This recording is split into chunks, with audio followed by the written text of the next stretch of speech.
phantasmata threw the academy into chaos, but now that quarantine has finally been lifted, spring break is here. Instead of taking a relaxing vacation, however, the Dey'ja Busters have a mission.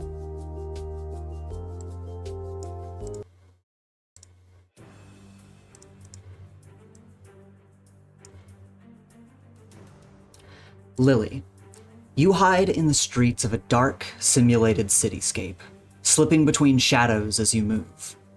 In the days leading up to your mission, Nightwalker has focused his efforts on your training. We flash back to a lecture that Nightwalker gave you just before your training began.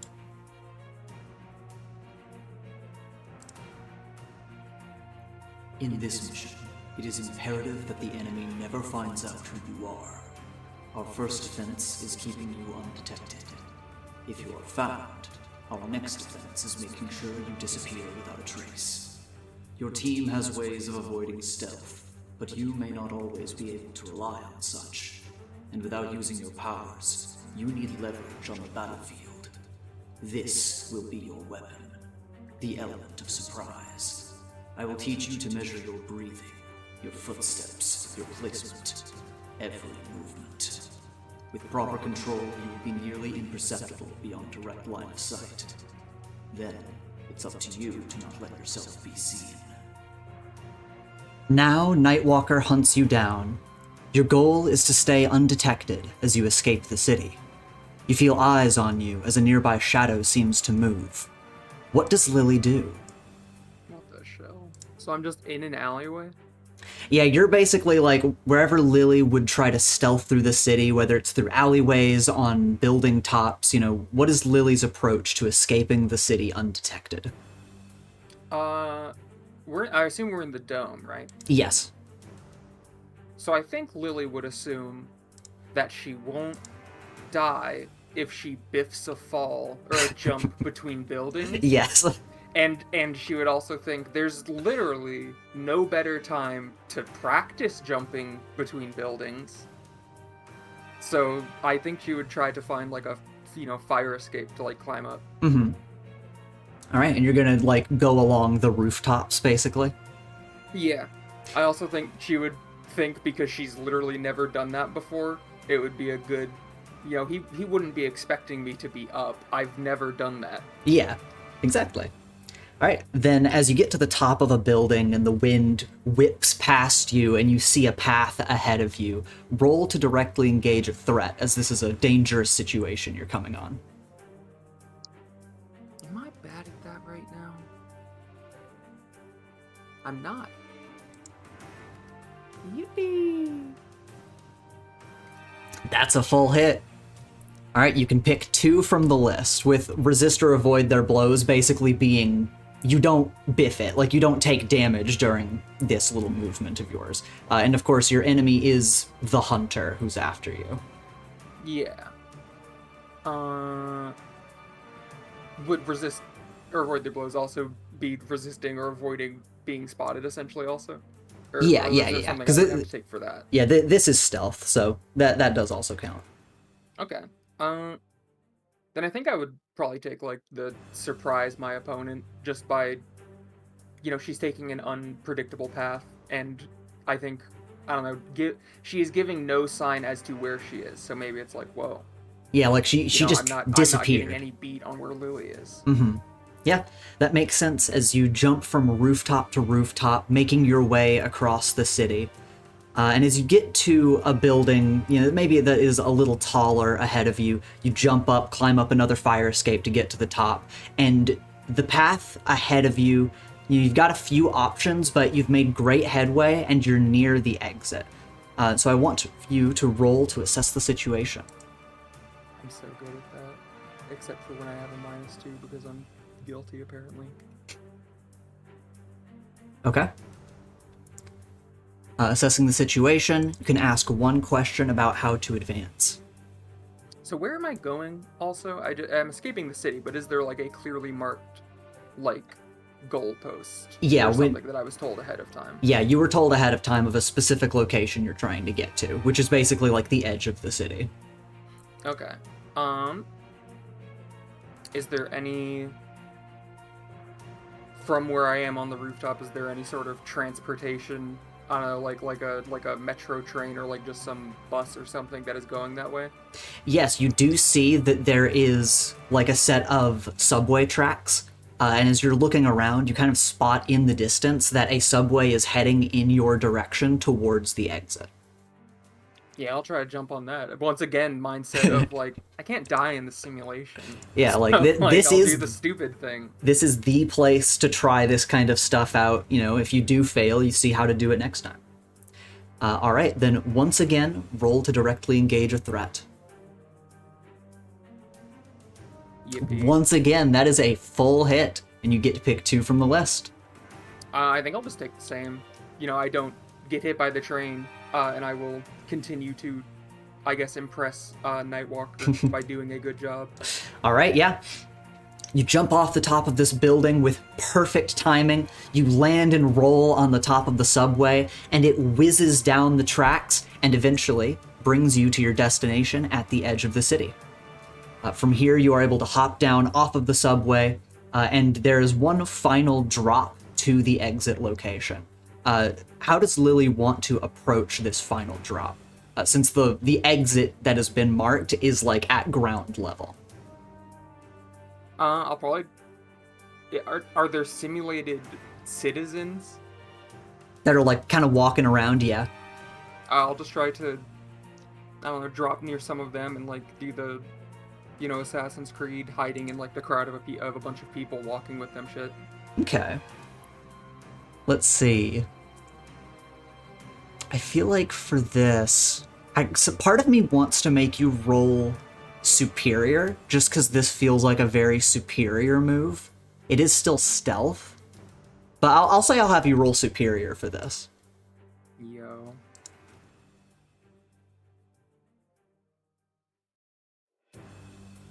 Yeah, you manage to slide and drop down into a crowd of people, disappearing into this like marketplace, and eventually you reappear at the exit.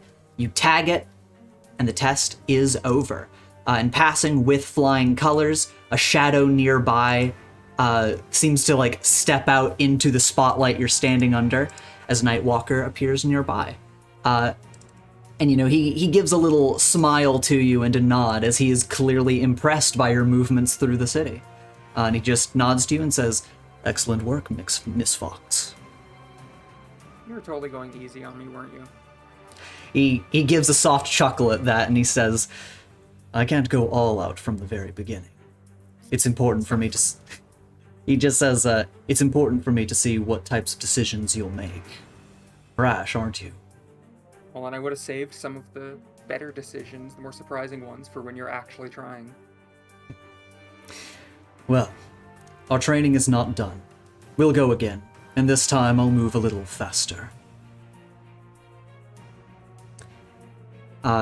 And with that, of course, the training with Nightwalker is going to continue over the next few days until the day of the mission. Dude, I'm totally gonna suck at rolling now. You just made me waste all my fucking good rolls on the filler scene. Oh god!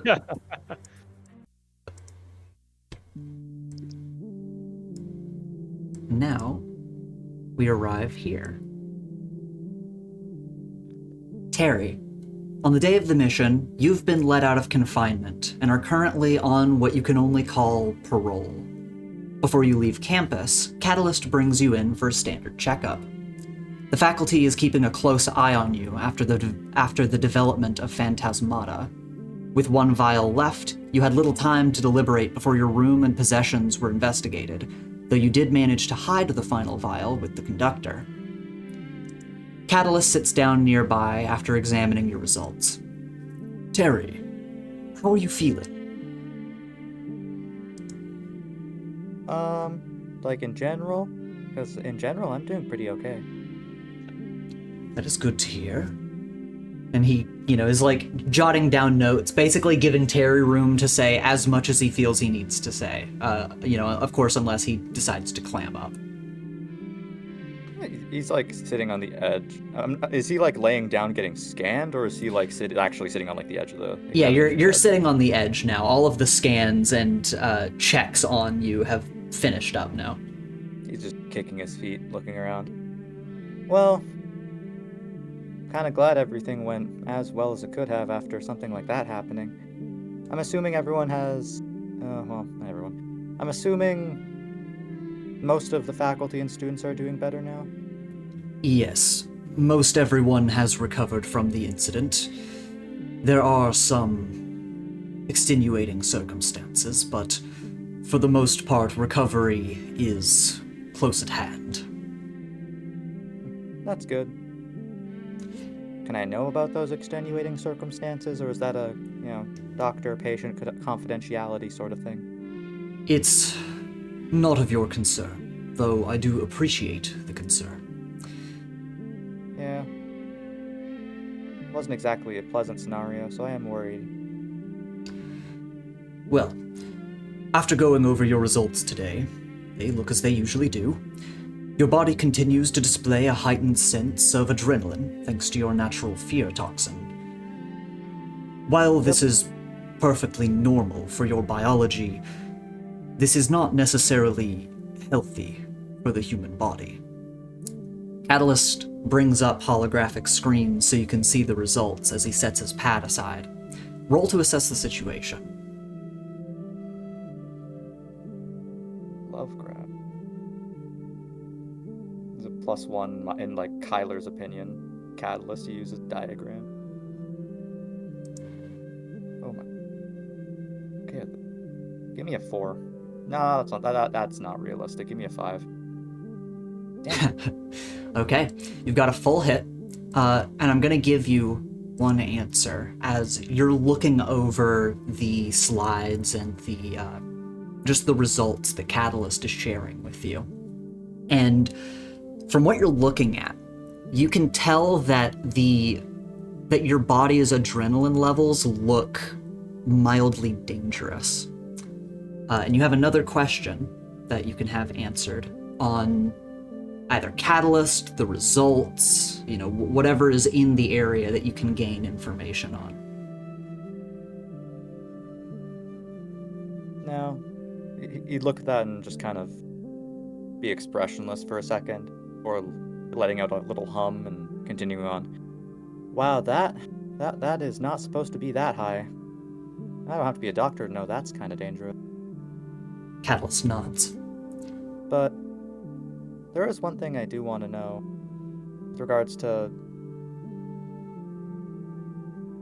There is something with what happened at the school and, my own... He kind of like lets out a little puff of the smoke, like enough where it dissipates almost immediately.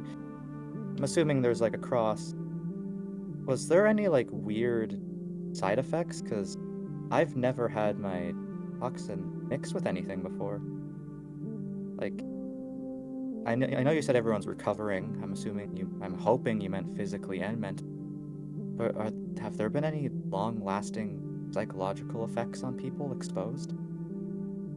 Catalyst gives a deep sigh and says, "It varies from person to person.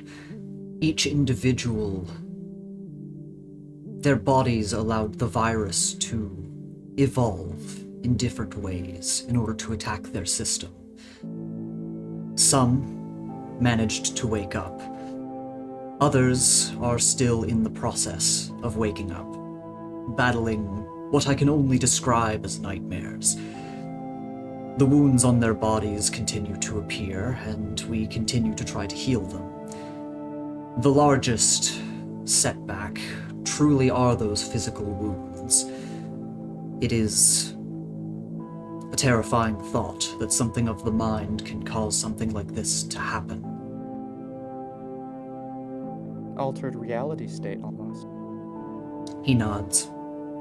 And he continues, he takes this conversation as he moves your screens off to the side. Many students have mutations that change their biology in ways that necessitate a new norm. A higher base body temperature, higher sweat production, higher or lower base heart rate, etc. In some cases, affecting these values may have detrimental effects on the student in question. If their life is not negatively impacted by the mutation, then that is considered their new norm. He looks at you with a level gaze for a second. While I initially believed that you may be immune to your own toxin, it seems that your toxin has created a chemical imbalance in your biological ecosystem. This creates a constant state of panic, fight or flight, which may trigger heart-related issues over time. After careful deliberation with Nightwalker, I'm prescribing you a medication I developed to counteract this chemical imbalance. And Catalyst extends his hand to you, holding a bottle of small orange pills. Interesting.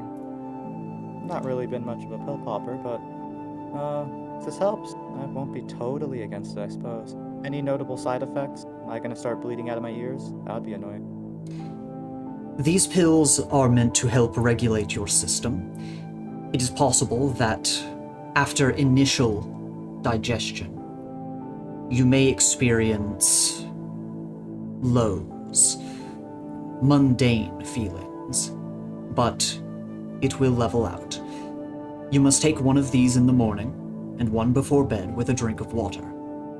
During our checkups, I will be monitoring the effects of this medication on your ecosystem to better help your condition. Do you understand? Yeah. Is there already heart damage? He gives a gentle sigh and changes the page in order to look at your heart. And you do notice that your heart has some strain, as if excess activity could potentially cause an episode. And that's, you're able to gain that based off of notes that he's written on said page. Well, that's not great. Can't have a faulty heart if you're doing important. Oh, must everything conspire against myself? Catalyst takes a gentle breath and says, news like this can be very difficult to take in, as can new prescriptions.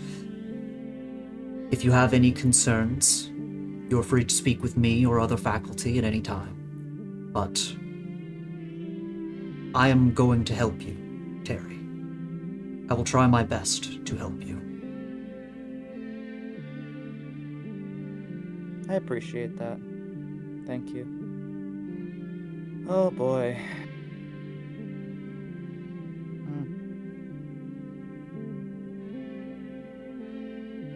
Well, not much I can do about things now. Gotta keep on trucking ahead. Got too much to do now. He nods and just says, I want you to stay careful, stay level-headed, and if you notice extreme side effects from the medication, let someone know immediately. However, it has been tailor-made for your biological ecosystem, so do not concern yourself too much. I'll try to keep my worries on the low, but it's a bit hard. He nods. That's normal. Oh, I do appreciate the effort, Doc. And I appreciate the straightforwardness, too. No, I can't be... I know I can't be putting you in an easy situation, considering circumstances on me. But it's nice to talk to you, and I do appreciate your, genuine goodness. He gives a chuckle at that and just says, I try. I am well focused on my own personal interests.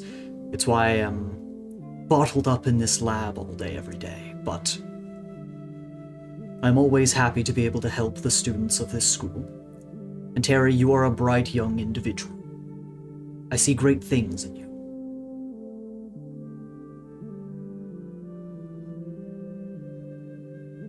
Well, I'll try and live up to them.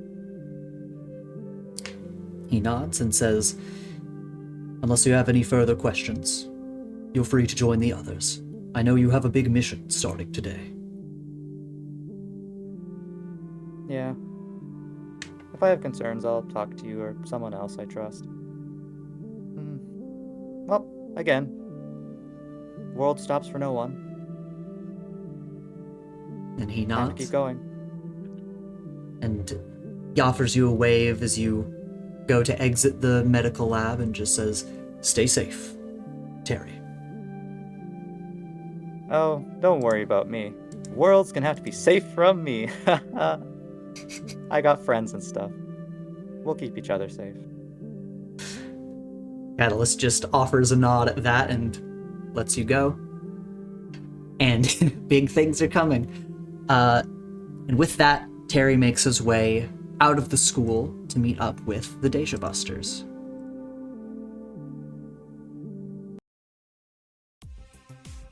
After what Terry has done, saying the world's gonna need to be safe from me, like you just got off of your own fucking parole, dude. You can't be saying. Maybe not. He hasn't taken the medication yet.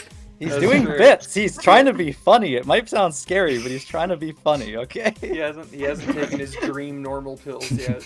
Oh, I hate that. All right. Everyone arrives at the designated flight pad to see Nightwalker standing in front of a sleek black jet. And let me share this jet with you. We get to see what the jet looks like. Yep. Let me see. Oh, I can't wait to crash this. Oh, very cool. Whoa. Just a cool That's- black jet. That's like a That's stealth badass. jet. That's like a. God damn.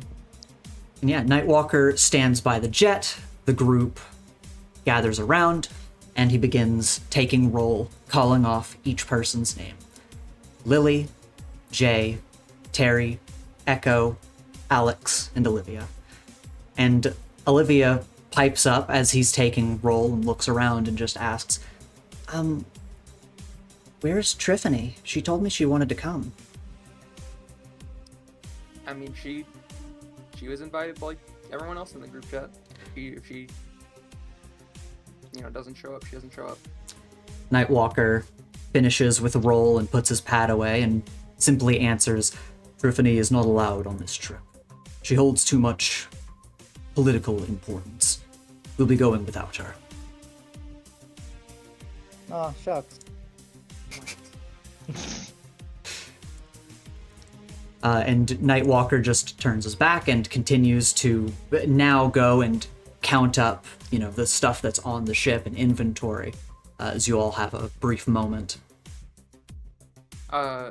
Lily looks confused just because that's not the reason she would have expected. Just kind of like, I always forget she's a royal, and also, what are we gonna do?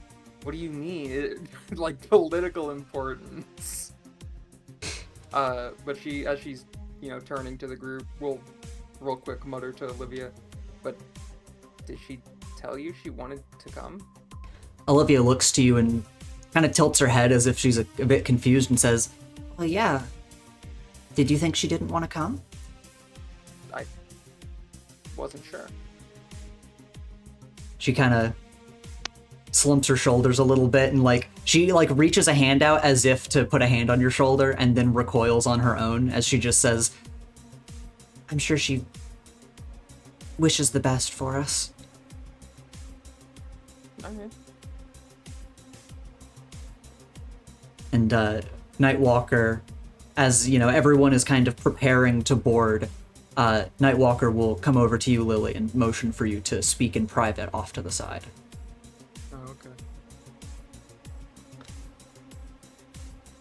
As you both move over a bit away from the group, he just looks over to the group and looks to you and says, it is almost time. Your team is assembled. How do you feel about who you've gathered? Do you trust them? Well, Terry, had to be let out of it, his cell or whatever to join us on this, so, but he's probably fine. Nightwalker nods and says, Terry could be valuable to the mission, but I have been tasked with watching him since what happened. If you do not wish for him to be on this mission, I can arrange for another faculty member to take you on. No, it's fine. He nods. In that case, I will get the jet prepared for takeoff. Rally your team, make your objective clear, and lay strong boundaries for your expectations. And with that, Nightwalker leaves for you to speak with your team. Now there's like pressure. Which was already there, but now there's like a different pressure. Okay, so everyone, I don't think that jet has a bathroom. Everyone go before we go. Yep, don't worry. I made sure. I'm in here for the long haul. I'm good. That's good. Thumbs up. Jay, did you go to the bathroom? No, I just thought that was funny. Oh, okay. I don't know, I've never asked, so I don't know. Well, thanks for coming, even though, you know, Terry, you kind of have to come because Nightwalker has to watch you. Echo, you kind of have to come because you're also, like, marked for death or something, so it's in your best interest to come as well. We didn't prove that, right? Like, Well, I'm not actually... we 70% proved it, I feel. Are you sure? Anyway, Olivia, you had to come because I'm making you. So, Jay and Alex, you could have said no. So thank you guys for not saying no. And also thank you, the rest of you still for coming, I'm just saying. Olivia gives a small chuckle and just says, Lily, I would have come unless you told me not to. I want to help you. Lily smiles and, kind of like knowing the she was gonna put her hand on Lily's shoulder and then didn't. Lily grabs her hand just to kind of like, hey, we're here together. Mm-hmm.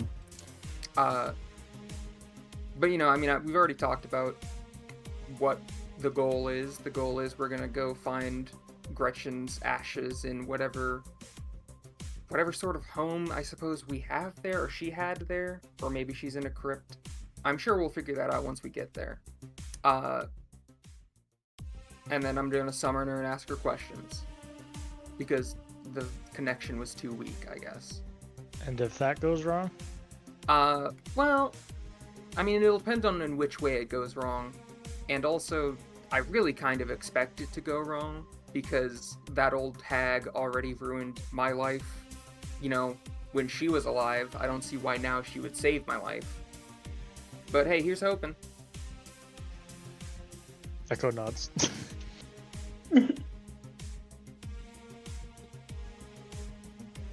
So, any questions? Do we have international, phone calls and messaging? I don't know. Does your phone plan have that? I don't know. I don't really have a phone plan. I'm kind of working off Star Heights and stuff. That's Nightwalker. I don't know. I have a phone plan, so I've never really thought about that. Yeah. Just wondering, yeah, I don't know. Who will Just you in need case. to call?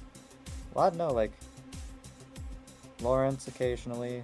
Someone who's holding, I had a friend, hold something for me for a little bit, and, I'm just gotta check on, how it's going, yeah. I'm just a little bit nervous about it, but it should be fine, just, it would be nice. You needed a friend to hold something for you while you went out of the country? Yeah. And what would that be? Leave it in your room. I don't really... Okay, everybody huddling. I don't want to be mean, and they're listening. I don't really trust, the whole security of, the dorms anymore after what happened, and, the fact that, the person I was hanging out with was possessed by a demon. So, yeah. Why wouldn't you trust the security? Well, something bad happened once. It can happen again. I probably never should have felt safe in the first place. Well, Do you I think guess safe that isn't the right bad word. thing is, Careless. someone coming and stealing your stuff? Well, yeah, I like my stuff. Okay. I'm just being extra cautious.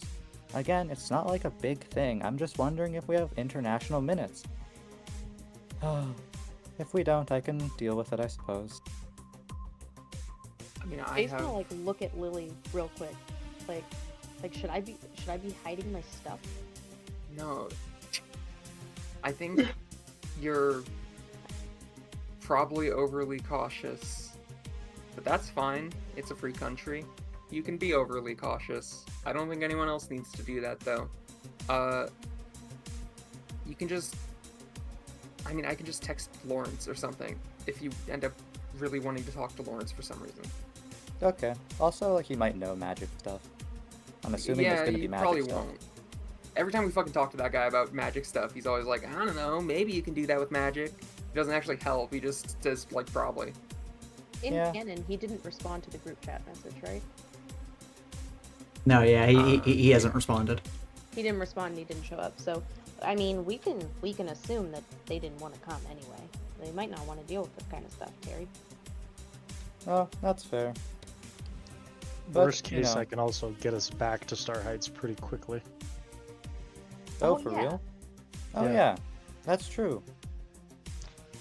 Nifty. Alright, I want to check out this jet. Really quick, because of what Terry was talking about, Lily, you want to roll the comforter support?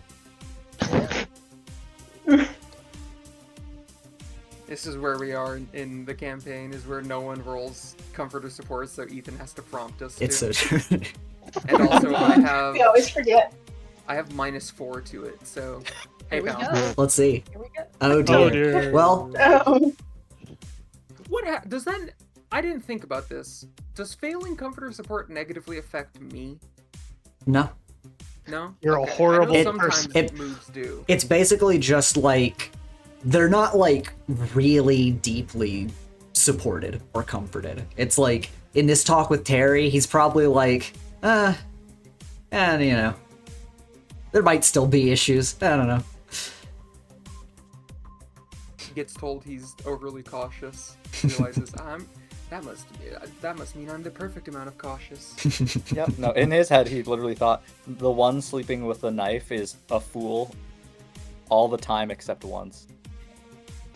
That's a terrifying sentence. If I have haters, that's how I know I'm Yeah. doing something right. Yep. Well, yeah, Jay, you know, you go to examine the jet, and everyone is free to move on, as the jet is going to. I mean, unless you want to examine it before takeoff. No, I'm not actually examining it in a way where I'm like, yep, this baby's ready. I'm more Okay. so looking at it like, sick jet, might turn into it later. All right, then yeah. With that, everyone boards the jet, and after not much time, we prepare for takeoff. When people with bad hearts go high altitude. Something Terry like mutters to himself as we're like going in. As the plane takes off into the air. Co-pilot, what a honor. Hell yeah. I wanna I'm teacher's say- favorite. The yes, that, and also though, for some reason I was expecting the interior to look like how private jets look like, where you get in them and they're like really lush. Like and then fancy. we got in this and it's like a fucking military jet. Yeah, it and is. I'm like, oh yeah, duh. Yeah. Are there any We're on seats kind back of a here? Or are we mission. just But No, I was no, yeah. really ready to be in luxury. There are seats on either side. The tokens are covering them. But once the plane is steady in the air, small icons signal that it is safe to move about the cabin. The jet is en route to Nustania, and you all have a while before you arrive. So does the jet have a name? Do you It's ask? like your private, like, personal jet, Nightwalker? Nightwalker is just looking ahead, and he just simply says, "The jet does not have a name. No." But it's like your jet.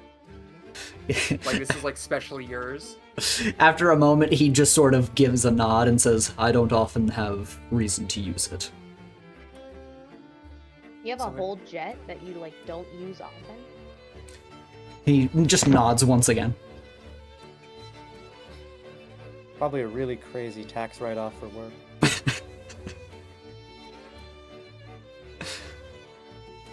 feel like there's easy ones like Nighthawk or something. The Nighthawk. Nightwalker gives a bit of a smirk at that, but doesn't say anything.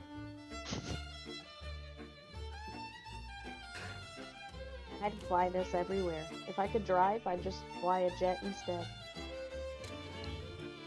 And Nightwalker just says, I mostly keep to the ground. Yeah, fair enough. And why do you have this? He gives a dry chuckle and says, when you work as a hero for long enough, things happen. You get Yo. a jet? Whoa, wait, Sometimes. wait, Is that wait, like a wait. 10-year like chip? Yeah, no, wait. But the big heroes like have like a vehicle show. Like, do you guys all bring like your stuff to like one place and like talk about it? Some heroes do. Mr. Fahrenheit has a race car. Why don't you have a race car? That sounds about right. The smile drops. Did you want a race car? Would you rather a race car than a jet? he just kind of like glances to the side at you, Lily, and says, you can head back and speak with the others if you wish. How about we stop talking? Well, I guess it makes sense. Like every like hero at some point needs like a vehicle that kind of matches the aesthetic. But, like, I don't think a race car would suit Nightwalker that well. I guess it depends. Like functionality can be like added in later. Like I think you could flip a lot of stuff to kind of work. Fair. And Lily, you head back to the group, and everyone's sitting in the seats back here in this like open cabin area. Olivia gives a little wave to you and kind of shudders a little bit. What, is it cold up here? Oh, sorry, I kind of can't control it. Oh, do you not like heights? No, it's not that. Stomach issues? It's fine. I don't need to know. I'm just bad. He kicked me out of the front. You did kind of get kicked out. Olivia makes a little bit of room so that you can sit next to her. 3 and 3. 3 and 3, yeah. Perfectly balanced. Well, Alex just kind of shifts just a little bit. if nobody's got something to talk about, I didn't really like bring a book or anything. Like, I don't want to waste all like the phone's power in case I need it for later. So I was just gonna like take a nap, or like I don't know, like count the seams in the ceiling. Like, anybody else got something to talk about? Looks to Echo. Echo looks. Okay. Well, there is one thing. Please pull out your student pads for a second, please. Yeah. Okay. If everyone does that, Echo kind of pulls out his, and he does like the file sharing thing where he like kind of throws it up and like an airdrop type deal for everybody. And Harry jumps at the noise. everyone gets a file. How do you learn to do that? We are given the file. How did I learn to do what? Who taught you about airdropping? Kenzie. Oh, that makes sense. Oh, that makes a lot of sense. Yeah, let me send everyone She's the files. Not that much. I have it. Do you want me to? We put share it notes back? and we share Yeah, notes. in I'm class. sending Don't it be to like that. everybody. Okay. Don't laugh at Okay. me. Cool. Echo shoots Lily a look. Lily's reading. Yep, and yeah, the file's been dropped for everyone, and I'll send it to Chloe and Will again, just so you have it at the bottom of your chats.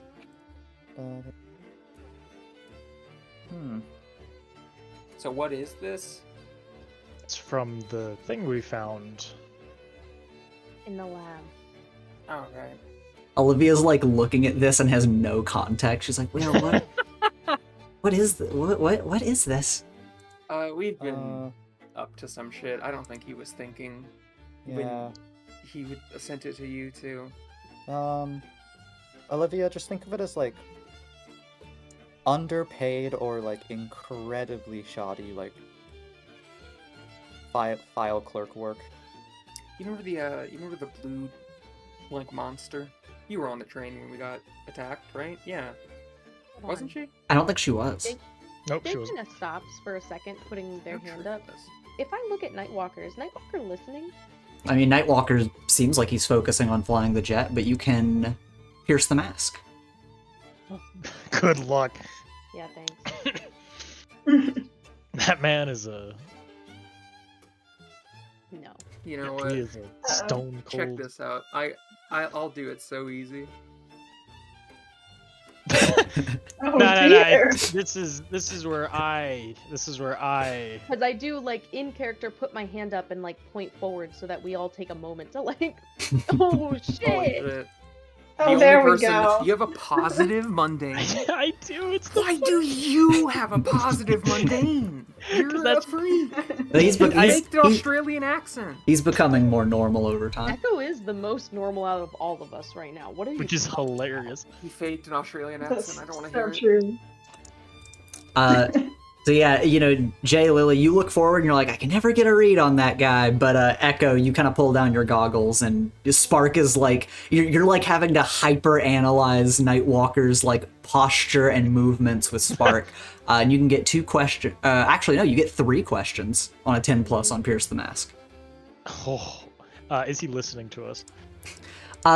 You notice that his ear flicks slightly, and it seems like he can hear bits of what you guys say, but it's not like he's actively listening to you. How can I ensure he doesn't listen to us? Probably if you move a bit further back, and like if you guys are like huddled up, you think that you'll probably get the other bits of information he can hear to a quiet enough level.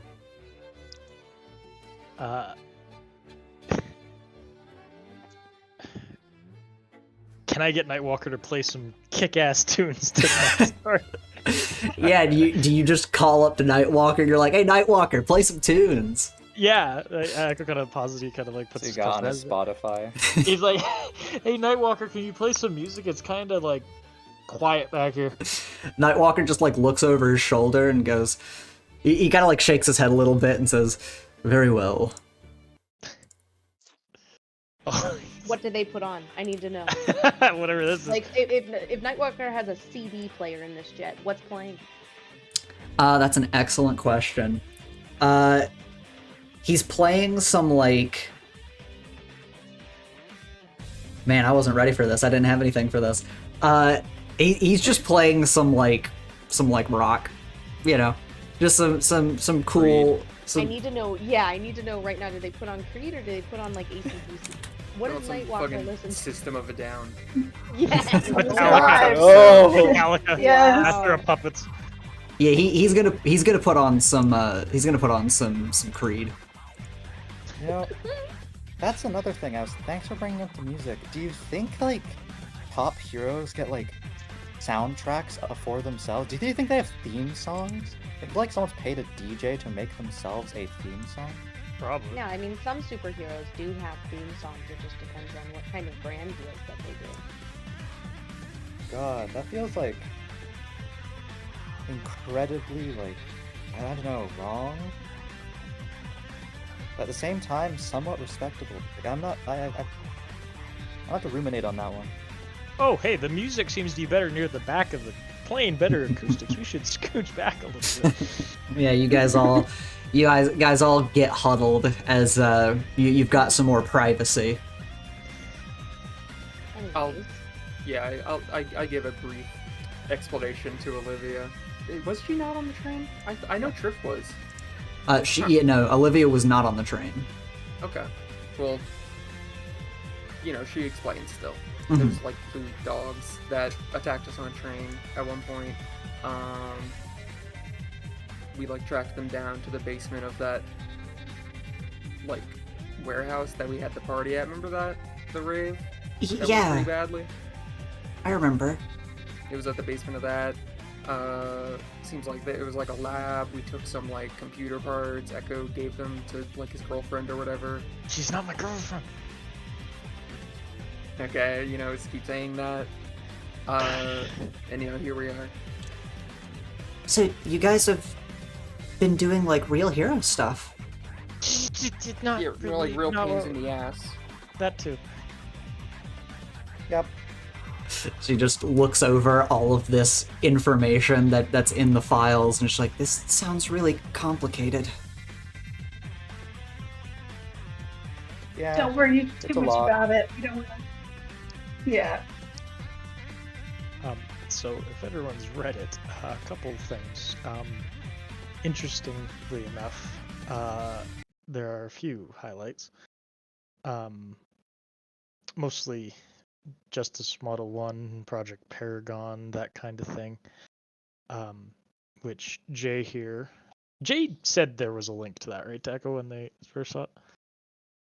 Yeah, Jay vocalized To that. Project Paragon. Yeah, Jay just said it reminded them of something, and it's like they aren't sure why, but it feels really familiar to them. Yeah, Echo kind of says Jay kind of felt a connection to that.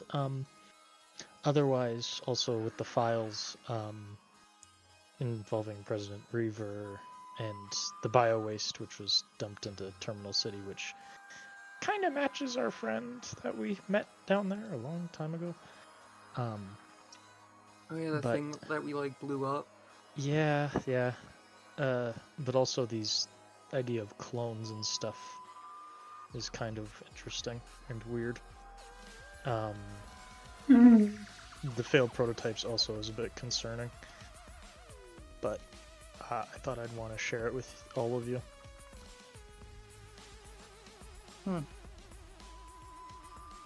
I do appreciate the information. Thanks for sharing. that I mean, this is really bad, guys. If you, I don't want to get too scared, but if they were trying to actually grow clones so that they could put them into certain places for political purposes or whatever, then, I mean, what if they already were successful? Echo looks at Terry. Yeah. What if they were successful? There'd be clones everywhere. Can I roll mundane on Terry? You want to pierce the mask on Terry? Everywhere. Yes. Go for it. Because Echo knows how much Terry spirals. You were there for the scene at the end of the last session. Yeah. Oh my god. Okay, this is between you two, but Will has 3 questions. Is And- Terry spiraling right now? I'm gonna answer, but like extrapolate it, like specifically what you mean by that. Is he like kind of like, you know, when he like thinks there's danger everywhere and he starts panicking? He's already in that state. This didn't like make him. He's already there. Like that's what like Echo's looking for. Is this piece of info sending him down like a million new hypotheses that he's gonna fucking worry about and stay up at night? Is he latching onto this one little thing and freaking out? Yeah, that. No, considering what's happened today and new information, it's bad, but doesn't change what needs to happen. Can Terry be comforted? Depends on the approach. Did I use my 3 questions, or does that first one kind of count as the second one? I'll let Kai decide that. I think asking if he can be like, yes, he can be, but like it depends on the approach. I'm not gonna make that a question because he's not immune to like being Comforted? comforted. Yeah, that's the word. What's the best way for Echo to comfort him?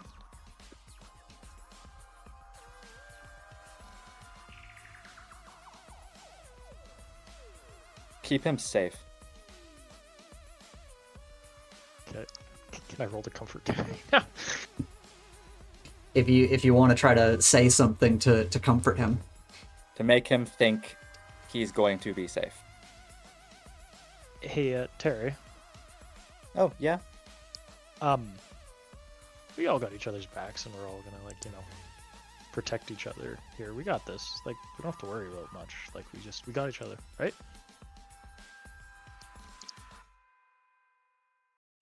Echo, Yes. there's a lot to worry about. There's a lot of things out to get us. But you are right.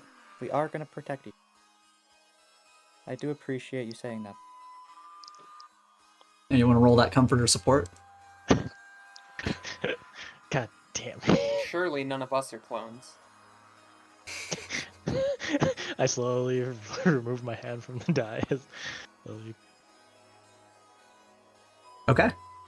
That is a You- 10 plus. So on a Funnier it would have been if you rolled mundane to know if you should comfort him, but then rolled badly on the comforting him part. Fuck. So Terry can either mark potential, clear a condition, or shift labels if they open up to you. And on a 10 plus, you get to add a team to the pool. So we're going to have an extra team in the pool. Not that that'll need to be used, but you know. Yeah. I'd also like to clear insecure, please. No, that's for them to be able to clear a condition, not you. Yo. So Terry Well- would get to clear a condition. Yeah. I'm gonna, for the first time in this campaign, clear Afraid. Because at this singular moment, Terry has no reason he's thought of yet to be afraid. Will, I am going to tell you this. The approach you've chosen is that everyone's gonna have his back and nothing bad's gonna happen to him. I'm just letting you know that. Thank you for clearing Grappling Afraid, hook though. flashbacks. Yeah, no, it's fine. It's fine. Like, we got each other's back. We're gonna keep each other safe. We got this. It's fine. It's awesome. Yeah. Okay, that's a lot to live up to, but I can do that. Yeah. Also, Ethan, it does say I can clear a condition. It says, or clear a condition yourself. On a hit, they hear you. They mark potential, clear a condition, or shift labels if they open up to you. You are healing someone else when you use this move. On a 10 plus, you can also add a team to the pool or clear a condition yourself. Oh, I see. That's what you meant. So do you not want to add the team to the pool? No. Okay. I need to get rid of insecure. Fair If I'm going to enough. be defending Terry, I need this. I need this. All right, yeah, go ahead. Cool, thanks. Echo kind of gives a thumbs up and pats his back very gently. Got this, we're fine. Yep. Oh, my triathlete career might be done, though. Why? Bad heart. Power doesn't mix with the physiology. Oh, Wait, guess there goes backflip practice. What do you mean? Oh. Sorry. Just having, travel mix. Really important to keep your nutrition up. Also, make sure everyone drinks water. Hydration's really important at high altitudes. Did he just take his so I was medication? No, he didn't. No, okay. I He thought was snacking. I thought you made a noise like he was just taking the pill and like, by the way, drink water, and then like drank the water. No. I thought too. Yeah, but so I was talking with Catalyst. This is like confidential medical information, but I'm the one talking about it, so technically it's fine.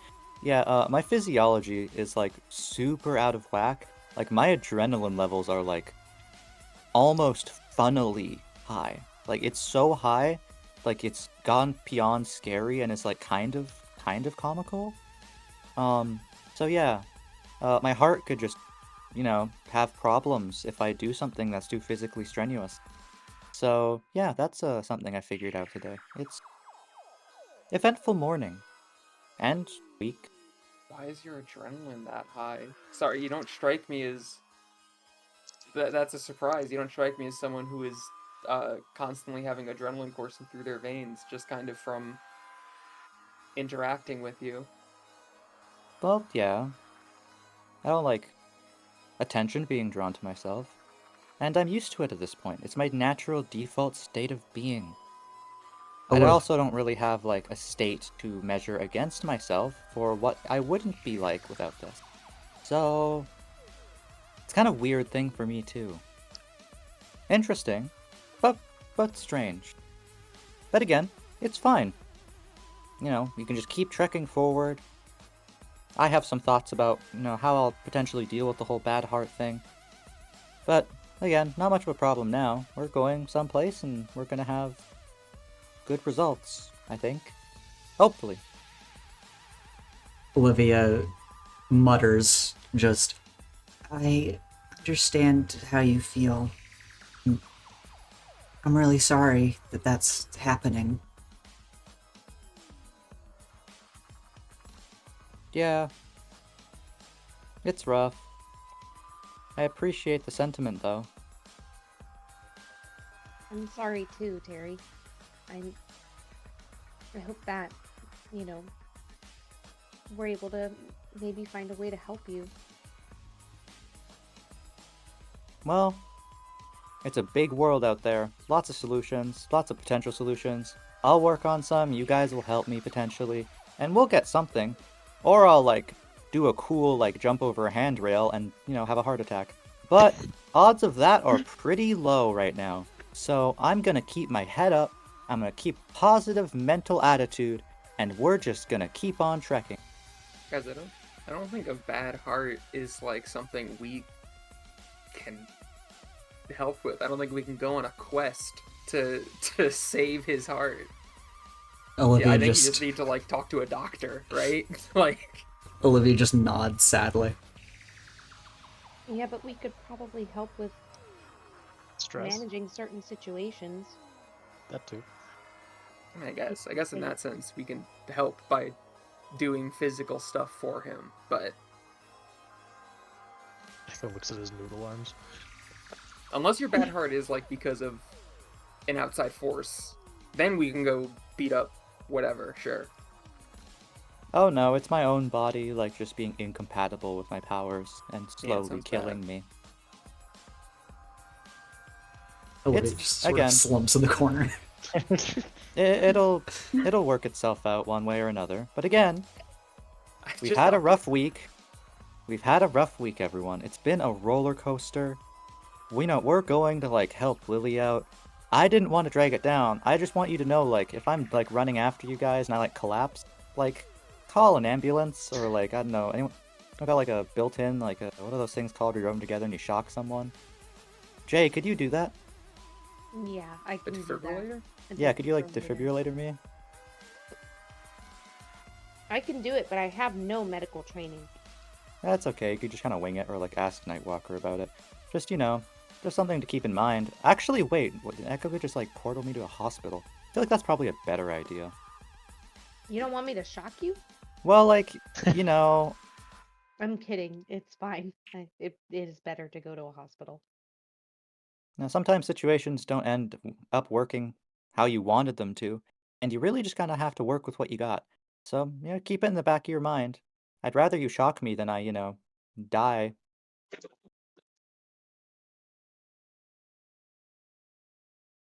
The silence is deafening for a You You moment. know they do like Mhm. heart transplants, right? Like that's not a thing that's like made up in, you know, doctor shows, right? Like, Yeah, but I'm just kind of assuming that, like, my powers will damage that new heart. And I'm not sure how much sure. they want to give a heart to someone who's going to damage the new one they get. That kind of feels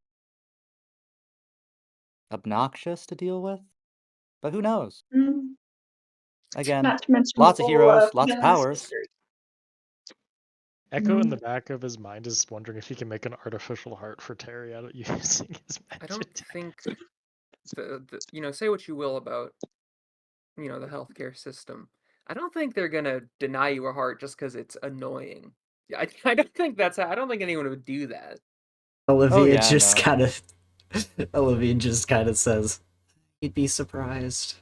I mean, maybe you can't like afford it with insurance, but you know, Oh yeah, there's also the fact I have, like, no assets to my name.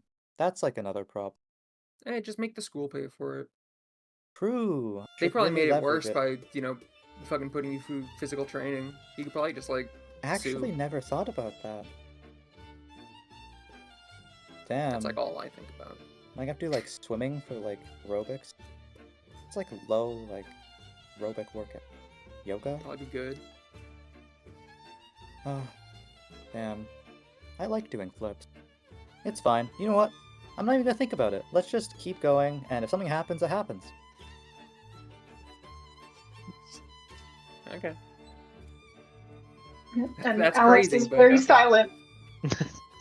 Echo kind of looks down at the pad and he kind of looks at the information. Yeah, I'm looking at the files again for a second and then just like looking around the group like Echo slowly tucks his iPad. Yeah, so did we talk about everything?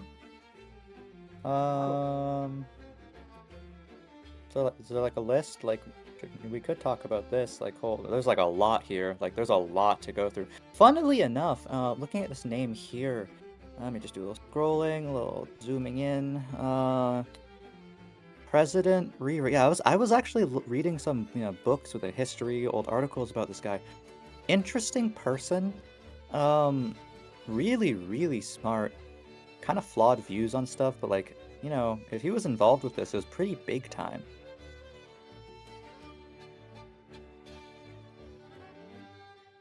Yeah, and I mean, he's supposed to be locked away, isn't he? So, what does it mean that all of these things are still appearing? Well, hypothetical. When someone like that gets tossed into God knows where, there's a big old power vacuum. I'm assuming it got filled by multiple people, maybe another person, organization, I don't know. What's the timestamp on these files? Do we have a date from them? Okay, when you say timestamp, do you mean of like when all of the stuff went down or when the files were made? Yeah, well, files themselves, when you have files, you can check on when it was created. So these files are these files were created from Kinsey patching together information and basically like writing down what she could gather. So these files were created very recently. Okay, but so interesting. So there's no date on any of the ones that were found then, or did Kenzie just not include the date? Let's see if she did. Roll to assess the situation. Okay. Because it does mention like actual files, like as if she sent us stuff, and it's not just her like typing a summary. Yeah, it does say the most recent files mention failure and termination, along with the deaths of many in the facility. Yeah, so I was specific when giving Will the information that she was transcribing what bits of information that she could get and was giving it to him. But on a 9, she was able to get some scattered dates or like time frames for when these original files were created. A lot of the information was scrubbed or corrupted, but it seems like in the very least, the earliest files took place over a decade ago. Okay. So these are, and that's the earliest files? And yes. then the latest ones, I don't have a date for those? Right. Okay. So we don't actually have a timeline. We just know that it was a decade ago. Okay. Because that was something I was going to mention is we should compare the dates from when President Reaver was arrested and when this was happening for these files.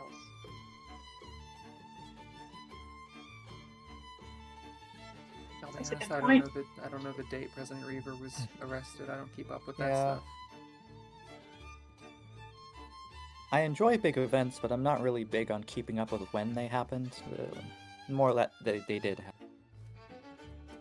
Yeah, I'll just pull up on my little tablet and see when he was arrested and how that compares to roughly the decade ago timeline that we're looking at. Sure. Roll to assess the situation. Okay. We'll see how this goes. My God. In the very least, the information that you're able to find online, because you're able to find some general news stories about it, is that you can you're not really able to get an exact date of like when he was thrown into prison or whatever. You're able to get reports of like, this is kind of roughly when the raid happened, this is roughly when the trials were happening, but what you can tell is that the earliest files do take place before that.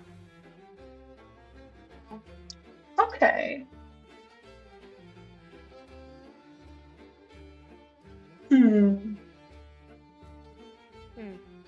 Does it say where the raids happened? It just mentions like an unnamed facility. A lot of information is kind of kept from the public reports. Yeah, I I'm wonder just if- curious if this is the situation Yeah. that he got arrested for. That this is like the situation he was put in that made it easier to find him, or when they found him, or so and so.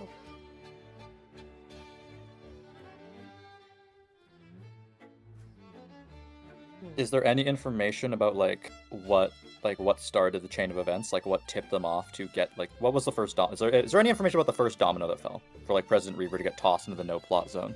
It seems like all of that kind of information is behind closed doors. Damn. Interesting. Well, we at least know That he is was kind of involved crazy. in. The most famous like president supervillain that like pays his way out of jail and stuff like that all the time. And whenever he's finally arrested, we don't even know why. Like, we know why, but we don't know the actual like reason or how they got him or anything like that. I feel like that'd be something that would be like there'd be a press conference of some sort.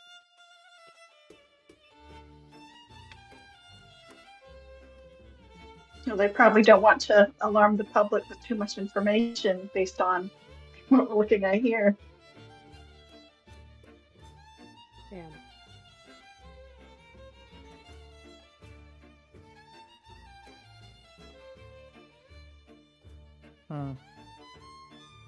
Well, that's worth looking into. Guess go to library, file repository, talk to someone who's old. Looks over to Nightwalker. Looks over to Nightwalker. Terry notices where the look is oh no, I was thinking Liberty.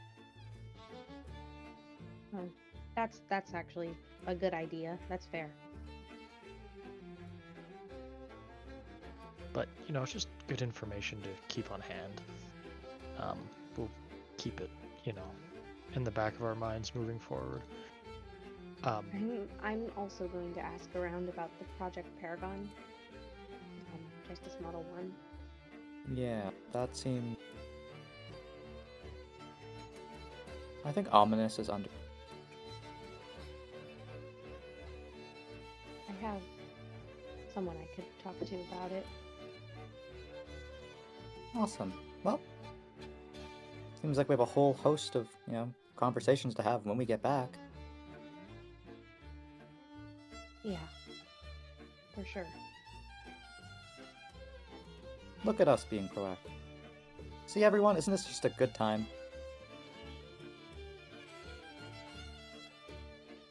Jay looks pretty actually unsettled, to be honest. Olivia's just slumped in the corner. Alex is just sitting silently. Echo Perhaps kind of Olivia's back. looks to the side. Olivia just kind of nods a little bit, but, doesn't look at Lily.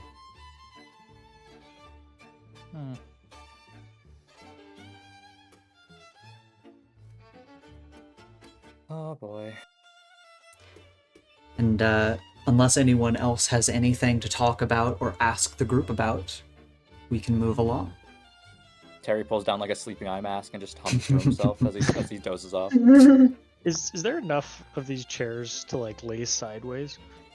Yeah, this plane's big enough for you guys to, some of you could lay down, some of you would have to sit. Not for everybody to lay head to foot, head to foot, head to foot, but a few people could. Echo Terry's gonna kind sleep of sitting up. he's a madman.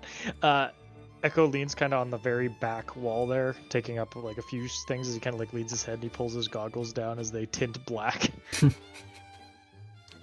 Oh, it's midday. What's wrong with you guys? Snap time. Good nap has never hurt anyone. Echo snaps towards Terry.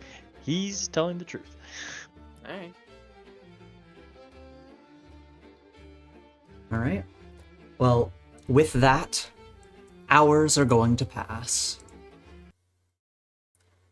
When the plane closes in on its destination, Nightwalker sets the plane to autopilot and gets up, making his way to the back.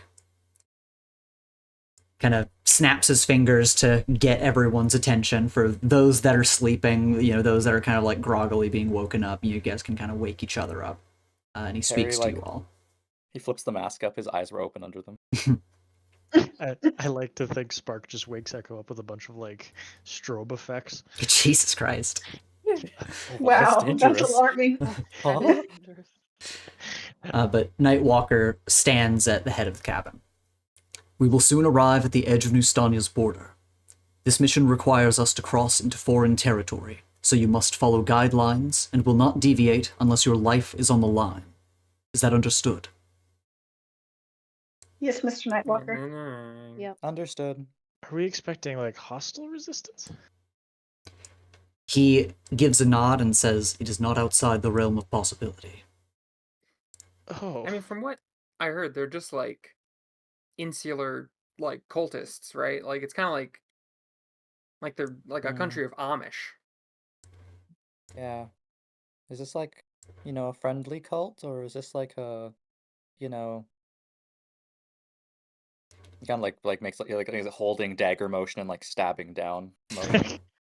I don't know, probably the latter, knowing fucking Gretchen. But I mean, like my point is, like, worst comes to worst, they're probably just like armed with like sickles and like farming equipment, right? They're not gonna bust out the particle cannon or something. Allow me to give you all the breakdown. And he will kind of hit a button on his pad to bring up a holographic screen, and it displays some information as he begins to regale you all. This is your first mission as heroes. As such, I will be leading the execution of this operation. We'll consider it training for when I cannot guide you in the future. In the event that we split up, I place Miss Fox in charge. Considering the context of this mission, Miss Fox will also have final say on our objective, whether it changes or not. He then gestures up to the storage hangars above you all. In the storage hangars, you will find stealth gear, including all black variants of your usual costumes. There are also robes for each member. In completing our objective, it is imperative that we are not noticed. And of course, if you guys search around, it's like there are some like generic dark robes that you can just drape over yourself to cover your form. Oh. Cool. Jay can either have a can of spray paint or be like, hey, I changed myself to, change the color of my plating to go stealth mode, whatever Jay would do. I could just change myself. I think I like the idea of looking at it and then just like reaching my arms out and almost like everything flipping for a second and then it changing so that I'm completely like dark mode and I have like gray and black type camo stuff going on. Yeah. That's cool. That's cool, but I do think it's a shame. I love the idea of spraying it on you like spray or like sunscreen Wood varnish. and being like, all right, now turn around. Also, yeah, notably, Alex's costume is just here because it was already fitting. So, and of course, Olivia's wearing her costume all the time, but you two still get robes. Olivia pulls out a like one shade darker like, version of her suit. Echoes is a complete revamp because he is usually glowing. Yeah. So this is... Yep, not very stealthy. Yeah. Nightwalker then pulls up a holographic map of Nustania. We will be starting at Nustania's border and making our way into the capital city of Maach. That seems to be where Fox Manor is located. However, the exact location eludes us. It is our job to find it, and perhaps find some clues for where this urn could be. We will always take back streets when able, and must minimize speaking with locals unless absolutely necessary. This leads me to our exit strategy. If we are noticed, we must disappear without a trace. Invading heroes from another country will not be received kindly. If we are forced to retreat, this jet will be stored in a small capsule on my person. In the event that it is lost or damaged, Jay will serve as our backup escape craft. In the event that Jay is damaged and unable to fly us, we reserve our Code Red option. And a Nightwalker looks to you, Echo. Echo arches the brow. Your portals are magical in nature. The cult that runs the capital city operates a highly sophisticated magic security grid. I'm concerned that your portals will be detected the moment one is opened, so you are forbidden from using them, unless we have no other option. And then he looks to the rest of the group. If Echo's portal opens, we must consider that a sign that the mission has failed and retreat into it immediately, unable to return. You will instead be using your other equipment, which you will find in the storage hangar. And you have access to all of your other items and equipment, Echo. These don't count as magical? He, looks over to your gadgets and just says, the portals that you give off give a spatial ping in location. Your gadgets, however, do not. Okay. This is gonna be weird, but okay. Then Okay, you got your grappling hook. Man, now you're just a runner. I am just a runner. he's going to look over the room. Do any of you have questions for the mission? Sorry, they have a magical detection grid? They do. The podcast I listened to really made it sound like this was a bunch of Amish people with weird beliefs. It seems that their magical security grid operates based on blood magic. It is interconnected through a web of agents throughout the city. Oh, I guess I just didn't Interesting. expect it to be such a wide-scale operation of magic. I figured it'd just be like a bunch of dudes doing their own blood circles, in their basements. He nods and just says, "This is why we cannot simply fly into their airspace. They have many ways of detecting incoming traffic." Alright. huh. Double interesting. Echo looks Okay, as I got no gone. questions. Let's just give it a whirl and see how it goes. He'll look to everyone for one last round to make sure if anyone has questions. Jay's good. No questions. Then he nods, turns on his heel, and goes to return to the pilot seat. Turns off autopilot and guides the plane to land in the wilds outside of Nustania's border. You all are given time to change into your dark mode hero costumes, and we exit into Nustania. I'm just a runner to this mission.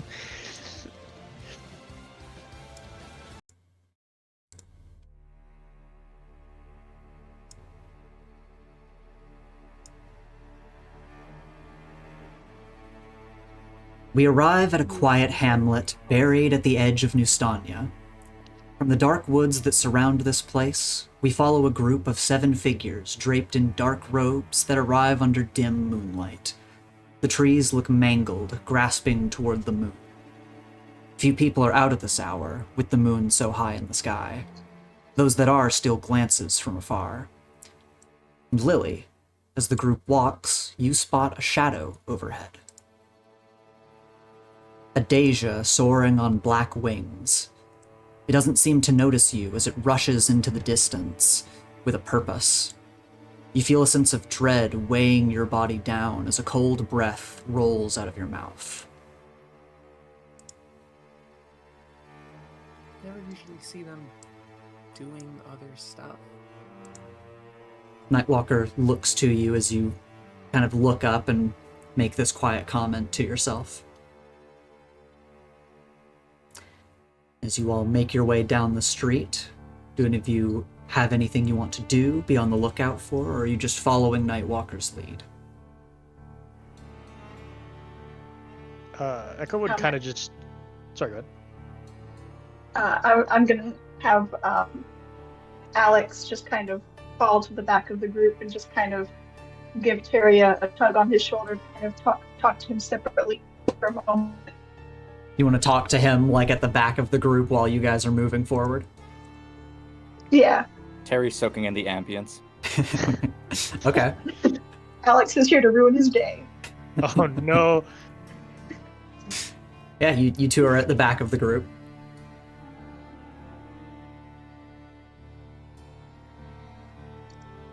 So, I'm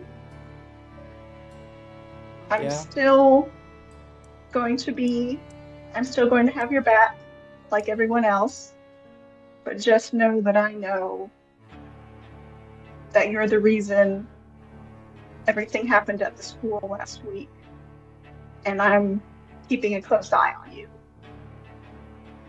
Oh, cool. I was kind of worried about being so cagey, but do you want me to explain more about that? Alex was not expecting this reaction, and she just is dumbfounded for a second, and then she goes, Sure. Okay, wait, no. I don't want to repeat stuff you already know. So do you want to like tell me like Cliff Notes version, like what you know, and then I can just kind of fill in the gaps or give you more stuff? Well, I know that fear toxin is what was used and combined with something that made the whole school go crazy, that made me lose control the way I did. Yeah. Fear as like a force, real son of a bitch. Control and fear, not really, he can like grind his hands. Not really like, they don't mix. Oil and water. And you're right. It was he kind of blows a little bit, just sort of like dissipates quickly. Yeah, it was that. Mixed with a whole bunch of stuff, I'm assuming. I was talking with Catalyst about like lingering effects, and apparently some people like haven't come out of it. It's concerning. And I'm just letting you know that basically what happened, I have no idea. Well, actually, I do know. One of the few people I actually trusted was possessed by a demon, and I like to think I plan for a lot of things. I did not plan for that. And I say this legitimately from the bottom of my heart. I am so sorry about what happened to you. And everyone else. But you're the one talking to me right now, so mostly you. No, I appreciate you actually saying that. I can't say I thought this conversation would have gone this way. I see no reason for secrecy. From the moment I came to this school, I was quite open about who I am, what I've done, and I'll continue doing that. I'll be honest with all of you. Well, about things I can think about, like I might miss tiny stuff, but most of the time I try and keep everyone up to date on what I'm thinking and my plans and, information I get from other sources. Just be mindful when it comes to anything involving your fear toxin. Oh, trust and me, be careful who I you am. trust. Oh, Yeah. no, don't worry. The trust thing? Oh boy, I've had to reevaluate that like at least 4 times since coming to Star Heights. When I first came in here, I thought I had like a pretty airtight system. Oh my god, this last like chunk of my life has poked holes in so many different things I thought were rock solid. I've had to reconsider everything like twice now. But don't worry, I think I'm on the right path. I have a really good plan, alongside, being here. And if it's up to me, nothing like what happened at Star Heights will ever happen again. I'll always have my hand on the wheel. So don't worry about it. You got my back, I got your Okay. back. Everything's gonna be alright. Okay. All right. I'll keep my eye on you, but we got Yep, each I'll other's keep back. my eye on literally everyone I meet. It's our job. We're heroes. Keep your eyes open. Make sure nothing gets the drop on us. Not wrong about that. Well, unless you have something else to bring up. I'm just really soaking in the No, ambience. This place is like really, really. I want to use the word comfy for me. You getting that? not quite, but I can see how that would be comfy for you. This feels like your kind of place. Yeah, a little bit. Yeah, how do the others in the group feel as we're going through this area? Jay is not a fan, but also has like they have curiosity. I think honestly curious is kind of the best thing. They're not necessarily scared right now, but they are like looking around. It's like they've been dropped into another dimension. It's like we went through a portal, you know? Like a totally different place. Yeah. No, absolutely. Yeah. The color palette changed. Yeah, the whole art style changed when we arrived here. It's true. I'm drawing so much more detail now. I don't think Jay's ever been out of the country that they are aware of as well. So, I mean, obviously, it's a new country, so they are just, in general, kind of just like, whoa, so that's how it is. Echo, how are you feeling going down the road here? Unnerved. He's kind of like on edge. Can I roll just because you said there's a few people out and about? Mm-hmm. Can I roll to like see if they're like watching us intently, like if we're being watched, like because 7 people rolling through the town might not be a normal occurrence. Yeah, roll to pierce the mask.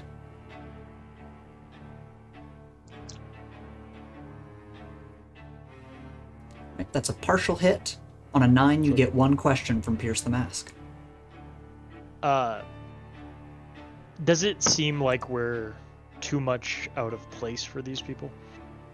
As you're looking around, it seems like the few people that are out at this hour are placing watchful gazes on you, but it doesn't seem like this is out of the ordinary. It seems like even at the dark edges that they're pretty used to groups of robed figures making their way through, but it seems like everyone is kind of on guard here. Okay. As we're moving through, Lily taps Olivia's shoulder, but says this loud enough for the whole group to hear it. Who wore it better, this place or Halloween Town? Olivia chuckles. Oh. We like to have fun. We like to have fun here. And Nightwalker is just going to speak lowly as he guides the group. And he just says, "We follow this path, we'll arrive at the front gates of Maach. Entering will be simple. How we navigate after is what will prove difficult. The entire infrastructure of the capital city is confusing, to say the least, even from satellite footage. Stay together. And unless anyone wants to look out for anything else, we will continue."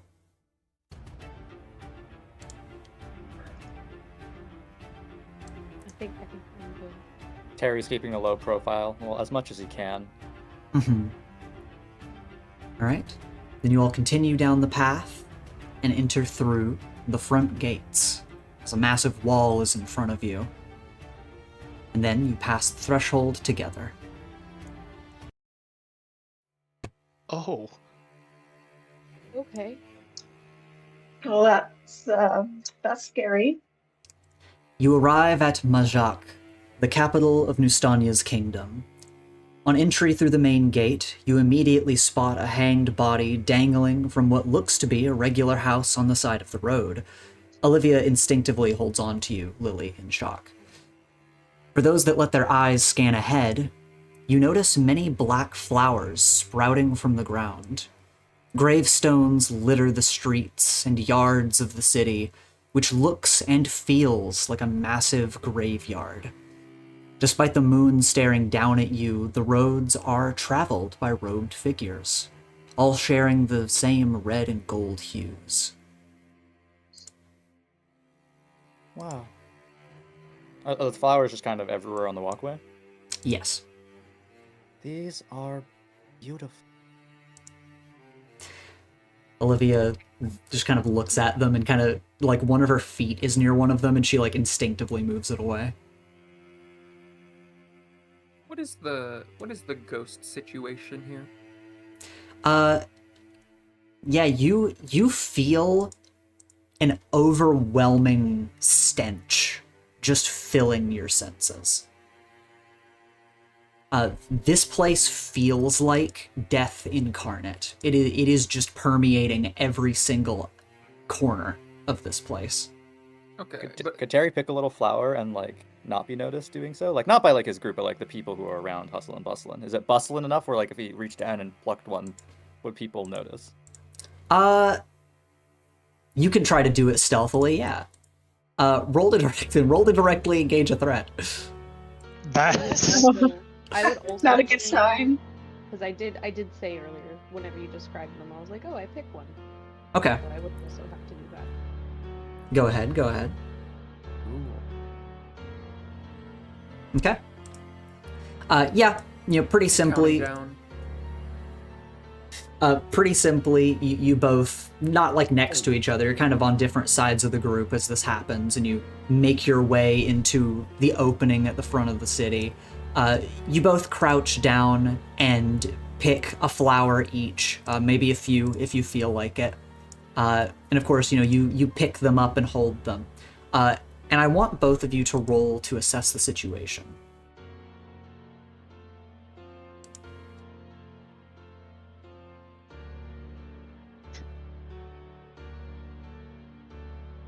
Okay, that's Jay's. Yeah, you both did fantastic. Nice. I'm going to give both of you one free bit of information, something you both notice, and then you'll each have an additional question you can ask about the flower. But 2 questions, but yeah. well, I'm giving you guys one bit of information for free. Okay. You both pick these flowers, and if you pick a few, you notice it's the same for all of them, that the black, I'll say the bud and petals of what look like black roses are fresh, soft, velvety. They're plump, lively, like a flower generally would be in good health, but the leaves and the stem are rotten. This strikes you as bizarre, of course, but as you're investigating these flowers, both of you can have an additional bit of information specifically. Okay. Do you have your question, Terry? Oh no, you can go first. I'm still ruminating, and you rolled. That's fair. I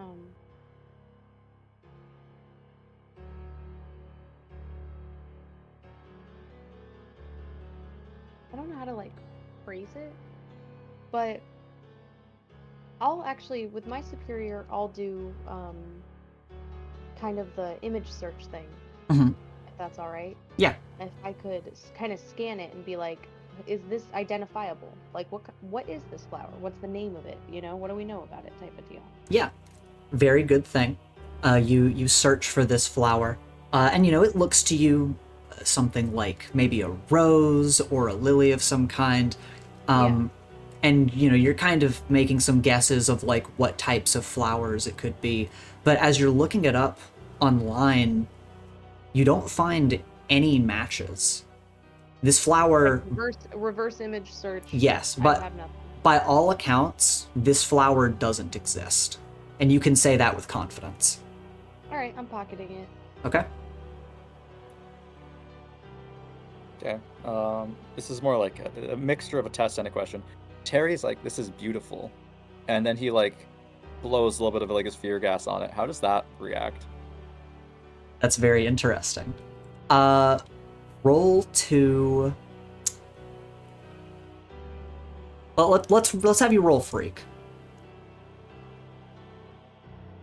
Yo, guys, what's the flower's greatest fear? I don't see why you had to call him a freak, but you didn't even tell him what stat to roll.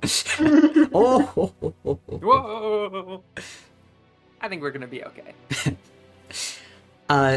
You breathe a bit of your toxin in the direction of the flower, Kai, and you can't exactly tell why, but the flower seems to very gently recoil at it.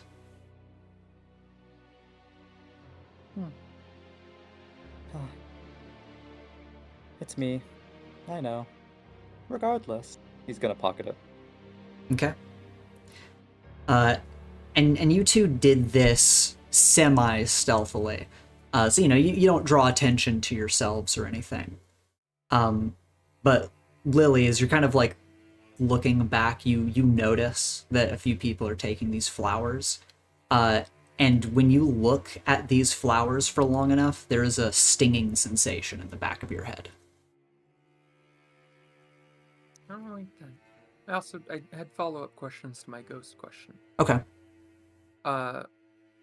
Like how in Funny Sandland, the ghosts, I get the vibe they're all like permanently pissed and like unhappy. Is there any one? I'm getting the sense that there's death, just a death sense. But am I seeing ghosts around? Roll to unleash your powers and extend your senses. Yeah, okay. I think I'm bad at that right now. Never mind. You're so good at that right now. I'm not bad at anything. It's so true. Yeah, you extend your senses and you are feeling out the streets of Nustania. And of course, the stench of death is everywhere. But oddly enough, you don't see a single spirit. However, I'll actually also give you this. The stench of death is like, it is permeating the very ground that you walk on. And of course, you're seeing these tombstones, these gravestones, littering the streets. And it's pretty obvious what's taking place in this city and on these streets. But your attention is drawn back to the roses again. And you get the feeling that they're feeding off of this. Okay. And it shied away from Terry's breath. Yes.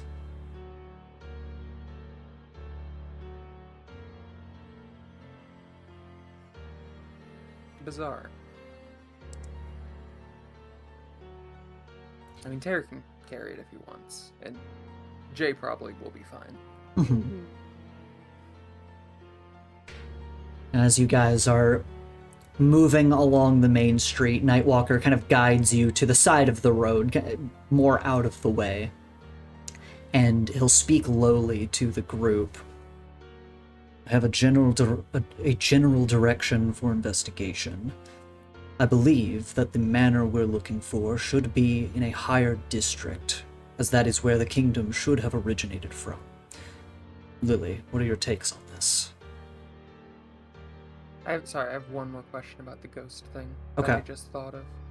I still have ghosts in me, right? Yes. Like I'm still Halo overshielded up. Yeah, Are they reacting at all to the place? Or like when I got near the flowers, were they good?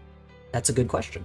Yeah, you feel that the spirits within you are uneasy.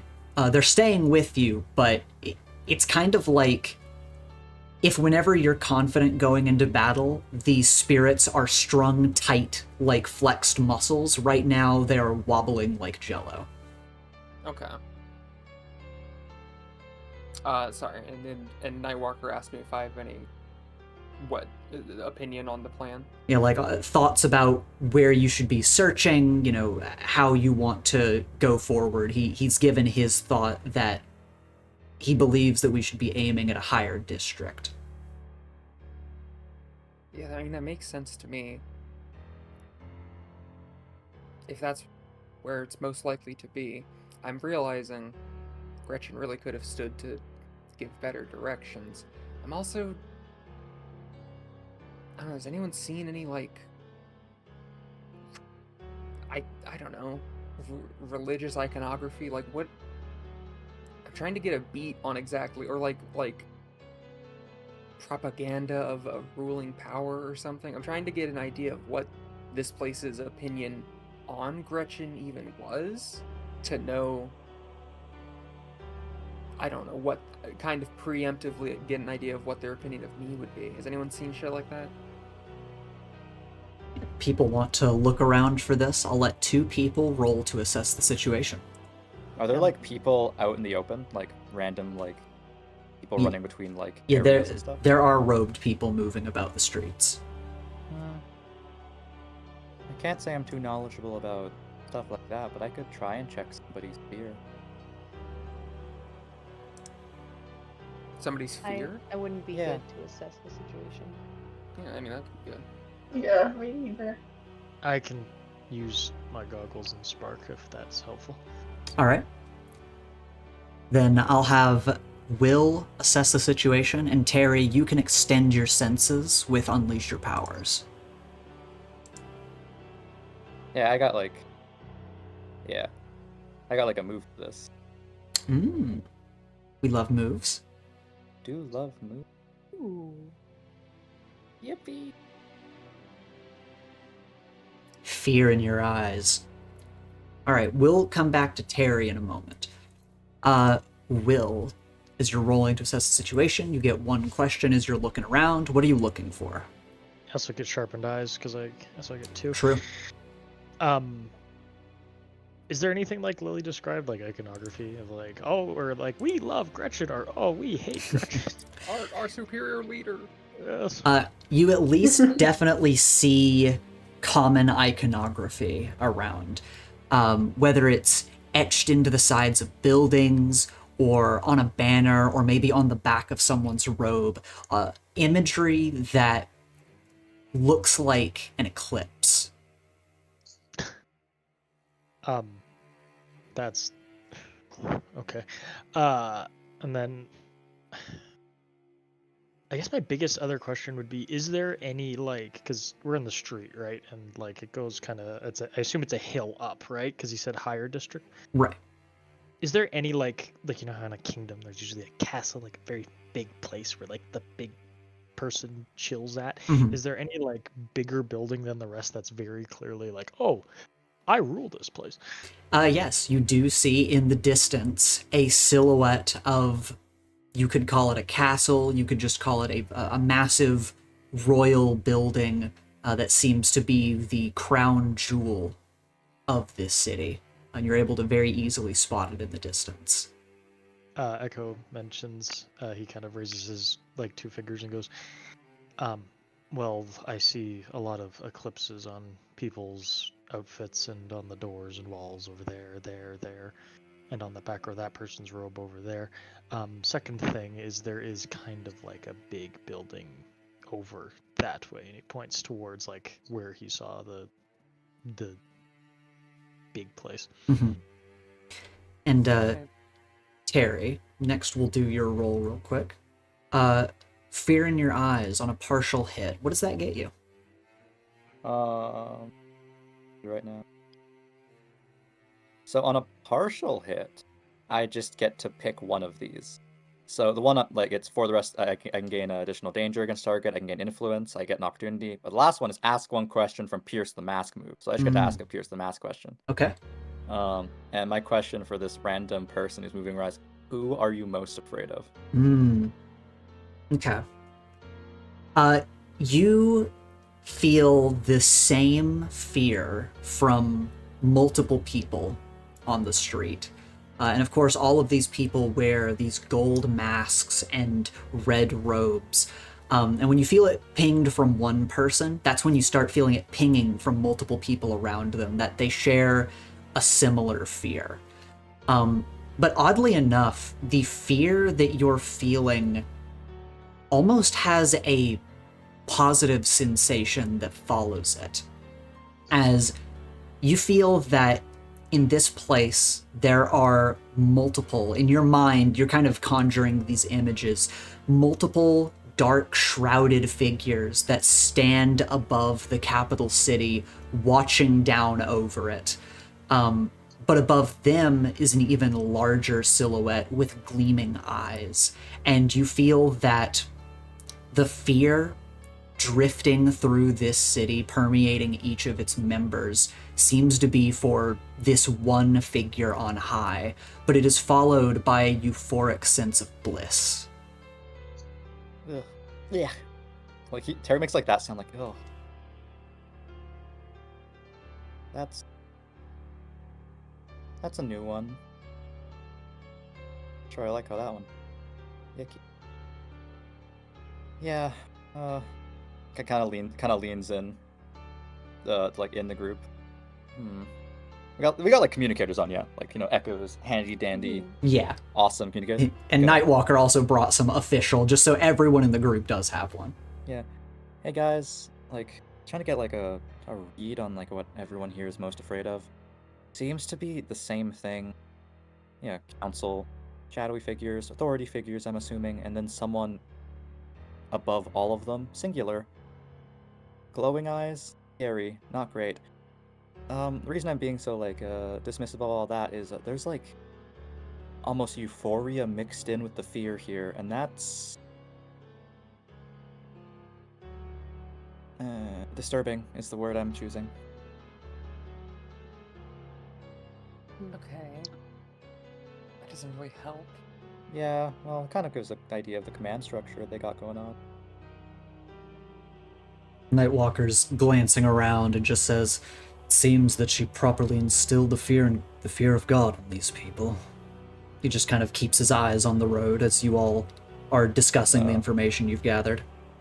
One thing, Ethan, like, could Terry, like, while he's getting this fear essential to them, do they, like, fear this above, like, everything else? Like, including, like, death? Like, bodily harm? Yes. Sure, okay, It's yeah. not even a question. Okay. Yeah, like, Oh, they're... wow. Yeah, you hit on, like, yeah, they're more scared of the authority here that I don't think anything else would even register. Like, I think they could, like, toss themselves on bikes, and, like, anything's better than whatever would happen to them if they something wrong with regards to people. Jeez. Well, alright. I guess either way, that doesn't change anything. I guess we're going to the manor. Yep. Isn't it kind of sad though? I mean, yeah, this is a miserable place. Definitely not Amish. Well, And it's all because of your grandma? not grandma. There's many, many greats. Yeah.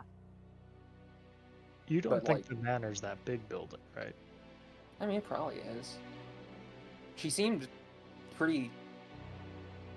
I don't know. It was a real short conversation I had with Gretchen. But, like, she seemed pretty into herself and, like, really satisfied with the life she was able to live, with the power she had. So I wouldn't be surprised. I would kind of just assume she probably got the best house for herself. Nightwalker, Not a modest person. Nightwalker scans the area and looks back to the group and says, "It's possible we could be looking for a family home. Before we go to the largest building in the city, I recommend we search the foot of that building, the perimeter around it.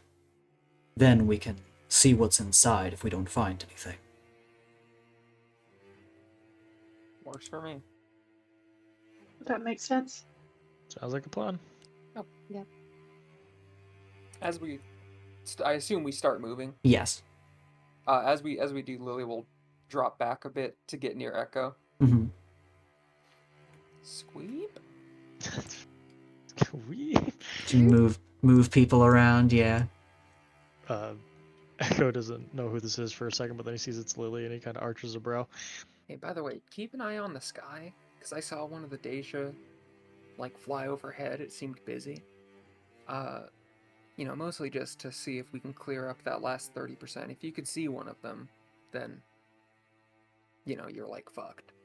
Let me see if I can. Do you see any in the sky right now? I look up. Yes, in the distance, you are able to see that there is a Dey'ja kind of flying towards a civilian's house. Do you see one? I point towards it. Does Echo see it? Echo, you look up in the distance, you're scanning with Spark, and you just see birds flying in the distance. I don't see anything. Do you actually, or are you just, like, in denial? No, I don't. I just see those birds. Okay. What do you mean, okay? Well, I don't know. It just seems like you would be in denial. Why would I lie? Like, I would understand it. Why would I lie to you right now? Well, no, I believe you. I didn't. I was just making sure, but if you say so. He's like, ooh. I would say now I'd give you, like, a 50-50 on whether you're, like, also cursed or not. Why still so high? I mean, you did see them at one point. That seems pretty bad. Yeah, and I remember how they look, but, like, there's nothing up there but birds. Okay. Maybe you just haven't progressed that far yet. What do you mean I'm, like, progressed? pretty, like, up there in the curse, you know? So wait, hold up. Like, if I'm also cursed and it hasn't progressed along far enough for me to see them, does that mean that after we, like, fix your problem, I'm still gonna be a problem? I don't know. What do you mean you don't know? I mean, I don't know. I didn't know what they were called until fucking Lawrence showed me his book. Echo is suddenly unnerved. Yeah, I barely know what I'm doing. Like, I'm just taking it one step at a time and hoping the next step will be the last. Are you sure it's a good idea to talk to Gretchen? I've been very clear that I really expect her to try and screw me over, but I don't have a choice, really. I have to see on the off chance that she has anything for me. Okay. Alright. I'll trust your judgment. Look, if we kick their ass hard enough, maybe they'll just, like, leave people alone permanently. Do you want to kick her ass? No, not her ass, Dey'ja. Oh, okay. I was wondering if you wanted to beat her ass. I mean, I would if it comes to that. She sucks. I can't say I speak from experience. I don't know the lady. She cursed my entire bloodline just for, like, kicks. Those are for kicks? Like, how do you know it's for kicks? That was kind of the sense I got from talking to her. Also, what does it mean by for kicks? Like, what does that mean? For fun. Wow, that's fucked up. For cliffs or for clarfs or whatever your words are. We don't have a word for that. For flarks. Just did it for fucks, you know? You mean, you trying to say criff to me right now? That's right, criff. Criff, yeah. That word just seems to mean everything to you. It So, is kind of a catch-all. But she sounds like a real Bosch Tet. for sure, man. Absolutely. Right, and you all move along the street. Arrive Oh here. god. Move down the way. I really like these guys. Something about them all squatted up in, like, shoulder to shoulder. Yeah, you guys are walking down the street, and you're able to see in the distance various figures. And coming down the main road, of course, is a group of robed figures that seem highly organized. They're not just out and about for no reason.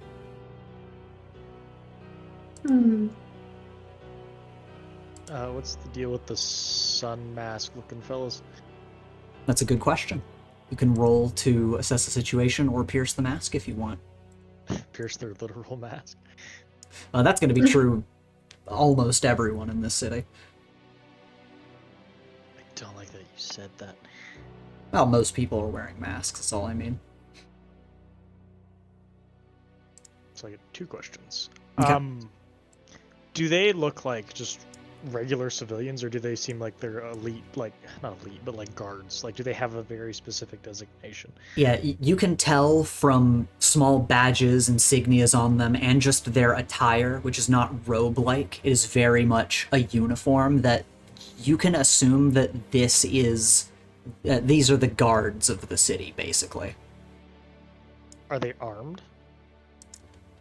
Yeah. Is that your second question? Yeah, I don't like how you said that. Yes. On them, it looks like they don't really have weapons, but you get the sense that they are armed regardless. Okay. Good to know, thank you.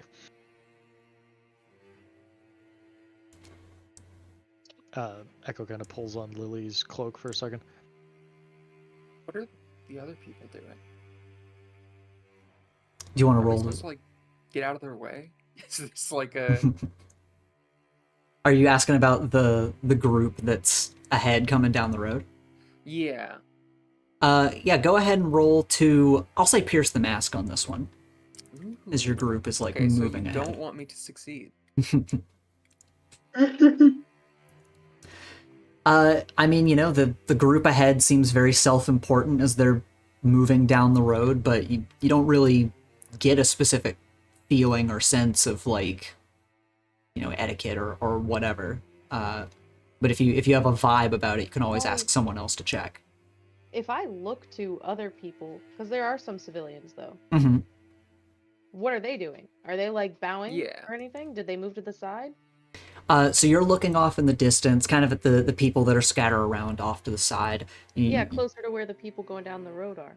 Yeah, Up above, it just seems like they are moving down the street. Nobody is really in their way, and everyone that is off to the side is either like tending graves or, heading inside for the night.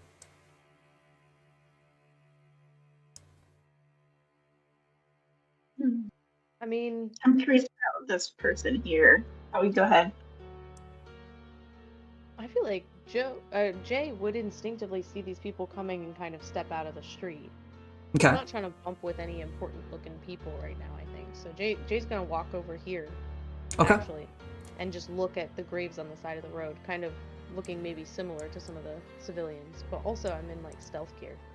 So Yeah, Alex is probably going to do the same thing. All Just right. get out of the way of these people. Yep. Harry's gonna move to the right. All right. You guys move off to the side. Right side, best side. And did the wrong thing. There we go. And yes, after a few moments, you guys go over to the sides of the road, kind of avert your eyes, unless some of you are trying to keep an eye on the group. Yeah, how does everyone treat that part of this? Alex is going to kind of try and watch them through her mask, because she does have that whole face mask on, so she's going to try to subtly keep an eye on them. Okay. Terry's going I'm full low gonna profile. be looking at the ground for the most part. Okay. Once they are near me, I'm looking up and taking a couple of photos. All right. Good idea. You can mark that down. You're snapping photos of this group. And Alex, as they pass, roll to assess the situation. Okay. I would also like to just kind of get a ghosty sense from them. Yeah. To see if I get anything on my ghost dar. Yeah, roll to unleash your powers. Yippee. Nice. And that 5 was your assess the situation, Nicole? Yep. Okay. So yeah, you're watching them, and you see this group of robed figures. The one at the front clearly looks more important than the rest from what you can tell, but you can't really glean much else. Though I will give you, as anyone who looks in this direction would be able to tell, that they have the same insignia that Echo spotted earlier. Lily, as you're extending your ghost senses, what are you kind of looking for or feeling for in this moment? Like, are you trying to use your ghosts to detect something on them? Are you trying to detect, like, a stench of death from them? What's Lily looking for? Yeah, kind of in the similar way I did earlier. Just kind of wanting to get a sense of, the like death sense I was getting, or what I got from the flowers, if I'm getting anything stronger in that kind of regard from these people.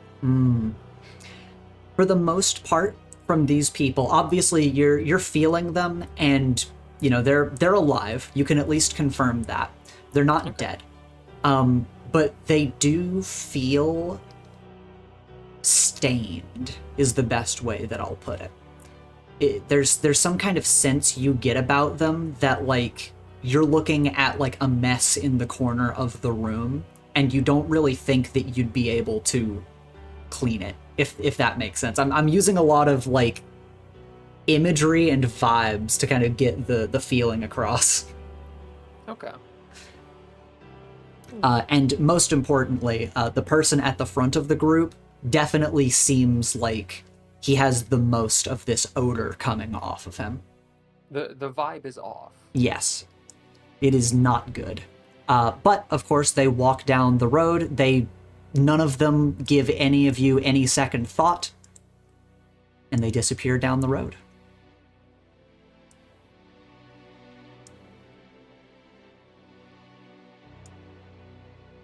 Let's hurry up.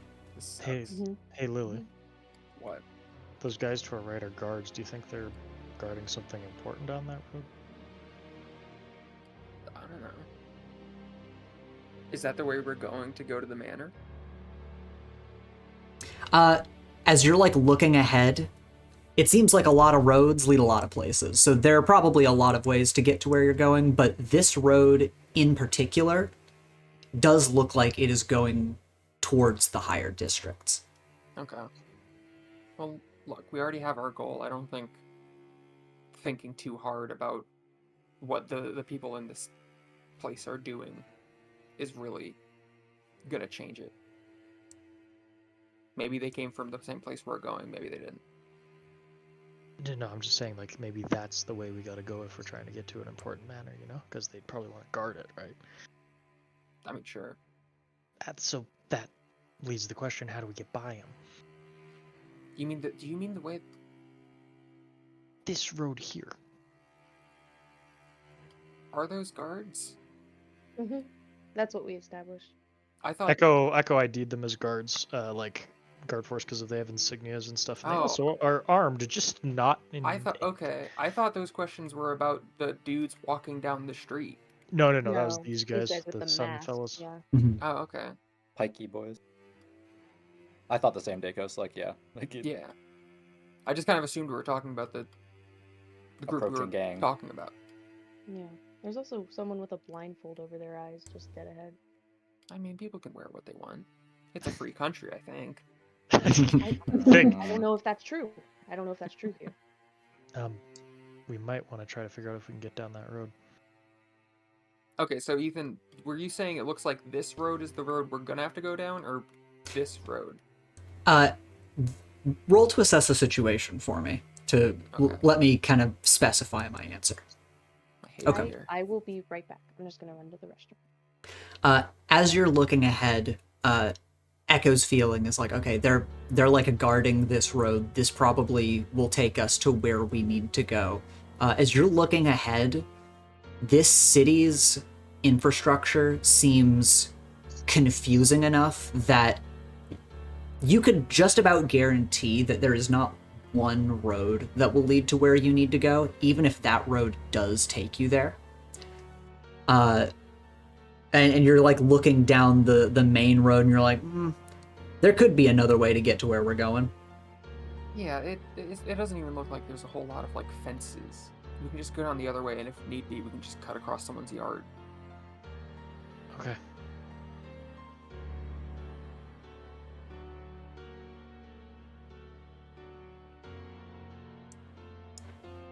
I assume everybody rejoins the main group. Here. Uh-huh. And No, I get middle. Oh, sorry, right. You're so true. Protect the president. And I mean, do you two share this conversation with Nightwalker as you rejoin the group, or do you just silently rejoin the group? Echo mentions it, the road. Okay. Then yeah, Nightwalker will look off to the side and just speak lowly as he starts walking forward, and you guys are ushered to follow him as he'll actually stay quiet as you move by this road. But after you've passed it and kind of exit earshot, he'll speak lowly to just the group and mutter, "It does look as though that road leads to the higher districts, but we have many ways of reaching our destination. Again, we wish to stick to back roads. Taking a main road such as that may draw too much attention to ourselves. We'll continue onward for now, but that is a good catch, Echo." Echo nods, but stays silent for the most part. He just hates this place. Set all his alarm bells off. Not a fun place. You just hate it because I hated your sandy place, so of course you're gonna hate the location that's like mine. Yes, it is all So ruse. petty. Yeah, I know it is petty. You're telling me that Echo would like a place where there's just corpses hanging around? It's cool. It's badass. Yeah, it's certainly a choice. I feel like from the scenes we've seen of the sand dimension, I wouldn't be super surprised if like a Star Wars fucking bounty hunter like shot someone in the street and all the fucking dudes were like "Leap Lorp" and like just left it be. You're not wrong. So I'm just saying, apples and oranges. All Not right. even close. And, with this, you will continue down the main road. Uh-oh. And ahead of you, you are able to see this scene. You see a few people at the sides of the roads, and coming down the main road, you see two guards walking in a line, one after the other. Are they walking towards us or away from us? Towards you. Not like, walking at your group, but in the direction of your group. Okay. We've got to act normal. We've got to be chill. Scoot to the side a little bit so we don't bump him. Everybody moves off to the side a little bit. Yeah, just give them their lane. Mm-hmm. Yep. Don't Walk be down the other suspicious. way. Don't be suspicious. Terry just says, "Stay on the right to be polite." You guys move down the road here as they are also walking. An Echo, much like the other guards that you saw before, you're scanning them with Spark, and you don't see any weapons on their person, but just from their posture, how they carry themselves, how civilians look at them when they pass, you still get the vibe that they are plenty armed.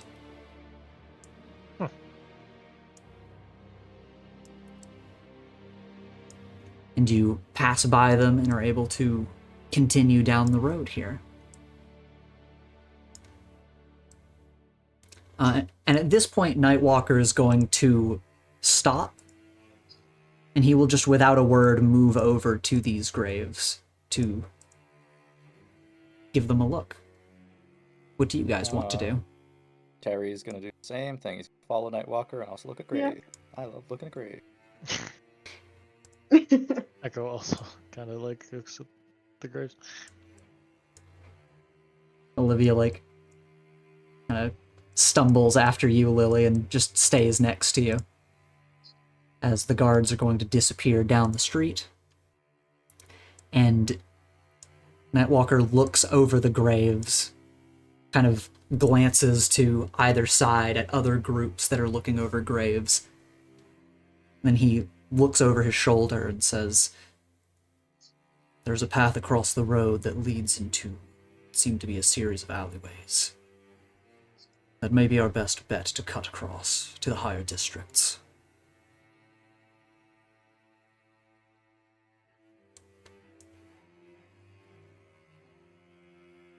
Oh gosh, Somebody's is this person approaching. walking over to us.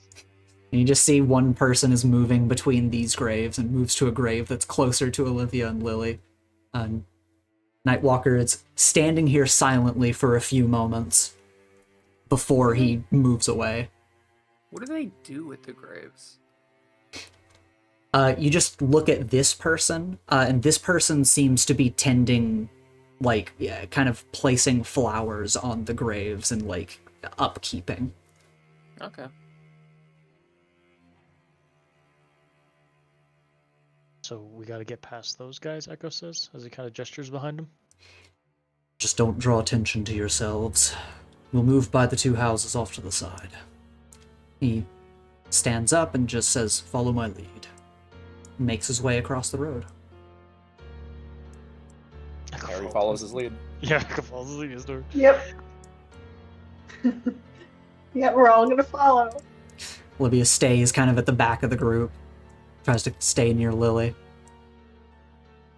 And you all start making your way, and as you approach, you do see this opening that goes between all of the houses, and look off to the side to spot this group, which all seem to be kneeling in between these graves.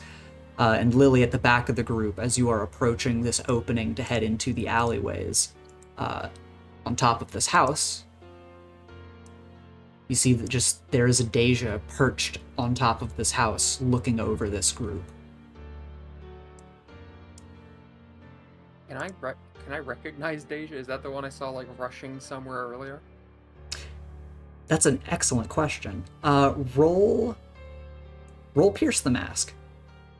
Ah, you wish for me to fail. Well, you're looking at it and you're like, Dey'ja are like these robed figures of darkness. You don't know if you could ever tell any Dey'ja apart based on looking at this one from afar. You don't think that the thought's crazy, but you're like, I can't tell anything. I shrug. You guys make your way down.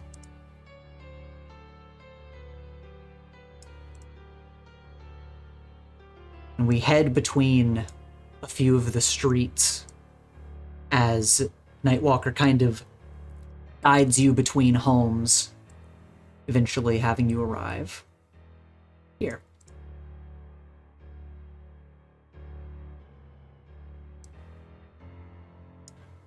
Are the rose bushes stanced up? What did it say? That's scary. Yeah, you guys look ahead and you see bundles of roses in a massive, what you can only describe as a flower bed, not seemingly man-made, scattered about kind of randomly, as their roots above ground are scattered out around them. Still planted in the ground, but just unnervingly above ground.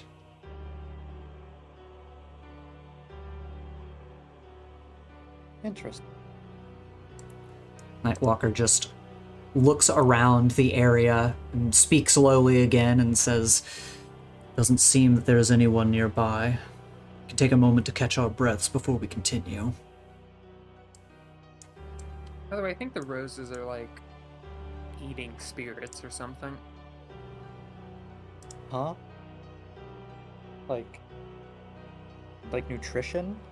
Growing? I think off they might be those? like feeding off of life energy type stuff. That's a lot of things. I'm not seeing a lot of ghosts around here. My ghosts seem not happy to be near the flowers.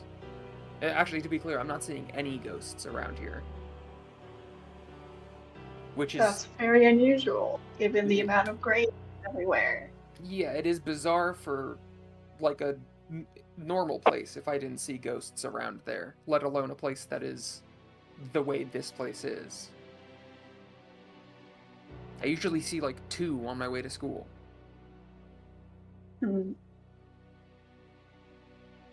Echo, you walk over with Nightwalker, and you see Nightwalker kneel down to this bush of roses, and he is gazing very intently, analyzing what's in front of him before he extends a hand to investigate it. And as he touches it, you see his movements freeze for a second before he just pulls his hand back and shakes his head gently. What? These flowers should not exist. He just stands up at that and doesn't elaborate. Base. It's okay. Echo's gonna use Spark to look at them. Alright. You know what to do. 2 questions. I already know this, but Echo doesn't know this. But are these flowers very unnatural? Yes. You're looking over them. Jay probably could have shared with you that searching on databanks, doing an internet cross-image search, that this is not like any earth flowers. And as you're looking over them, you're like, I've never seen this before. You've never seen this in any of the other realms that you've been in. And my second question, I guess, is could they possibly harm us? That's a very interesting question. You're looking at this flower, and I mean, for one, touching it, messing with it, Spark is giving you readings that it's not like it's giving anything off, like radiation or anything, but it seems to be that these flowers are held in a permanent state of what you can only describe as necrosis. So you think that in some form, these flowers could be used to harm someone if they were ingested or something. But for the most part, it doesn't seem like interacting with them will hurt you. Echo nods at that, and he kind of just goes to do it. Nightwalker didn't touch it. Yeah, do you touch it with a bare hand? Do you touch it with a glove or your gauntlet? He touches it with his because he has fingerless gloves. He just goes to poke it. Yeah, you touch it with your fingerless gloves, so you're kind of feeling it with your bare finger, and nothing feels off to you. Spark's not giving off any alarm bells. It's just a flower, a vaguely cold flower, but a flower. Echo debates picking this because he's the weirdo that likes picking things, but he is going to leave that. Okay. And just kind of continue on with Nightwalker.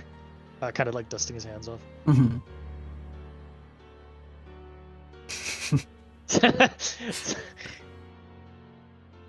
Wait, so does like Terry having it like his like coat pocket? Is it like -7 like every second? Like he's taking like chip burn damage? No, not every second. Yeah, damage over time. It's every frame. Oh shit! He's down like 20 years. Flashing red, twitching in place. Jay is starting to just kind of scan some of the headstones and stuff and look at the names of Mhm. some of the headstones as they walk by them. I know that we're heading to the big manor to find Gretchen's like final resting spot and everything, but even so, even knowing that, Jay is kind of scanning the headstones, looking for her name. Yeah, roll to assess the situation for me. Yeah, what is the language here? The language here seems to be. Well, actually, I'll let that be a oh, never mind. Yeah, Jay, you're scanning, you're looking around, you're picking up names. You don't notice hers. The language here seems to be an original language. You're not able to pick up if it has connections to other languages, but it does seem to be its own language for Nistania. Okay. Why would she do that? But Gretchen spoke English to you, Lily? Yeah. Okay. That's just common. That's universal language. Everyone speaks English. I hate that. I hate that you did Everyone speaks English / whatever the current dub is. Like, I think she's... God, aren't we just, like, French or something? Or is that on Dad's side? I guess I haven't really thought about it. That is very interesting. Or did I just tell people I was French because I always thought it was the best one? I honestly can't remember at this point. Anyway. All right. You guys rejoin the group and continue on. Mm-hmm. All right. Then Nightwalker nods to you all. You make your way around the bushels of flowers, and you continue on once again.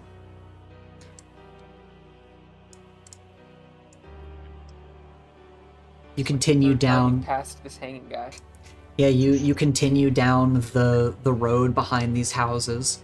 And Lily, you do actually notice that there are a few hanging bodies in the city throughout, but you notice that you're passing one that looks similar to one that you have passed before.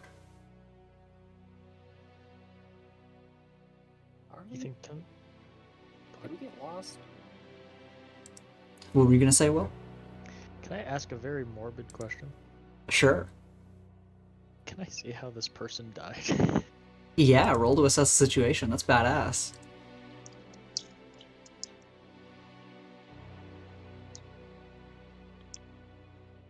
Alright, that's going to be your first question, I assume, and you get two. Yes, please. You can tell, based on Spark scanning, that they died of bloodletting. Oh. Yikes. Is there any clear spot where they letted the blood out, like the wrists, the neck? It seems like all of the blood came out, actually, from where you're looking at the body, from the bottom sides of the body. Their feet, their hands, just seems to have come out from beneath them. What a shitty way to go. Are Nothing there like himself. any flowers underneath the body? There are. Can I inspect those a little bit? Like maybe they drain blood over the flowers for some reason. Like we had the vibe that they were like feeding on spirits. Maybe they feed on just like death and blood. Sure. Roll to assess.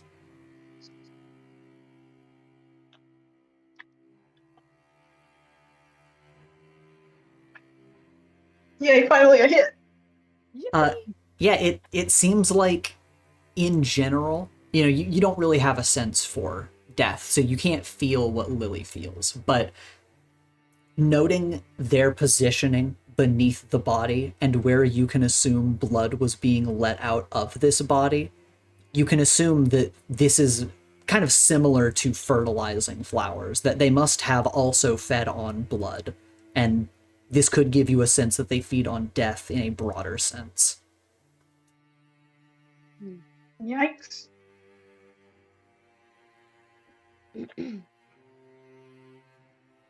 So are we? Do you mean the body looks similar, as in like it's the same guy, or are they like dressing the people they're doing this to the same way? No, yeah, you're walking by this, and you kind of do a double take because you're like, wait, I think that we've passed this body before. Ah. Nightwalker, are we going in circles? Nightwalker is like looking around, also coming to this realization, and he just kind of curses under his breath and just says, "This city's architecture is more than frustrating." He's just like looking around as he doesn't say yes, but you can tell it's like, oh, at street level, it's like impossible to tell where you're going. It doesn't feel like you should have gone in a circle, but somehow you have.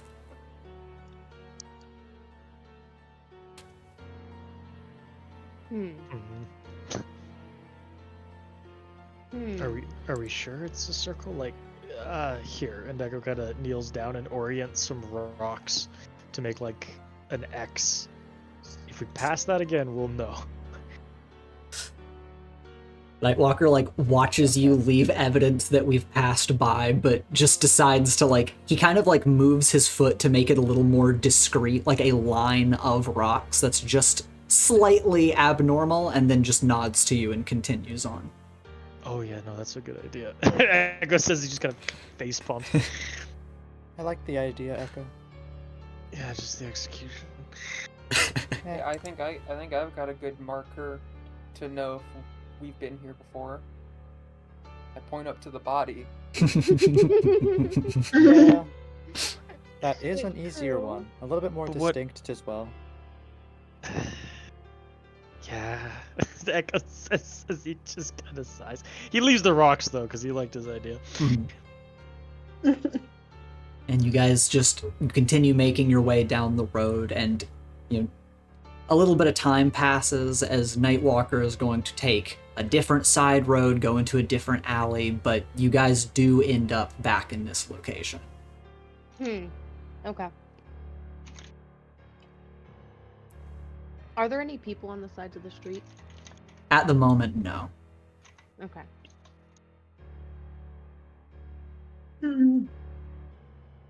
Nightwalker glances around and just sort of grimaces slightly as he says, "If we can make our way to some alleyways, I would prefer to investigate from the rooftops.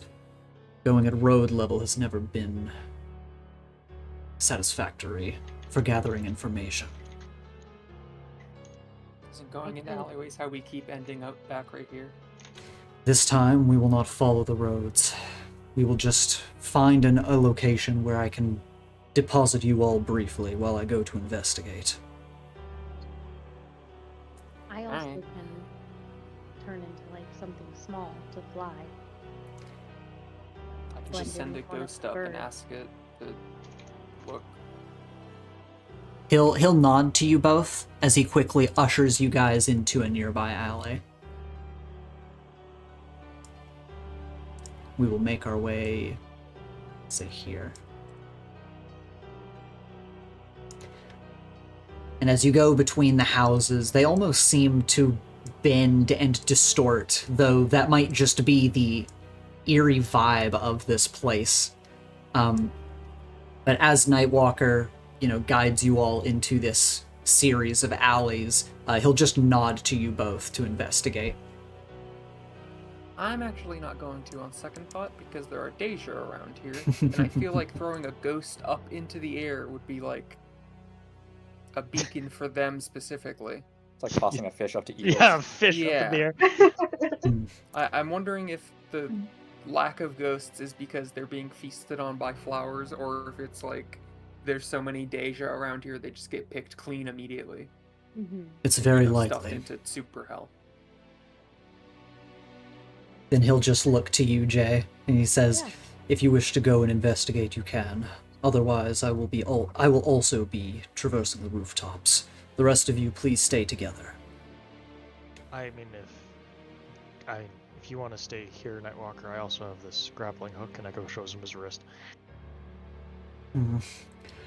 In case they spot me on the rooftops, I'll ask that you stay undercover. He gives a thumbs up. And Nightwalker will very swiftly leap up a few ledges and make his way onto a nearby rooftop. And then Jay, if you want to fly after him, you can. I do, but before I do, I basically, like, the way that I transform is I transform to look like one of the big giant black birds that we've seen flying around. Okay. You're like a little black bird drone. The birds aren't real. Yes. The birds aren't real. Okay. And I, like, Confirmed. give my wings a flap as I take off to the sky. Mother of God. All right. You take off with Nightwalker. And the rest of you are down here in the alley. So we will move to follow their investigation. So how do we look natural down here? Cut away. Perfect comedic timing. Move up here as come to Nightwalker perching on a nearby rooftop.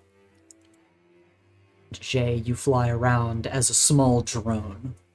And you see Nightwalker very quickly dash along a few different rooftops, creating some distance between himself and the group, but kind of going in a perimeter as he seems to stealth around and be investigating the roads. What do you want to investigate? How do you want to go about this? I'm specifically trying to find the path leading us towards, like, the manor that we saw. But I'm also trying to keep an eye on Nightwalker. I'm not trying to lose Nightwalker, if that makes sense. So while I am, like, scouting for that, if Nightwalker starts to double back or something like that, I will also double back. I'm not trying to go so far ahead that I get lost, you know? You're doing an eye in the sky situation. Yes, so I'm just kind of trying to get a general vibe of, like, okay, we already went through this alley here, and it circled us around, so maybe if we cut this road right here, then we can go. All right. Then yeah, roll to assess the situation. Actually, you know what? Roll to... Is your freak looking bad right now? Or is it looking good? Freak and danger are my high stats. Okay, I was about to say, I actually want you to unleash your powers to extend your senses. Okay, yeah, that makes sense. Wow, didn't matter. Do we have team? You do have team by default. You have 2 points by default. What do we think, team? Should I take a point so that I succeed?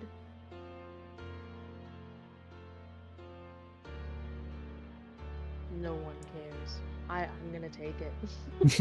Oh, sorry. Go I was for it. eating fish. What was going I on? just wanted to make sure it was okay that I use one team so that we know where to go. 100%. Okay. Okay. And of course, I'll say that Nightwalker is your ally. He's also helping you kind of check on a perimeter. Well, that's true. That would put me at 7 if he's helping. Yeah.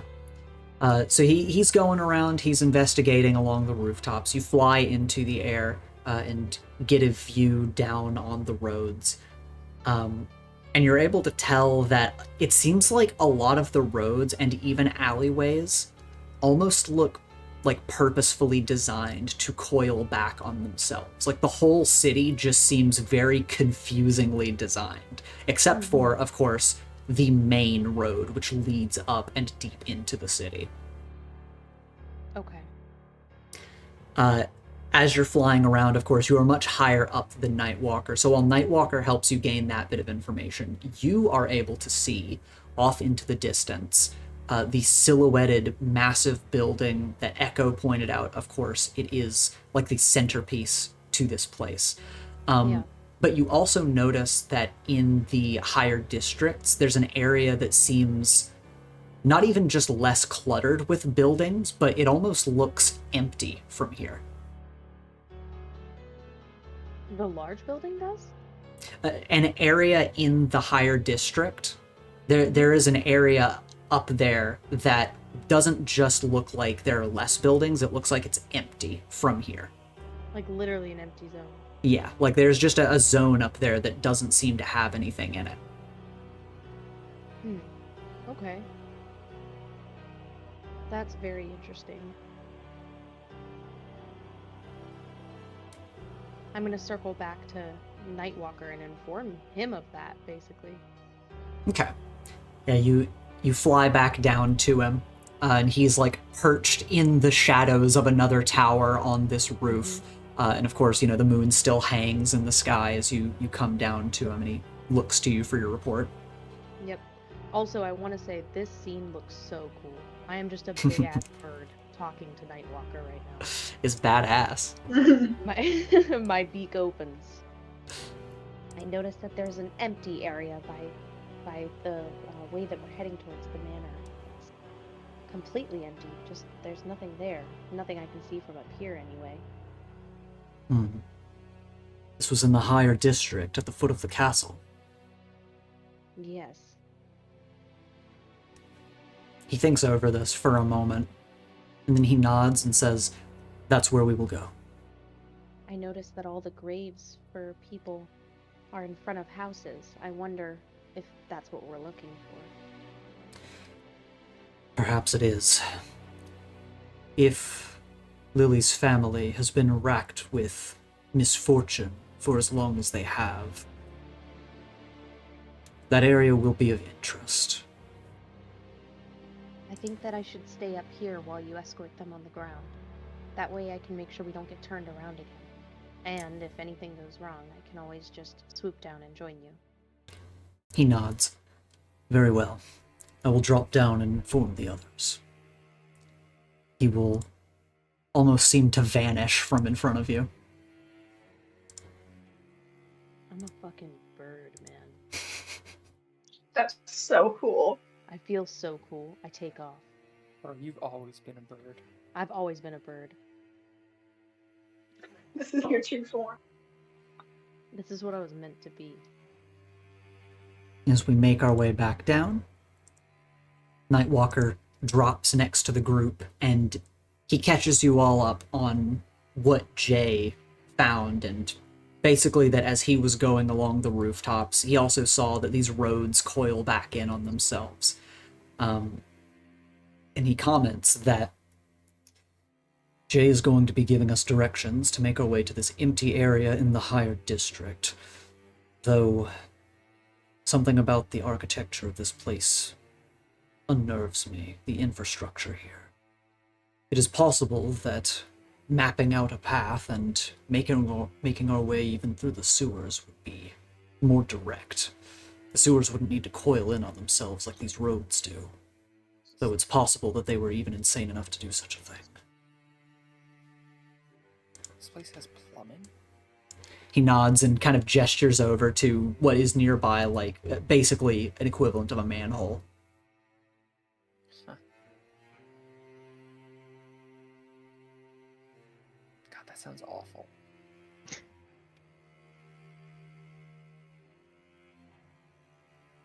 And Jay, really quick, as you're flying around in the air, you're kind of looking at the route, you're trying to sort of plot out a path, and you feel something. You feel eyes on you. Okay. Right.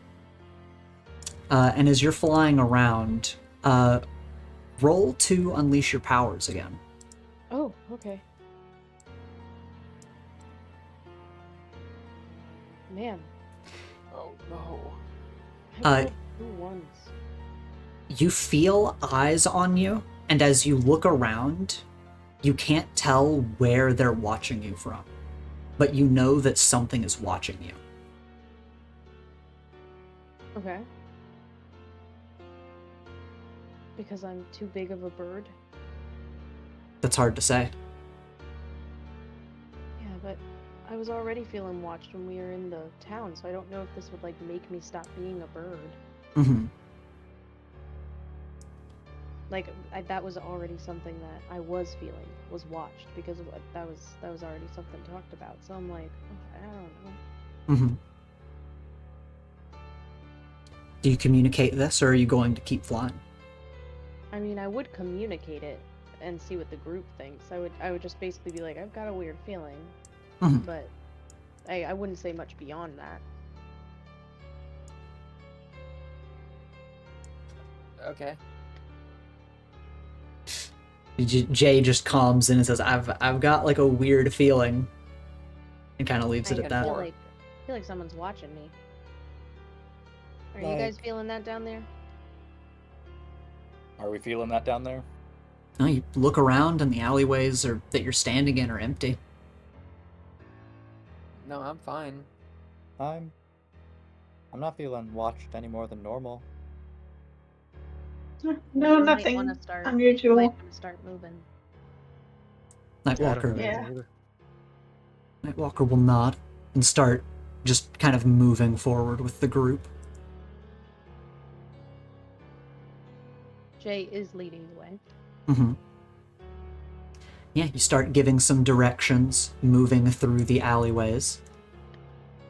And as you're Well, flying... Aren't the alleyways the only ways that like curve back and don't actually connect to the main road? Right, you're gonna move through some alleyways onto some main streets. You're guiding them on the path that will not have them just out in the open, Okay. I then. assume.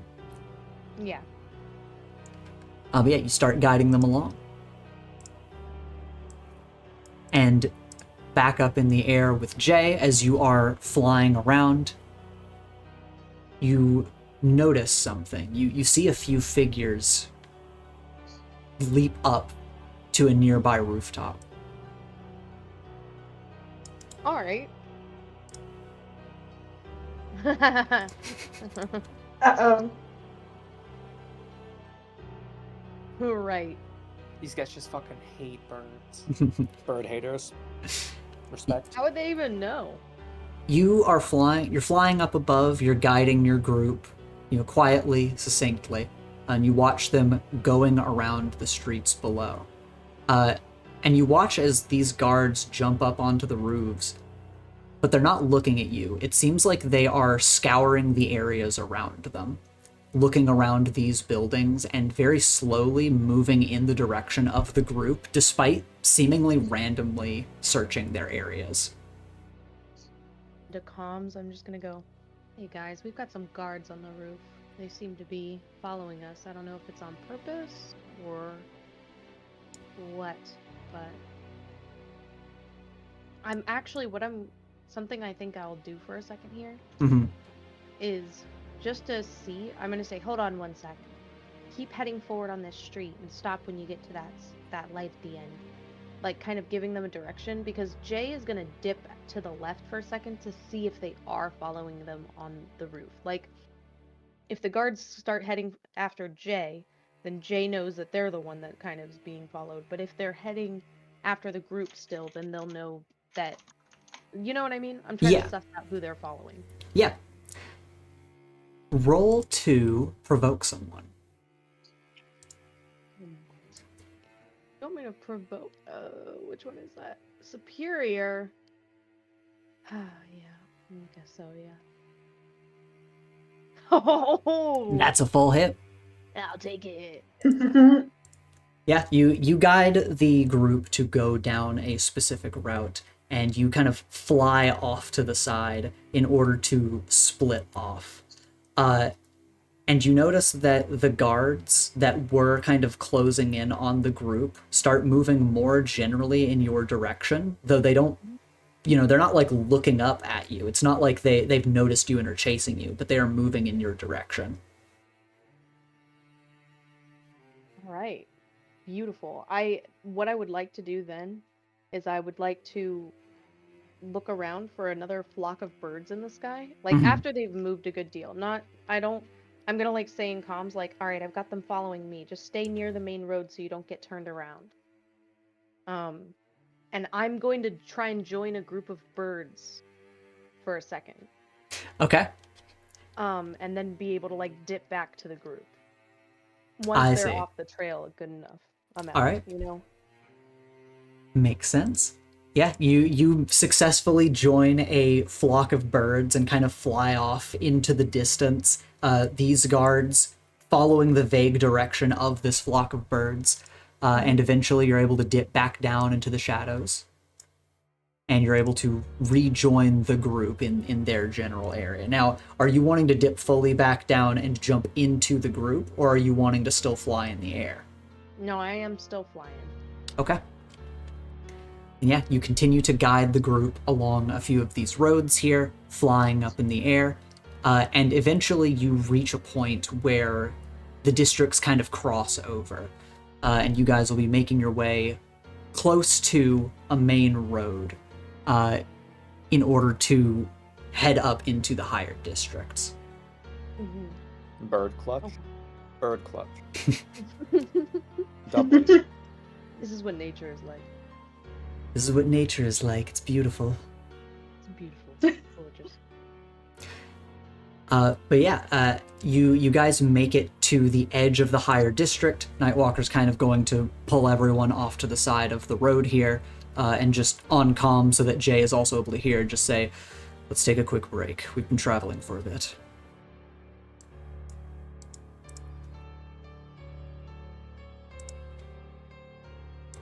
And you all have a brief moment as you find this kind of clearing between these houses.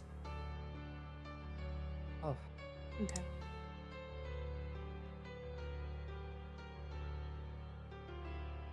Livy just goes to, like, sit on the ground. It seems like she was thinking of sitting on a nearby stoop and then decided against it, and she's kind of gonna sit on the ground here. I sit on the stoop.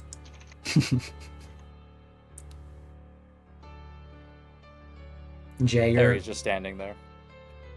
you're looking above. You don't Yep. see anybody in the area, thankfully. Okay, good. That's what I was just about to ask before moving forward. Echo's gonna kind of walk over and just kind of tug on Alex's cloak for a second. Yeah. How are you holding up? I mean, I'm not gonna lie and say I'm totally fine, but I did talk to Terry earlier and it went better than expected, so I guess we'll just see. What did you talk to him about? His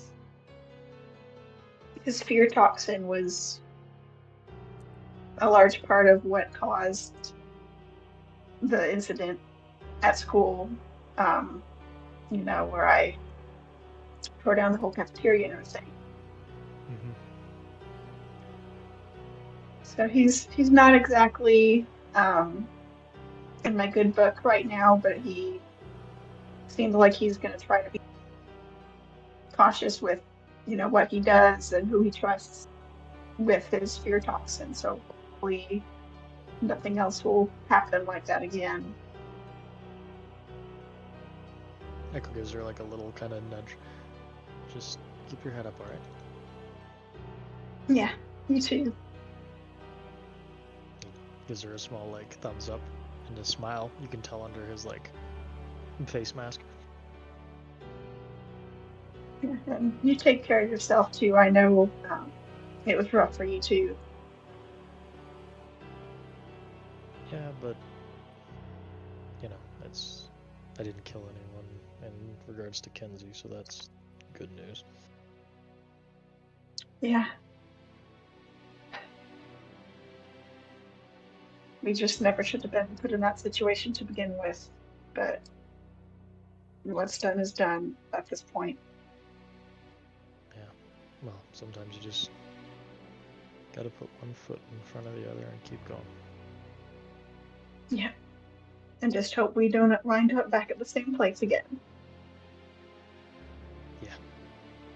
He nods. And kind of looks at Lily for a second, and then kind of gives a nod to himself.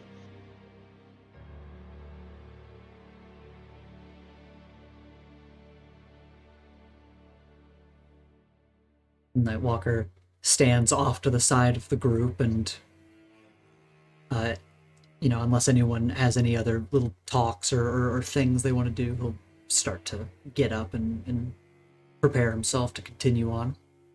Okay. Nah, Terry's just... Nightwalker gets up, Terry will just, like, hand in motion forward. Oh, he's just impatiently tapping her foot. Mhm.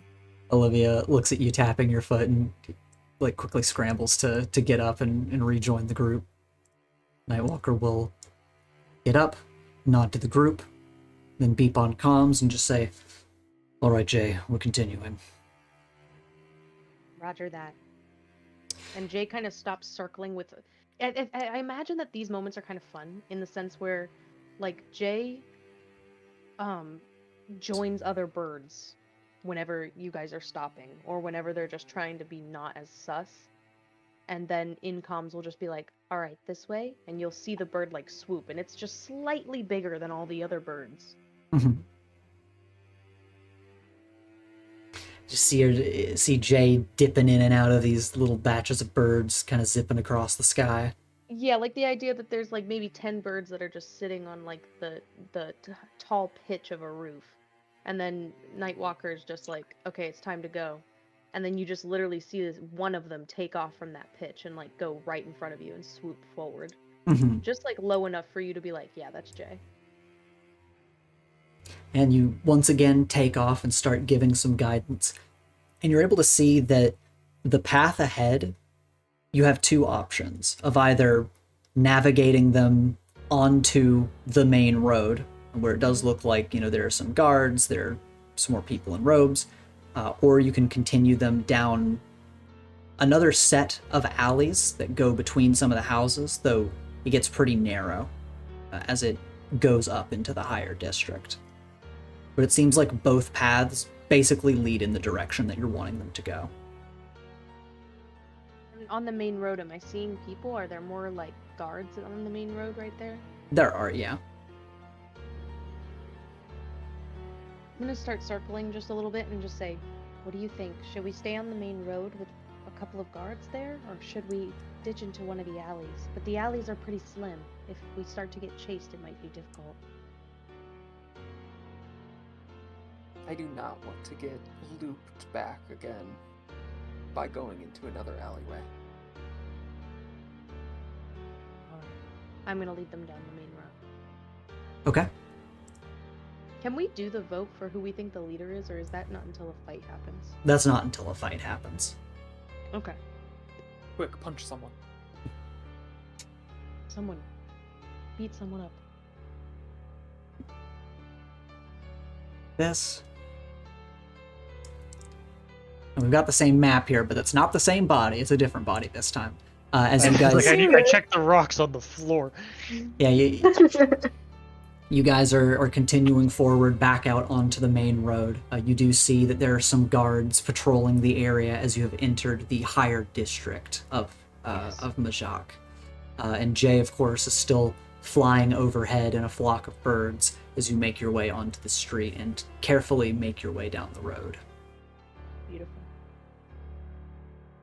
And it seems like at this point, you're just going to be following a big road. And ahead, Jay, you're able to see that the path can either wind up the hill in order to head to the large castle, or you actually go down a decline towards the empty zone that you saw. I feel like we should look at the empty zone. Jay's gonna go into comms just to say, do we want to head to the empty zone first, or do we want to go straight for the castle? I think I missed the explanation of what the empty zone is because I had to get up to put my dinner plate away. Oh, okay. So what is that? Basically, in this like higher level district, right outside of the castle, there is a big empty zone where there seems to be almost like no houses or anything. And from up above, it just looks like an odd clearing, kind of. But what Nightwalker and I were wondering is because all of the graves for people are buried seemingly in front of their house. Like every house has graves buried in front of them. And the people who live there care for them. We're like, maybe that empty zone is where Gretchen is buried, since it's right outside of the manor. I think that's a good idea. Gretchen specifically had said, like, ashes, right? She did, yes. Do people bury ashes? No, but they'll spread them somewhere sometimes, Well, like in the garden. if they're spread, or- then we're fucked. We're not gonna collect the individual ashes. Jay, while you're up above here, roll to assess the situation for me, because now you're much closer to these areas than you were before. Yeah, true. I can look a little bit better. We'll see. Nope. Well, what you can tell is that the clearing doesn't just seem to be empty for no reason. Yeah.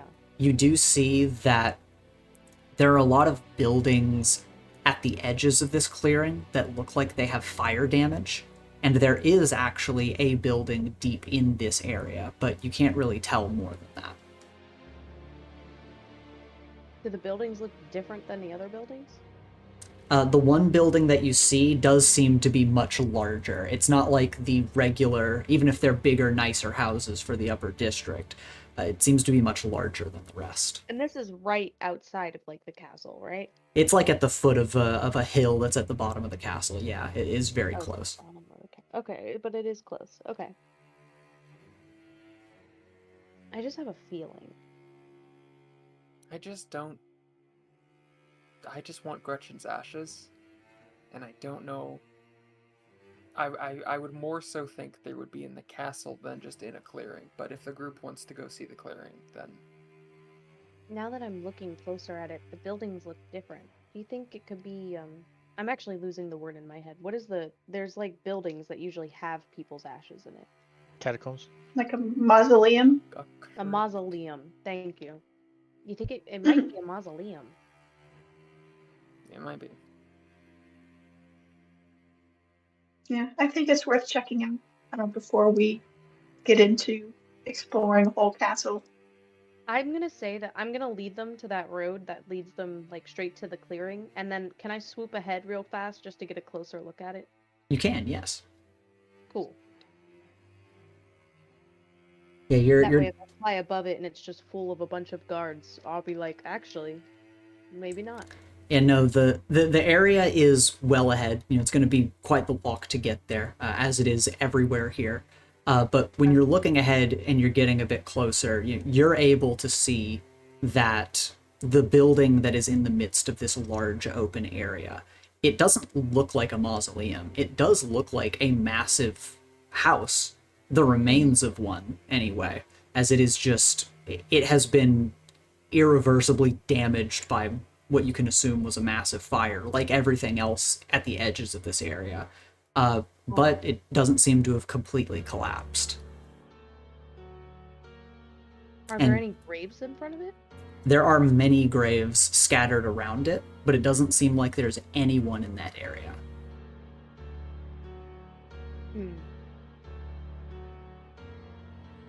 Interesting. Can I look at one of the names on the grave? You're very high up in the sky.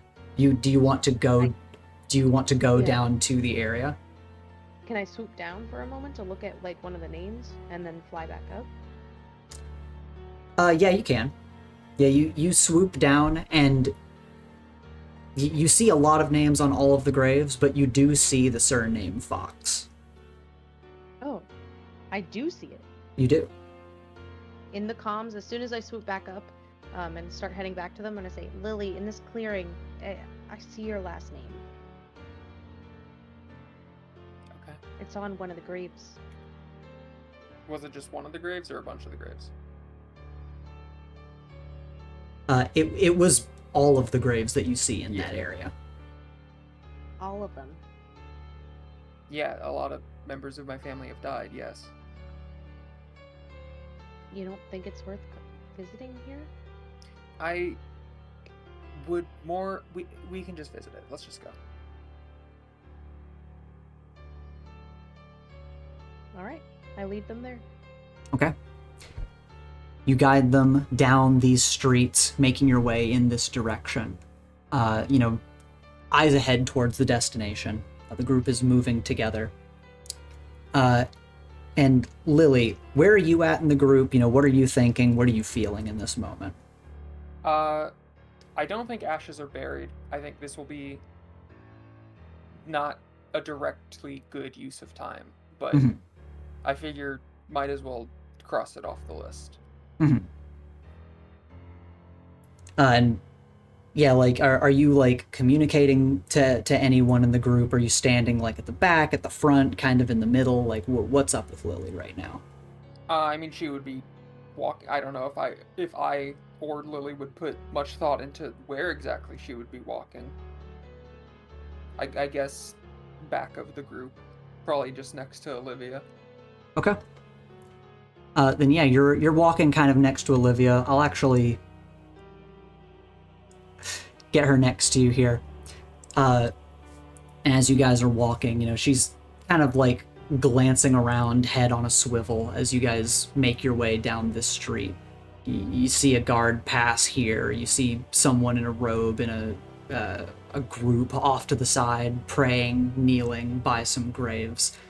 And Olivia just sort of says, "Can't wait to be back home after this." Yeah, this place is pretty miserable. She just kind of shudders again and gives off a little cough as she nods. And as you're walking around, Lily, you have a cold breath that rolls out of your mouth.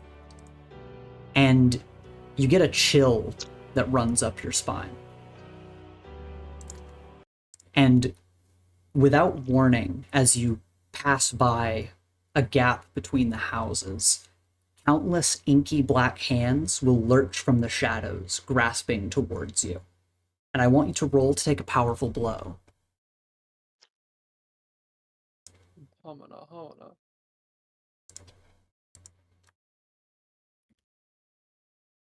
Normal hit. Okay. What are my options again? Don't worry, I had you roll that for a different reason. Oh, okay. The hands lurch toward you. And Jay, as you're flying up above, watching the path ahead, your eyes flick down, and you notice this as it's already in motion. But you do notice this as Lily is at the back of the group. Okay. Is there hands just coming up to try and grab them? Yes, almost like tendrils, these inky black hands rush out of the shadows towards you, Lily. And as they do, they very narrowly almost grab onto you before, in a flash, Nightwalker is going to appear in front of you, or I guess rather behind you, in order to try to deflect them and get them away from you. But in this moment, one of the hands is going to open and reveal a strange device. And you will see this. That is a strange device. The rings on this device spin around bizarrely as the orb flashes. And this flash of light suddenly occurring in the middle of the street floods all of your senses as you all kind of, stumble, gain your footing. Jay, you watch this flash from above, and your eyes take a moment to adjust before you blink and notice that Nightwalker is gone. Oh god, he fucking... Uh-oh. He pick a load. And you hear a voice start to speak. Exactly as it was foretold.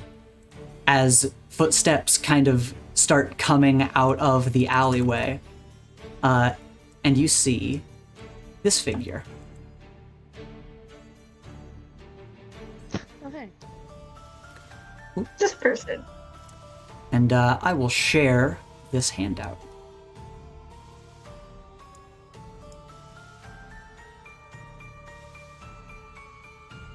Okay. As this figure walks out from the shadows, he just says, "Your protector is now disposed, and here you are, our precious scion. And you see this man in holy robes and a blindfold, and after a moment, the device appears from the shadows of his robes in his possession. He's a bit away from you in this alleyway as he just smiles wickedly in your direction specifically, Lily. What did you do to my teacher? He just grins, rolls the device back into his sleeve, and says, "You needn't worry about him, my dear. This moment is about you." Oh, go on. Jay, as you're Yep. up above, what does Jay think in this situation? What does Jay do? I don't want to give away my position just yet. I'd love to just swoop down and be like, "Fuck you," and like take the attack, but Lily is leading this, and I'm not gonna do anything without the say. So I'm going to perch nearby, looking down, and just in comms be like, "What's going on, guys?" And as you Not even really expecting a response. Yeah, you perch, Alex, Echo, Terry, and Olivia, you can tell, you're all sort of like reeling, bringing yourselves back from the flash. And Lily, as you, I want to say make eye contact with this person, but it seems that he's watching you even without eyes. He just continues to grin, and he seems to fade further back into the alleyways, disappearing into the shadows. Not literally disappearing, but as if he's like trying to create distance from you. Could I do something? Yeah. Could I have because I wanted to do this before he even said he started moving back. Mhm. Could I have a ghost from behind him just basically double palm push him towards me as hard as it can?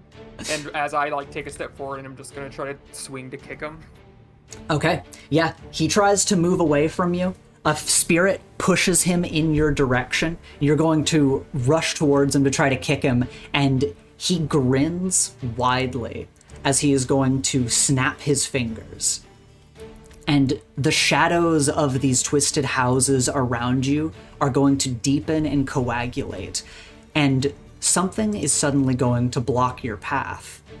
And I need to create more room between you guys to adequately show this. Oh, okay. I thought from the token placement, I thought he was much closer. Yeah, there's a little bit of distance. There's enough for a movement action, basically, between you guys. But what appears in front of you, you see this.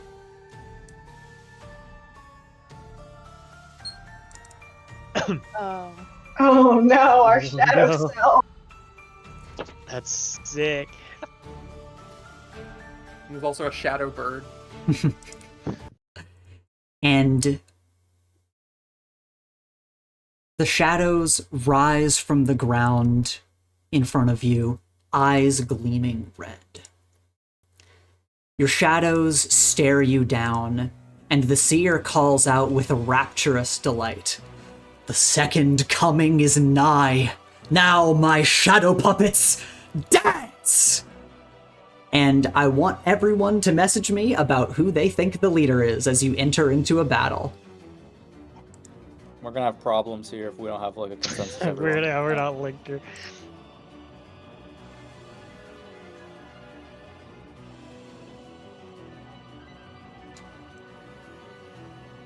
And guys, I'm sorry to tell you this, but you all got it exactly right. You all said the same person. You have dictated that Lily is the leader of your team in this encounter. It's about time. Just for the record, I've literally always said me. Also, I like how you got rid of the peace sign on Shadow Lily. Yeah, I also Yes. just noticed that. Yeah. That's very funny. So you're going to enter into battle. You're going to start with 2 team. Does Lily have influence over all of you? I Let me see. Has influence over me, yep. Yes. Definitely Yes. over Terry, yeah. Okay. Yeah, I do. You get another point to the team pool. What is everyone's purpose in this fight? I'm gonna kick my To own beat up ass. this blind boy. Whatever helped Lily. Yep. Okay. That too. Your goal in this fight is following Lily. Lily's goal... Actually, I want to specify this, Lily, because everyone's going to have the same goal as you, so it doesn't change the question. Is your goal just to beat this guy up? Is your goal to find out what happened to Nightwalker? Is your goal to get past him? Like, what is Lily's goal from this conflict? It is to beat him up, but she assumes following that she will be able to, I don't know, get Nightwalker back somehow. Okay. But she isn't too specific on the details. She's just, her gut instinct was, I want to kick him in the dick very hard. But that has been interrupted, sadly. Okay. And He's a seer, he saw it coming. Shit. the team is going to be off balance slightly, so we're going to enter into battle with... You know what, I'll be generous, actually, and not do that one, so we're going to enter the battle with 4 team in the pool. And yes, Lily, as you rush forward, I'm going to position everyone to be, a little more spaced out. But Lily, as you rush forward to do your kick, your shadow appears, mirroring your kick, and you both clash legs in the air. So real quick, just roll to directly engage a threat for me. I will do such. Gabagool. Yeah, you were not expecting your own shadow to start throwing kicks at you. So Shadow Lily does manage to kick you and send you flying back along the ground. It kind of creates space between itself and you. And the seer is going to try to turn around and continue into the alleyway. Like now, instead of just beckoning you, he is actively trying to run away from you as he's just like grinning and cackling the whole time. Oh, hell no. Jay, as you're up here in bird form, what do you want to do? I want to swoop down and try to peck this guy's non-existent eyes. I'm basically ripping the blindfold off and pecking their face. All right. Then I'm going to have you come down here. You're going to fly down and start pecking at him, and roll to directly engage a threat. Okay. Oh, nice. That's a full hit. You get to pick 2. Yeah. I want to create an opportunity for my allies to hopefully take that weird circle thing Okay. that they just put under their coat or whatever. Mm-hmm. And I want to take something from them. But can it be one of 2 things? Either one, I am literally just ripping off this blindfold to reveal whatever's underneath. But I'm pecking hard enough that I think I could take an eye. Yeah, you could do that if you want to. I'm embodying the place that we are in, okay? We're in Okay. a scary place. I have to match the vibes here. I'm pecking this. I'm gouging his eyes out. I am a Very giant. true. You're going to flock towards him and start pecking at his eyes. You tear off the blindfold and peck into one of his eyes, and you're going to notice that his eyes, he's very clearly blind. If it wasn't obvious before, his eyes are very clearly blind. You jam into his eye socket, and he is going to cry out, reach up in the air, and grab you, and yank you out of his head, throwing you onto the ground. And you have stopped him from getting any further away from the group. But as he throws you onto the ground, he is going to snap his fingers again, as your shadow is going to also create a doppelganger. To be fair, I did take 2, so it was to take something from them and resist or avoid blows. Oh, you said... You said create opportunity. Yeah, you said create opportunity. Okay, So, got it. so he didn't get away, but he has created a doppelganger for you now, as a shadowy bird is going to be fluttering in front of you. So to give us more reasonable space, you guys are in the alleyway. Let's say you're, up here, and the fight just outside of the alleyway is at the bottom of the map. So going back down to the bottom of the map, Lily has just clashed with her shadow self, and we'll go left to right. Alex, what do you do as your shadow self appears? And I'm sorry, just to clarify again, they can see the circular thing, right? Yes, you are able to see he has it on his person. Okay.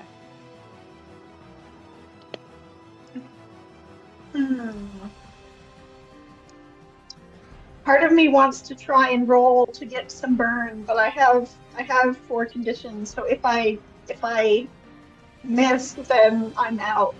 Hmm. Can always gamble.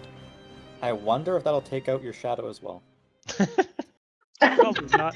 Good question. Wait. Yeah. And then you'd have to deal with the Shadow Alex all What if alone. the shadow's still there? That's horrible. What if it does? Sees yourself awesome. immediately passes We out. If gotta- it doesn't, well, I With know a what shadow I'm gonna right? do. I'm going to try to lower the gravity around both me and my clone to try and raise us both into the air so we're kind of out and hopefully minimize the chance of us causing collateral damage around with everybody else around. Okay. Yeah, you roll to unleash your powers. Okay. Okay. You can either mark a condition, or I can tell you how it's unstable or temporary. Unstable or temporary? Okay. You launch yourself and your copy up into the air, and you launch yourself and your shadow higher into the air than you anticipated, and of course it follows along. And you're able to look around as it seems like, shooting yourselves up into the air, you have gained more attention than you otherwise would have from just getting out of the fight. But you look ahead, your doppelganger is going to lurch towards you, and I want you to roll to directly engage a threat. Okay. you got this. Easy 12. Yep. 12. She is going to dash at you, start just throwing punches, kicks, and haymakers at you, and she is going to just start walloping you for a minute as she's beating you in a fist fight. Echo, back down on the ground, you watch Alex and herself rocket up into the air. What do you want to do? So with the opportunity of like the orb thing that's there now, Echo has a fairly clear shot.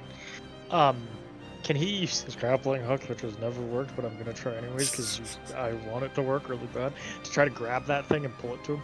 You can grab. You feel like you could definitely grab the guy. Grabbing the thing specifically would be difficult, but he did not get away earlier, so you at least have a shot to try to grappling hook him.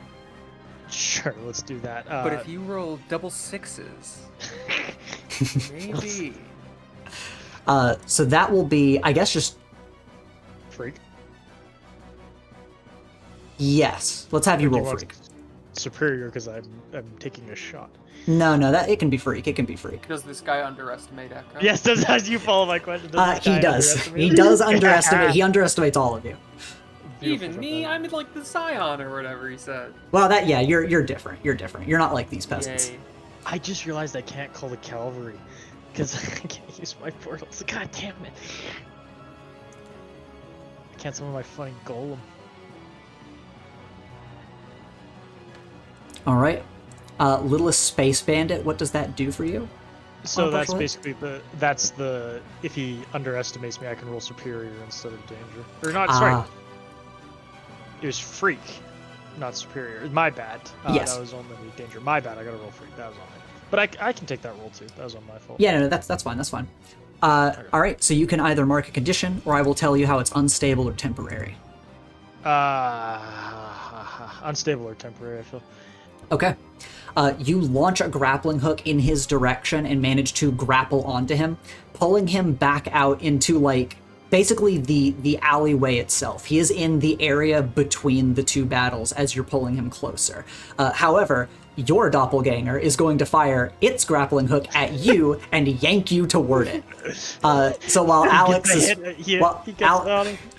is flying in the air, you're not able to pull him all the way to you as your grappling hook shadow, I guess, is pulling you towards your doppelganger, and he is going to start fighting you. Roll to directly engage a threat. Does he underestimate me? Because now I can roll for danger for the little space bandit. Well, I guess the shadows don't really estimate anything, but your main enemy underestimates you, so I'll say yes. Okay, now we're cooking. Okay, you get 1 from directly engage a threat. Resist or avoid their blows. Okay, you put your arms up to block as he's, like, punching and kicking you, and you hear, as he kicks the air with his prosthetic, you hear a swish as it cuts through the air. Oh my god. Echo's like, that's terrifying, but kind of cool. Lily, what do you want to do as the fighting begins? Did Alex's shadow use gravity powers or anything? As you're watching them up above, it seems like she's just fist fighting her. Okay. The grappling hook, I guess, isn't like a power, so my thought is simply, are these two shadows gonna, like, go crazy mode because their respective two people don't use their powers? That was mostly just a concern that I was voicing. I think Lily will, like, step up and square up with her shadow, and it'll just kind of out loud say, like, no one's allowed to tell her I'm doing this, but I'm gonna use infinite powers Okay. to get the basically what Priscilla does.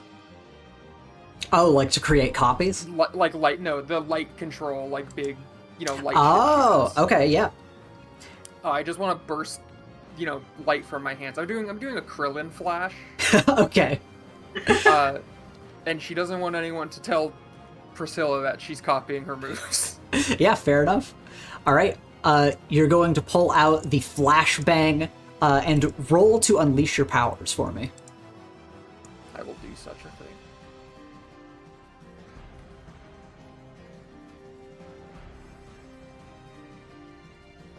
Okay. Once again, a condition, or I'll tell you how it's unstable or temporary. I can't really take conditions right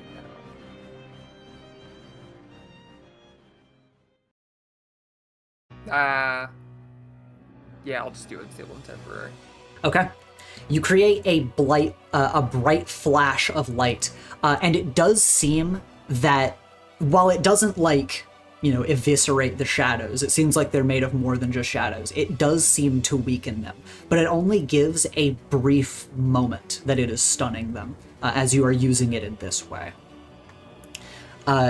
Terry, as we are going to just quickly move over to your area, and Olivia, who is like standing off behind you and Lily, how do you want to engage as your shadows stand in front of you and Lily is about to like flashbang? Terry watches all of this insane stuff like happen within like I'd say 5 seconds, maybe 10. Like maybe even 2 seconds. Like everything is happening very fast. Nightwalker gets yoinked. This guy monologues. Fucking Lily goes for like the nut kick ghost push combo. Fucking Alex takes Shadow Alex up like fucking stratosphere to fist fight. Grappling hooks happen. He kind of flinches for a second, but then dials back in. He sees the shadow him. He thinks about the situation. They're in an alley, enclosed space. He thinks about everything, decides thinking is not correct right now, and just goes to, like, head kick his shadow clone. Okay. Roll to directly engage a threat. Sometimes you just gotta kick something in the head. You pursue your shadow, and you guys box for a second as he pulls out moves that just immediately counter yours. And he is going to mirror what you tried to do to him, and he is going to kick you in the side of the head and knock you back. Terry's just like internally, no joints, that's cheating. Olivia is going to move off to the side. She's going to slam her hands on the ground and try to spread her rot. And her doppelganger is going to mirror her movements, slam its hands on the ground, and a dark sludge is going to spread along the ground, even consuming Olivia's Grimrot as it begins to coat the floor of the battlefield.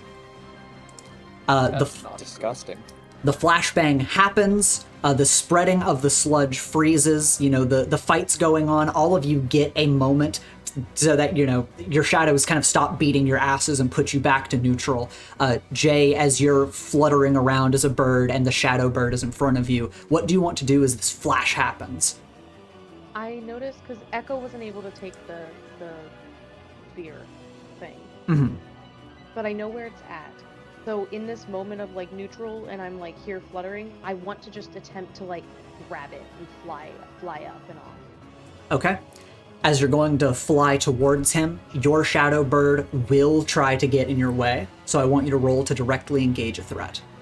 All right. Kapow! Nice. All right, you get 2 from the list. What do you want to do? I want to resist or avoid their blows, and then I would like to take something, which is that circular thing. Okay. You manage to dodge around the shadow bird. Device, that's what it is, sorry. You dodge around the shadow bird. You swoop by the seer as he is like tying his blindfold back on so that his design is consistent. Yeah. And, you know, there's like blood going down his cheek as you whip by him, soar, you know, just clean over him in a crescent shape as you take the device into your mouth. And the shadow bird is going to continue chasing you as this happens. As you go a little higher up into the air, Alex, you're facing off with your copy. How do you want to approach this fight? Well, I'm trying to keep it from going too crazy. I might see if I can kind of get us to land on a roof so that we're not just in the sky drawing a bunch of attention. Mm-hmm. Yeah, you're able to lower yourselves onto a roof. As you land on one roof, your doppelganger lands on the roof ahead of you, like mirroring your battle stance. Mm-hmm. And yeah, as you... Okay. I think I'm going to try to see if I can use my gravity power on her to hold her in place. And just hold her on the rooftop so she can't move. Okay. Roll to unleash your powers. Okay. Hell That's yeah. a full hit. Yep, describe what you're doing with your powers here.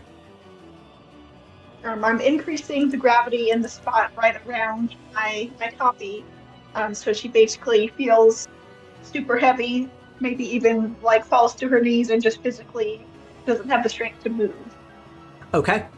You do this, your shadow falls into the ground, creating a crater on the rooftop as you exert your force over her. And her eyes are going to, well, her visor is going to gleam red as shadows are going to lurch out of your shadow. Tendrils are going to lurch out of your shadow toward you and attempt to pull and hold you down as well. Roll to take a powerful blow. Oh god.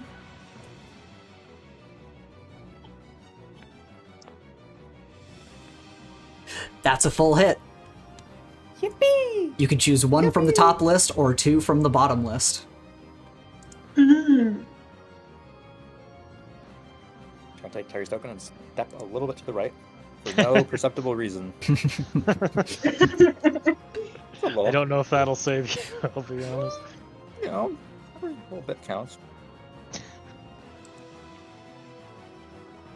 Oh god, well I can't struggle past the pain. I don't want to remove myself from the situation.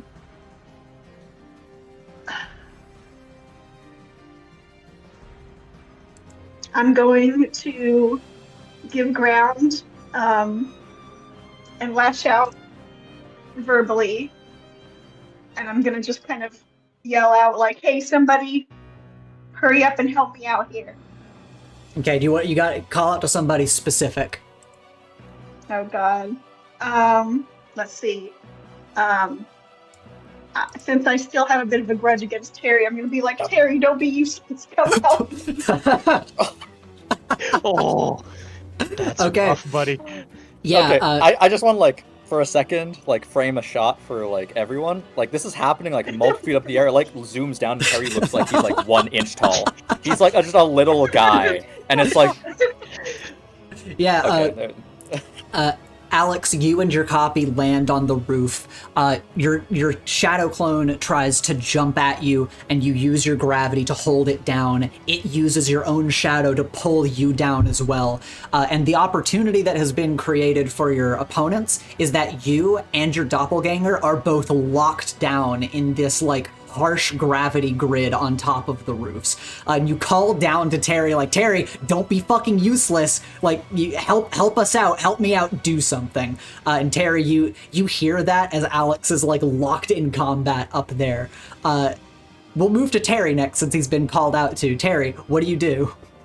Okay, Terry assesses, like, I'm not gonna have to roll for this. He looks at what's happening and is like, what is she expecting me to do? Like, are there any rocks on the ground? That's stupid. Like he thinks he's like that wouldn't even do anything.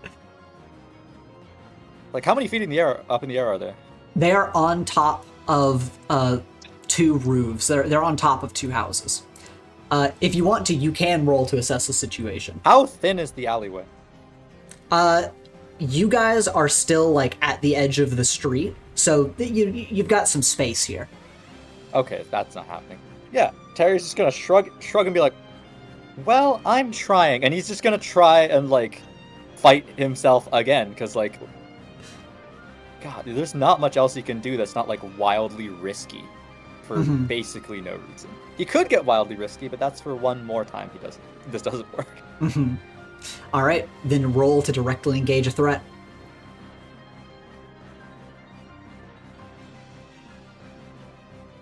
Okay, that's a partial hit. You get 1 from the list. God, 1 list. Oh boy.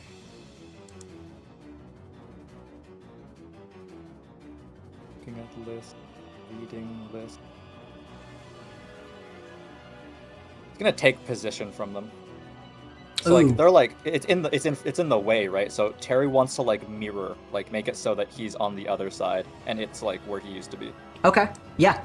You guys are able to swap places as you fight in like a ring around the rosy style, exchanging blows, and you do manage to get on the other side of it, but it is once again going to do like an axe kick to the side of your head as you prioritize your position. So roll to take a powerful blow as it lands this hit. Terry's like, oh, I forgot about the joints thing. I really need to remember that. Looks like me, but it's basically made of goo. I want a 14. Damn it. Okay. What do you mean, damn it? That's good. Yeah, you managed. That's not what I wanted, Will. You managed to narrowly dodge the kick as you successfully get on the other side of it.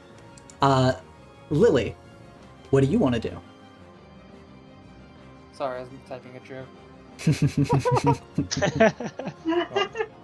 Not getting kicked in the head, I don't know how that team could work except using a grappling hook and that. No. And we still have 4 team in the pool, by the way. It's true. But who knows if this is the only moment we're gonna have to spend it, you know? You can defend people for team, by the way. Waves hand dismissively. Chuckles.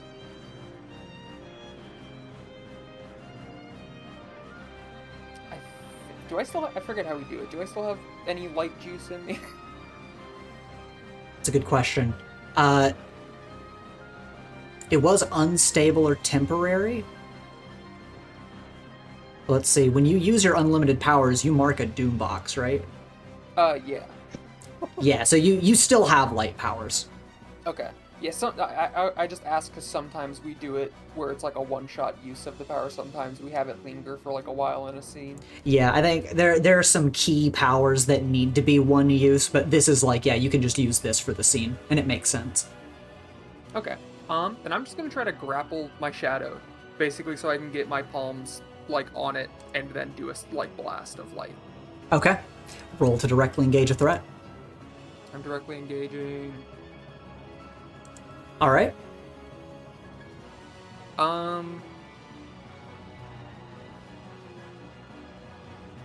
feel like if I just resist or avoid blows, then I'm not doing damage. What would that be like? Take something from them. I guess. I mean, that or like surprise, impress by like overwhelming it, basically. And if it hits me a bit in the process, so be it.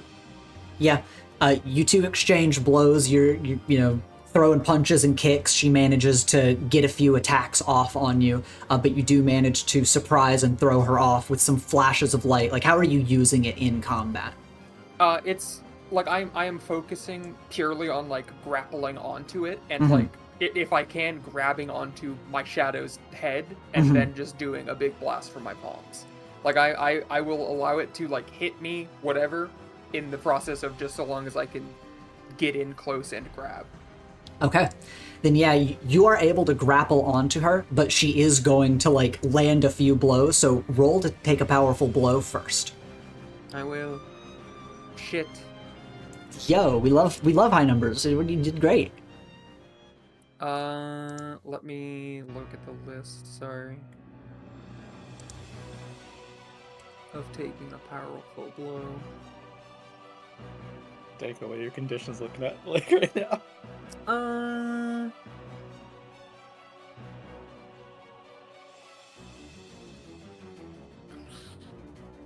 So I can't do that because my conditions are looking like that would knock me out.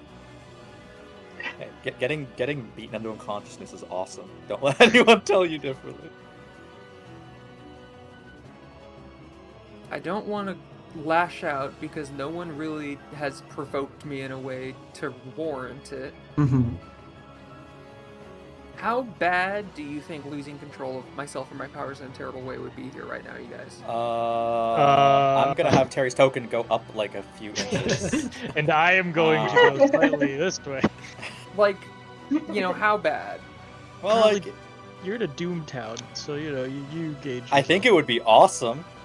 It's because That's I my want answer. to be conscious to True. beat this guy up, is my Mhm. thought process. If I take injuries, I won't be conscious. If I go unconscious, I won't be conscious. Mm-hmm. Dey'ja. No one has provoked me, so I don't feel like it's warranted to yell. Dey'ja. Yeah. I rest my hand on your shoulder, and I offer some sage advice. Like they say in Beyblade, let her rip. Yeah, I think I'll just lose control. Okay. Go for think- it. I think I'm mad that the one teacher I've ever liked just got like sucked into a fucking torture cube or something. And now Yeah. I have to fight a stupid shadow version of me. Like I'm living in a JRPG. And this guy, like, schoolyard bully went, haha, hee hee, and, like, ran away from you. He did. He did. He did go, "Ah, the dark side is upon us," or whatever, and then started like skipping away gleefully. So I think Lily's mad and is going to grapple her shadow and try to light nuke it, and will just go out of control as a result as it's Yeah. beating on her. And that you do, you take a few blows to the head, you are pissed, and you let off your light power with extreme force as everyone in the group is able to watch as you erupt into a pillar of light, basically creating a beacon to your exact location that shoots up into the air. Light floods the alley that we're fighting in. All of the shadows are stunned for a moment. The sludge on the ground kind of parts around just you and your doppelganger, Lily. But everyone else, you have been flashbanged, and you are not able to like see what's happening for a moment. So, do you have a thought, guy, or do you just think that's awesome? The visor. Okay, I know mine wouldn't, because Terry wouldn't think about that. Would Echo's goggles protect him from flashbangs? That's a good point. Would Spark realize, oh shit, he's about to go supernova? I want Echo and Jay, since you two are just the other people that haven't gone yet, I want you both to roll to take a powerful blow. What? Yo, let's chain. Let's daisy chain. I lose control. Oh, you boy. lose Oh, control, no. they all Yeah, lose let's- control. Chat! A No! flashbang? Oh no! I'm safe. It's like the Porygon thing. You do have built-in flashbang I protection. spend 2 team to make Echo. Not really. Not Denied. really. Okay.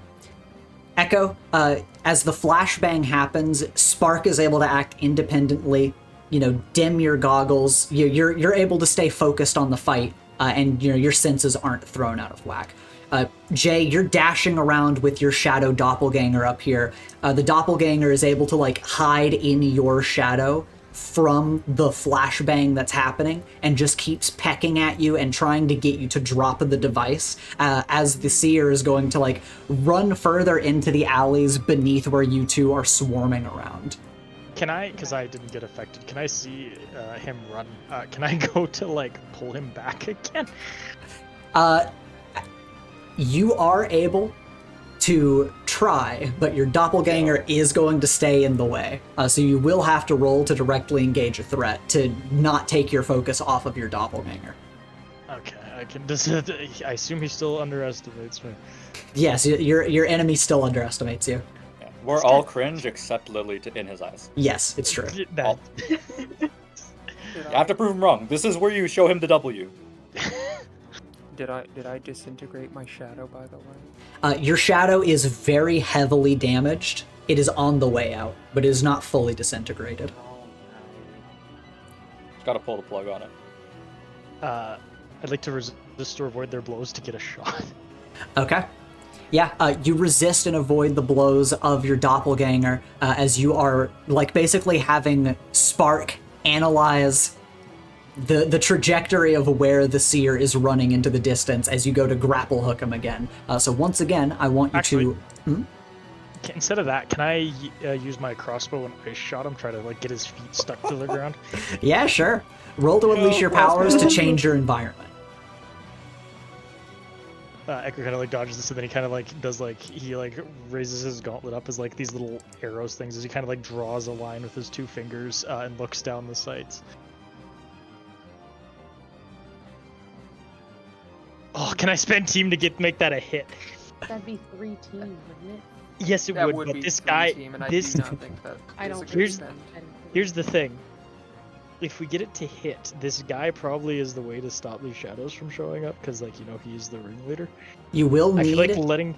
You, for each team point you spend, I want to remind that this is how team points work. Somebody has to be able to help you in order to get that team point. That's how you spend them. Hey Terry, stop me. But you would need 3 people to help We you in need this 3 moment. of us. Yeah. Oh, that's evil. So Ah. you fire off an ice shot. You just narrowly miss where his foot is going to fall as he dodges out of the way, like he kind of knew where you were going to shoot. He like shoots a grin in your direction, blindfold still on. It's killing like this guy. splattered with blood as he is going to run after Jay. And Jay, you're flying around with your doppelganger up in the sky. You're in a bird fight, like fluttering against each other, flapping your wings, pecking at each other, and you're holding the device. It's dangling from your talons. How do you want to approach this situation?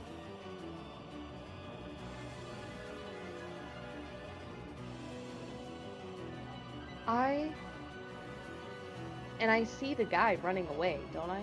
You see him like, yeah, you're like fluttering up in the air, and he's like running deeper into the alley, generally beneath where you and your doppelganger are. Okay.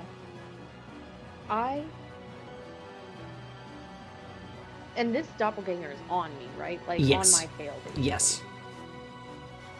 Then I would like to... I'm flying after the guy, the doppelganger on my tail. I want to do a really dangerous move here, but my goal in my mind is that I am in air going to swoop down as if to land on the guy running, and then I'm going to turn back into myself. Okay. To hopefully, my goal is to take this guy down, and for my shadow to also probably land on me as well. So we all land on this guy. I hope this guy has strong bones. I'm going to crush and kill this man on it. How much do you weigh? A lot. I'm made Oh, of you're metal. dropping a I'm made of fucking metal. fridge on this. All right, roll to directly engage a threat as you're dive bombing this guy and your doppelganger falls behind you. Okay, Please. okay. That's a full hit. Yeah. You get 2. Gosh. Take something from them. I want to knock this guy unconscious. I would like to take his consciousness if that is something I can do. Yes. I'm not trying to kill him or anything like that, but I'm trying to knock him in a way where we all, like, hit the ground, basically. I'll say you can take his footing from him. Okay. Alright. And then... I think I'm gonna choose to resist or avoid their blows, because in terms of creating an opportunity for your allies, I don't know if that would be helpful right now, because I'm not necessarily directly impacting the shadows they are facing. Mm-hmm. You know what I mean? Yeah. So I'm gonna just try to resist or avoid their blows, so even though we all land, like, on top of each other, and we're, like, having this rolling moment, probably, in the alley, I don't want to get too badly hurt from it. Yeah, that makes sense. I want to find my footing and still, like, be holding on to the device, basically, but I'm able to knock this guy down so he doesn't just run away. That makes sense. Yeah, you dive bomb as a bird and you transform midair and do like a double knee drop at this guy's back. You slam him into the ground and deal a massive damage to him, knock him onto his stomach, and then you manage to jump out of the way just in time for your doppelganger to knee slam into the ground next to him and transform into its full shadowy version of yourself. And you managed to dodge out of the way of its attack, but it now stands between you and him as if to with the attempt to guard him, but it aggresses after you to try and take the device from you. Okay. So now we're going to move back to the battlefield. I put in chat, can I still have my wings? Yeah, you can still have your wings. Okay, cool. So I do like an almost full transformation, but I think it'd be cool, and it matches kind of just. But your shadow only has one wing, Hell yeah! Oh my god. Yeah. which is actually cooler. Yeah, you've got the tattered metal wings. It's got like the one big dark angel wing. It's like, what the hell? You're like me. I love that. You guys bond. It's like the end of Scott Pilgrim with fucking Dark Scott. Shadow Scott. He's actually a really cool guy. But yeah, meanwhile, back on the battlefield, up on the rooftops, Alex, you and your doppelganger have each other held in a lockdown. How do you want to try to approach this situation? I think it's time to take the risk and try and see if I can get some burn without knocking myself. Okay.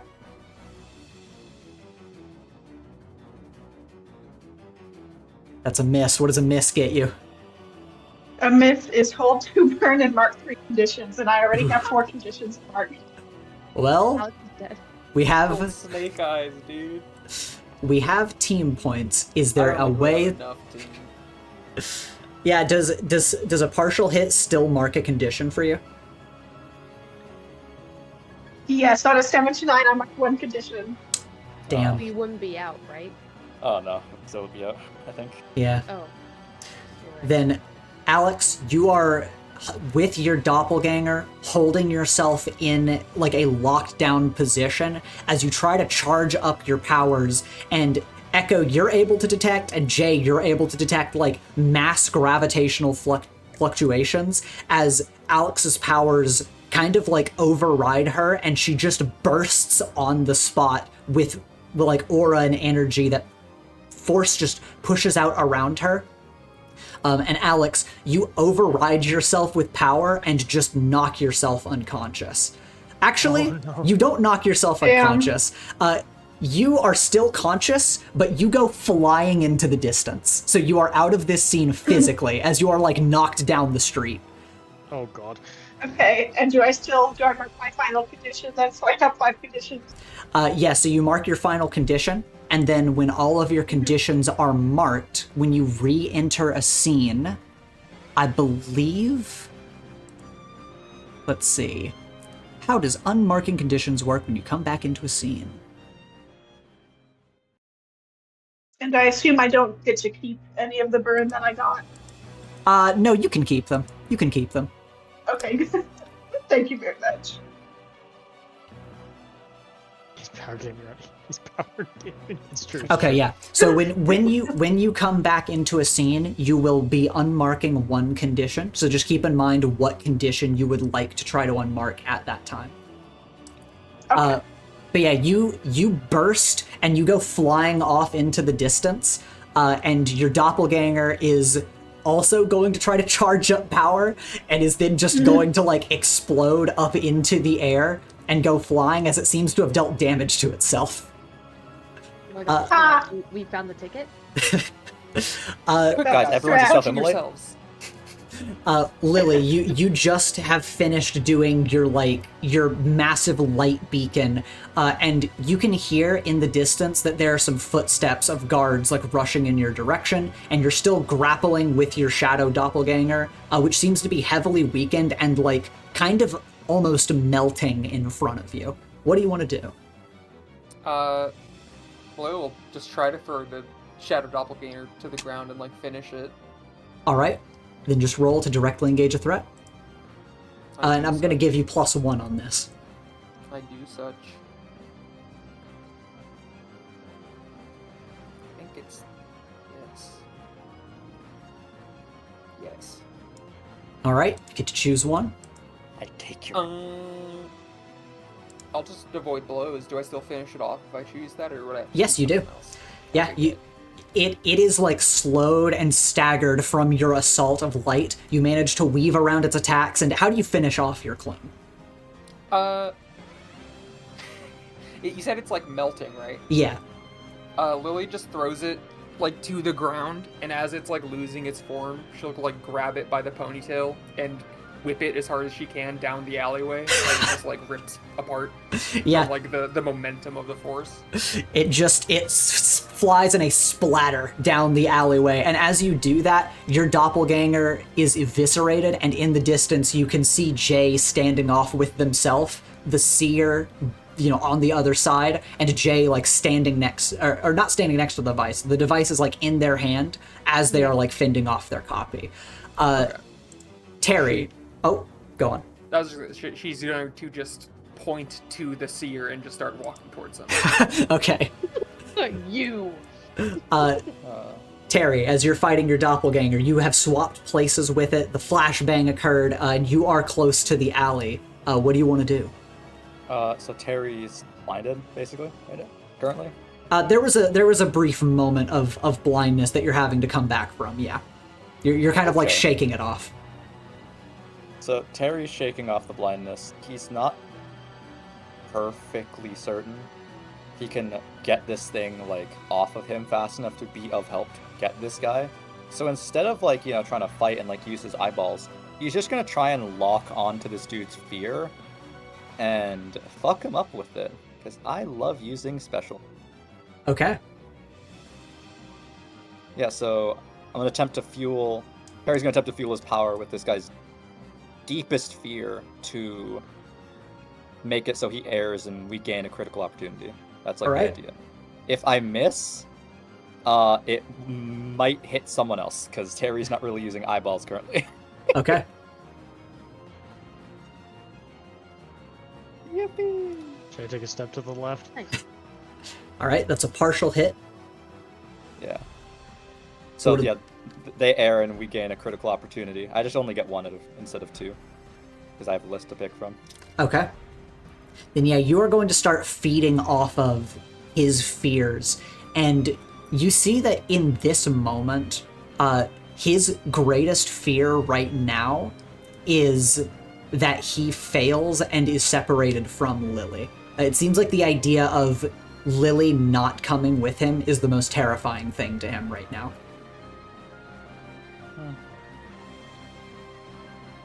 He's just in comms as that's happening. Seems like you're the objective, Lily, above all else for him. And as you're exchanging blows with your shadow doppelganger, you're focusing on your powers. Roll to directly engage a threat. Kicks him in the head one more time. I dare you. You rolled conditions. I need you to roll to directly engage a threat. Oh, wait, wrong thing. Yeah. Kind of assumed I was immediately getting head kicked because he was doing something.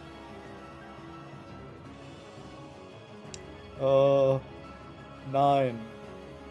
Damn it. It is going to do the same roundhouse kick to your head. Roll to take a powerful blow. Wait, can I do 4 now? Wait. It's doable. It's doable, chat.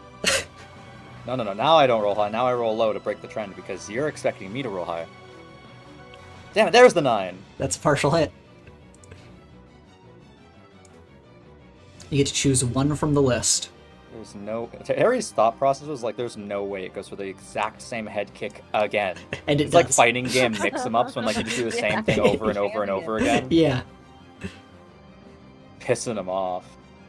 Okay, so bottom. Yeah, he's gonna give ground because he did not expect that. Okay. You reach into his mind in order to feel his deepest fears. And as you're like pulling on it to try to conjure something with your abilities, you get kicked in the side of the head, knocked to the ground as your doppelganger is going to press its boot against your throat and just hold you to the ground, and it's starting to like try to strangle you. Basically, it's trying to strangle the life out of you.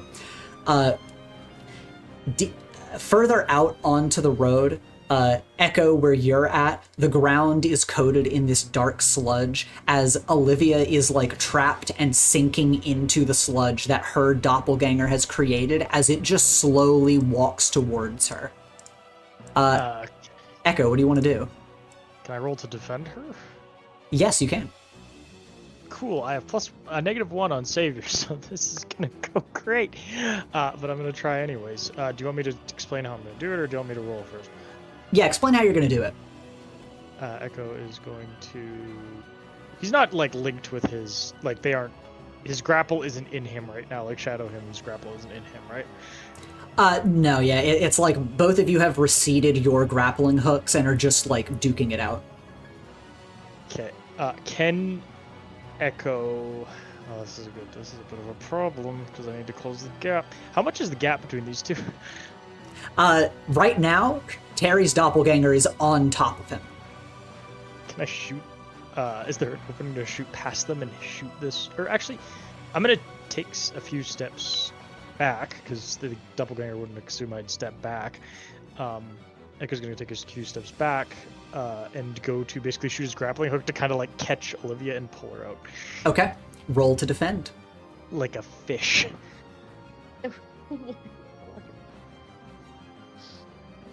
We take those. Okay. That's a partial success. Now, on a 7 to 9, it will cost you. You're going to expose yourself to danger, or you're going to escalate the situation. What do you want? He's very much exposing himself to danger. Okay. Can I pitch it, even if you don't take it, just the idea of escalating situation here being you're dragging Olivia, but like the whole time she's keeping her hands pressed to the ground. So you're like dragging the like rot across the alleyway. If you want to do that, sure. No, yeah. I just think it's a funny visual and wanted to put it out there regardless. Dragging her across the ground. Yeah, we've got sludge all along the ground that seems to have nullified her power. But yeah, your grappling hook lands. You do manage to yank her out of the way as her doppelganger, like, kind of shambling towards her, just looks in your direction, Echo. And on a hit, you can add a team to the pool, take influence over the person you protect, or clear a condition. What do you want to do? I think having influence over Olivia would be kind of fun. Okay. Take influence over Olivia. Your grappling hook is going to grab onto her and pull her out of harm's way. And you're going to yank her more kind of closer to where Lily is at. But as you do that, your grappling hook recedes, and then you feel something grab onto your chest. You look forward as your doppelganger has grappled you. It's going to yank you toward it and go to punch you in the face. Roll to take a powerful blow. Yeah, that's fair. That's fair and understandable.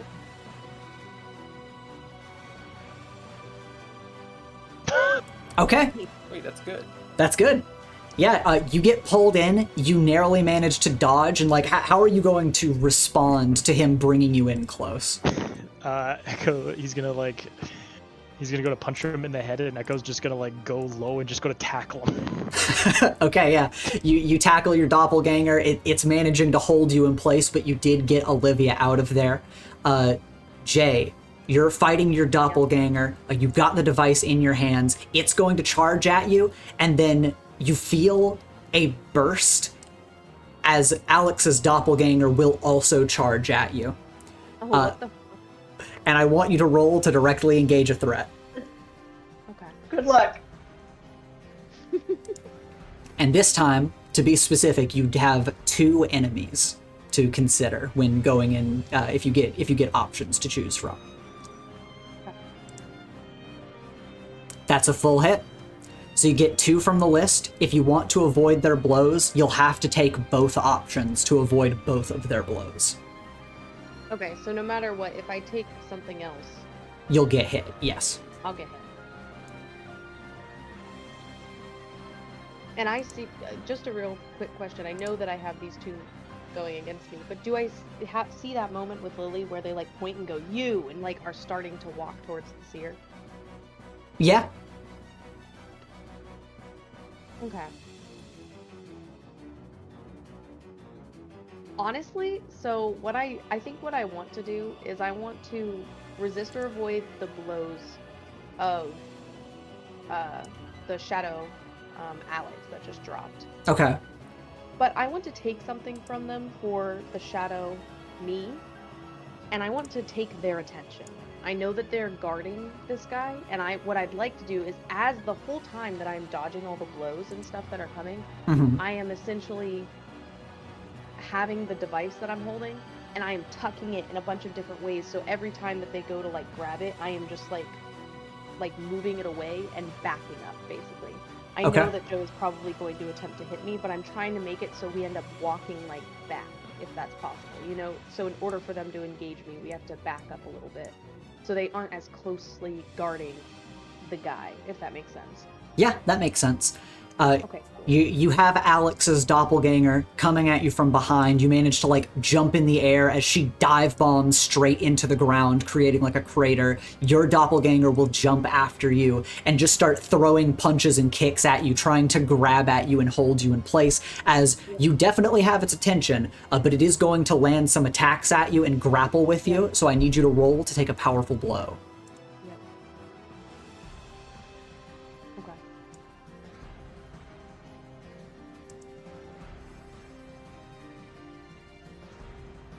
You get one from the bottom list.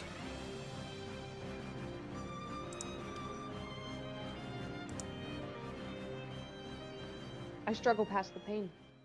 Okay. In pure Jay fashion. You watch as Jay just gets kind of the shit beat out of him for a second, and in a moment kind of locks eyes with Lily and is like, do what you have to. All right. Yeah, But I'm holding on to this device. I am not letting go. And that was good, because if the opponent gets an opportunity, they definitely want that device. I know they do, and they're not having it. So I'm yeah, holding on. you get pummeled. What conditions are you marking? I'm taking afraid. Okay. It's either afraid or guilty, because I am definitely feeling a little bit. Well, hey, good for you. You could mark 2 conditions because you're struggling past the fade. I am taking damage. Okay. Yeah. I think I'm gonna take guilty actually, because I'm not feeling like I'm doing enough, to be honest. I have the device, but I'm not. It's like there's so much coming at me and I can't handle it, and so I feel bad as a hero. Okay. Yeah, you're struggling as you're being double teamed with these shadow doppelgangers. Lily, you see the guy. Jay brings the shadow doppelgangers away from him. Echo whips Olivia over towards you as her doppelganger is going to charge in her direction. What are you going to do? Are you going to go after the guy, or are you going to try to protect Olivia or fight with Olivia? I don't like when you pose it like that. Like, those are, like, if I don't, then Olivia gets fucking owned. I'll also do this because they're like right on top of each other.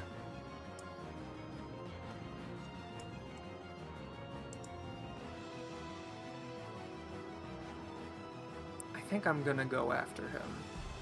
Okay. My apologies, Olivia. Just dodge. To be fair, I also did Just just take that moment to be like, Lily, do it! It's true. As I'm like getting the shit beat out of me. I approach. All right. You're rushing towards him. He is, of course, like on his feet at this point. And as you run towards him, I want you to roll to directly engage a threat. I think I'll actually mark my doom track. Okay. Yo. I'm gonna use bolstered. Ooh, what does that do? That is mark your doom track to use an adult move 1 time. Okay. And I want to overwhelm a vulnerable foe. Okay. Roll plus danger on a hit, the fight's over. They're done. Yeah. On a Yeah. 10 plus choose 1, on a 7 to 9 choose 2. Okay. So I'm going to do that, and I will roll danger. Do I get any kind of bonus because Jay gave me, the opportunity? Let's see here. Yeah, I'm gonna say you get a +1 for this. Yippee! Hell. Alright, that would be a 6. I'll I say... should totally spend team, right? I think you should spend team. And I think that, I mean, the most likely person to help you would probably be me. Like you or Echo. Because both of you have ways of probably helping at range. I don't know what Terry could do, if Terry has an idea. I'll say that they're keeping the path clear for you. This is true. What do you mean? Like they're keeping it so that the other doppelgangers are not also going after you. I'm willing to give like all 3 of your allies, maybe even all 4 of your allies actually. That would get you up to a 10. Well, Olivia's kind of just being attacked, so I'm willing to give you the 3 of Jay, Echo, and Terry are all keeping their doppelgangers occupied. So I'm willing to give you the team points for that. But that would get you up to a 9 rather than a 10. Yeah, we might as well just use 1 then to make it a 7. Yeah. Because it doesn't change the effect. Okay. So I'll just do that if that's Think fine. of the future. All right. We're down to 3 team. You get a 7 as you rush forward. And in this moment, you are just focused on one thing. It is taking him down and ending this fight. And you get to choose 2 from the list. What do you want to do? I will...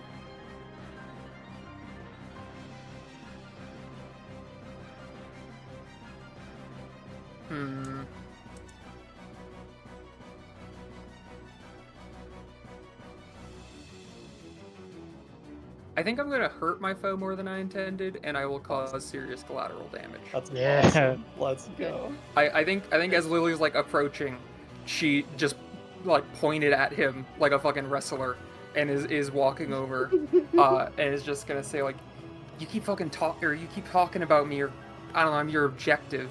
You don't know me, but you pissed me off. And she is going to punch him and like explode all of her ghosts out of her fist as she punches him. Okay. You do this. You rush towards him. You are going to slam your fist into his chest, burst out with spirits as a shockwave ripples out around you. He is going to go flying into a building, like shattering into the wall as he takes serious damage. You're going to knock him unconscious, and all of the shadow doppelgangers begin to wobble and distort in shape as they slowly begin to melt in front of each of their opponents. I was right. And as they are all going to wobble and melt, Lily, your spirits create a beacon. As you empty the fuel tank, you punch this guy into a building, and you feel an ominous presence approaching. Many ominous presence are approaching your location right now. As this guy is unconscious on the ground, or he's grasping at consciousness on the ground. And Jay, you manage to land. You know, the 2 shadows you were fighting disappear. You have the device in hand. And at this moment, Alex is going to make her way back to the battlefield. I was about to say Echo was gonna go get Alex. We leave Alex in fucking New Stonias. We have to like retreat. You manage to fly back in. You land next to Echo. Olivia is like being basically devoured by the dark sludge of the ground before it all fades away, and she gets up in a panic and like rushes over towards Terry. And Lily and Jay, what do you do in this moment? Well, I'll ask Lily specifically. What do you do in this moment as this feeling kind of starts to surround you? I mean, I think I pick this guy up. Okay. Like, I go over to whatever wall I smashed him into, and I will pick him up, you know, over the shoulder and come back to the group. We hear people coming, right? Yes, you do. In that moment, can we... if you're picking him up and you're like up against a wall of like this alley basically, and we're starting to maybe huddle, can Jay like look down the street and either hear or see a glimpse of who's coming and then just be like, quick, against the wall? Yeah, roll to assess the situation. Oh, I'm horrible at that. I know people are Okay, sure. Hey, you got one. Good. I'm here. Yeah, you're able to look down the street, and you are able to tell that from the midst of this scuffle, you hear guards approaching in the distance. Lily, you feel more than just guards approaching, for the record. Yeah. So is this, I guess, can I ask a question though Mhm. from my thing? Does Yes. this feel like something I could hide from or something I need to run from? This feels like something you can hide from. The thing that you Okay. have detected. I would like to use my move, I'll save you, Okay. and I still have wings. And I would like to, if we're all, say we're huddling up against the wall basically, I would like to go in front of everyone and bring my wings up and make them form almost like a perfect circle of dark black, like in front of everyone.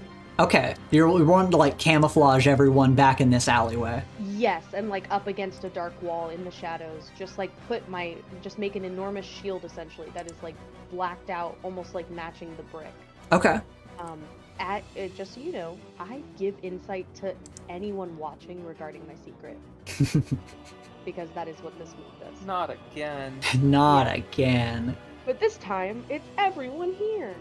Yeah. Alex and Echo, I assume you two are also moving quickly into the alleyway as Jay's like, guys, get in here. Yes. All right. You guys get in. Yeah, Dey'ja? Can I hide from Dey'ja? They kind of just smell me, don't they? Yeah, that's the tough thing. You've managed to get away before. That's basically all you can kind of figure with the Dey'ja.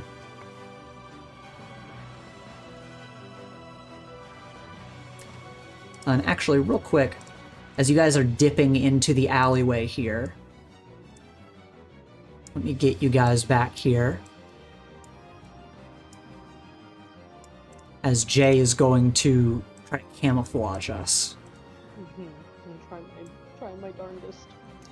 And do you have to roll for this, or is this just something that you do? It's something that I do. Okay. It's just here. I only use it occasionally, but I'm willing to pay high cost to keep my loved ones safe. I'm defending a loved one as if I rolled a 12 plus, basically, and I give anyone watching give insight to anyone watching regarding my secret at DM's discretion. Okay. Yeah, let me look at this. Mm-hmm. I always have to look at everyone's moves again. It is I'll save you is the one. Yes. Okay. Should I just... Because the Dey'ja can just smell me. Should I just run? Like, you guys can probably hide. I don't know about that one, and Jay wouldn't really. But, like, they're like, we can't hide from the Dey'ja. I can't, at least. Okay. I'll do this. Jay, in Call this Dey'ja. situation, I'm going to ask that you mark a condition to hide everyone. Okay. How come? For what I'm thinking of, like, I'm trying to rack my brain of, like, what's something that's, like, meaningful to show everyone, and I think in this instance, I'm just going to ask you to mark a condition instead.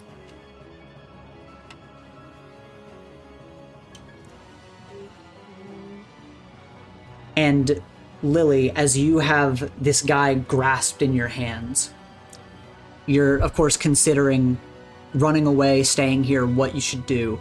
What is Lily doing in this moment? Because she's got basically a split second to decide.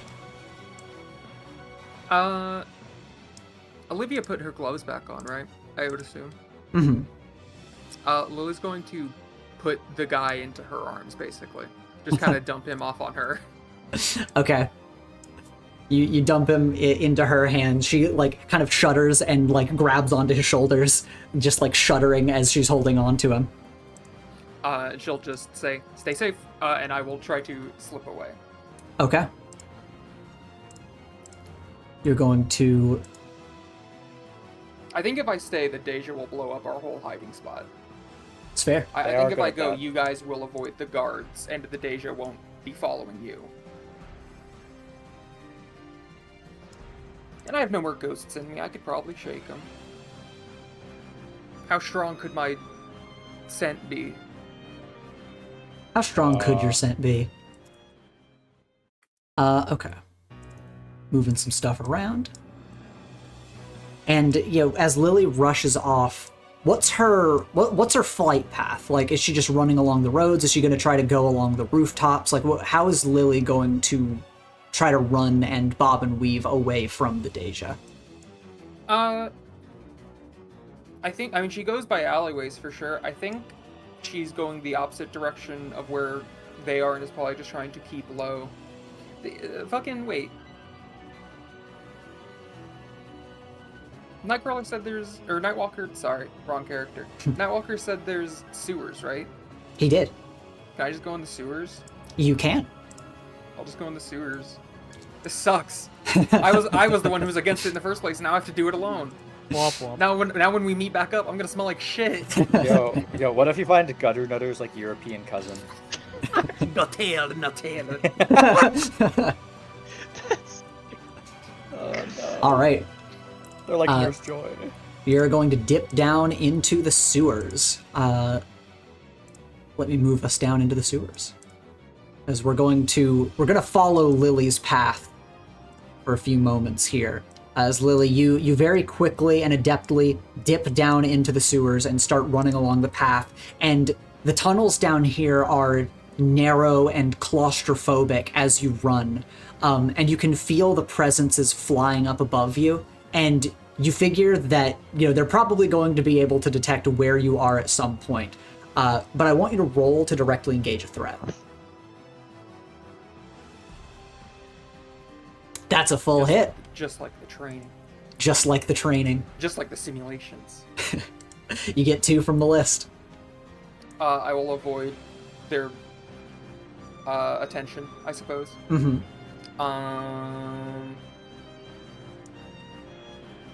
Is there any way? I mean, I don't know if there's another one that really applies.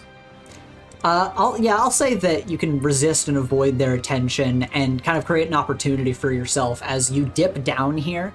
You go into the dark tunnels of the sewers and you disappear into the dark silence of these tunnels. And not only that, but you have given off all of your spirits already. So you're just going totally dark as you hunker down in the sewers. And slowly but surely you feel the presence of the Dey'ja wash over the streets above as they disperse out across the city.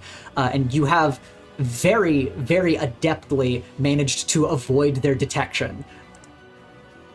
Stupid fucking Nightwalker, isn't it? Dumb fucking sphere, can't even see that I'm probably the best student he's ever had. And we're going to move back up to the alleyways above.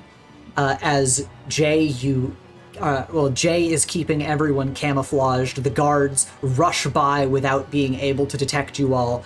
And the seer is on his last leg. He does not have much left in him, as he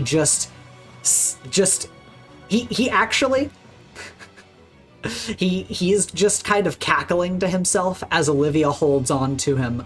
And Jay, as the guards pass and everything goes quiet, you're able to confirm that, okay, it seems that we're out of everyone's attention and we're back in silence. And as you manage to transform back to normal, the streets are clear in the area around you. You're holding on to the device. What do you want to do with it? Oh, man.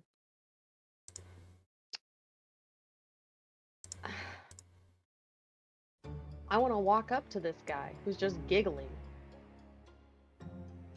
Being held by Olivia. Echo goes to stop Jay for a second. What? We shouldn't... Listen, what are you planning on doing? I want to make this motherfucker release Nightwalker. Can I see it before you talk to him? don't let go of it. He Whenever just cackles, Jay- and he's going to cackle as you guys are discussing this, and just say basically, he's at my whim. You'll never be able to release your precious mentor. Echo goes to take the device. Does it look like Magitech? It is, yes. Hey, look at this. I wanted to say, whenever I hand the device over to you, I have been holding this thing with such a firm fucking grip this entire time that it's like hard for me to let go of it. Whenever I pass it to you. Echo tugs it, and you probably don't let go, and then he tugs it again. He tugs it at Jay. Can you let go of the? I do. I just, you can tell I'm like, I am ready at a moment's notice to take it back. He nods, and he goes to look it over to see what he can do with it. Okay. What do you want to roll? Okay, here's the funny thing. Can I? Okay, first thing I want to do is roll superior just to look it over. Okay.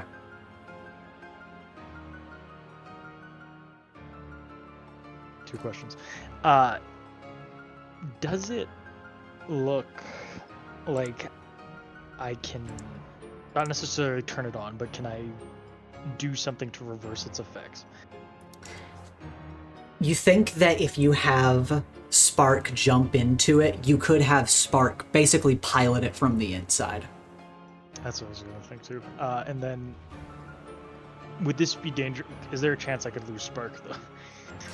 There's not a chance you could it's not like Spark could die, but you think that because of the nature of this thing having trapped Nightwalker, there's a chance that Spark also gets trapped. Okay. And I'll be without my stuff. Fuck it, we need our teacher back. I was gonna go and look at Spark, who probably comes out, and he's like, "Are you up for it?" And he kind of shakes the device.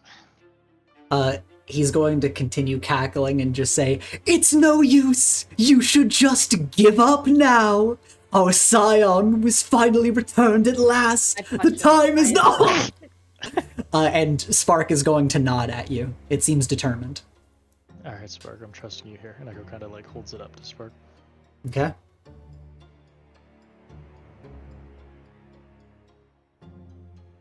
Do you want me to roll anything?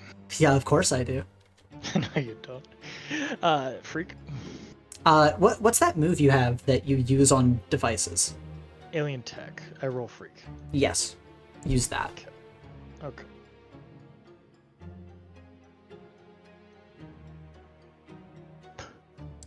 That's a partial hit, 1 point away from a full hit. Can we use some team? That wouldn't be a bad idea. I feel that one team would be nice, actually, for this specifically. If we can get Nightwalker, that would be nice. Yeah, Nightwalker. And I'll say if you want to get help, Jay is like helping you analyze this thing. Absolutely. Or I could like pray from the sewers. The power of prayer, yo. Lily just kneeling and praying in the dark, like in a sewer. Okay. If you push this up to a +10 with Jay's help, I think we're down to 2 team. Yes, sir, I sparked it. Then yes, Spark jumps into it, and you feel the device start to spin around more like a planetarium out of control before it stops and slowly starts winding backwards, and you feel that you could command Spark to have it do any one thing you want before fizzling, or again, if you want to get an additional use out of it, you can. It's only...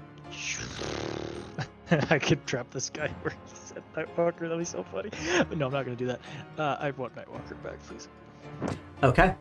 Then he is going to be cackling and kind of starts cackling again after Jay punches him, and you command Spark to release Nightwalker. And as this happens, there's a bright flash of light, and Nightwalker reappears next to you. And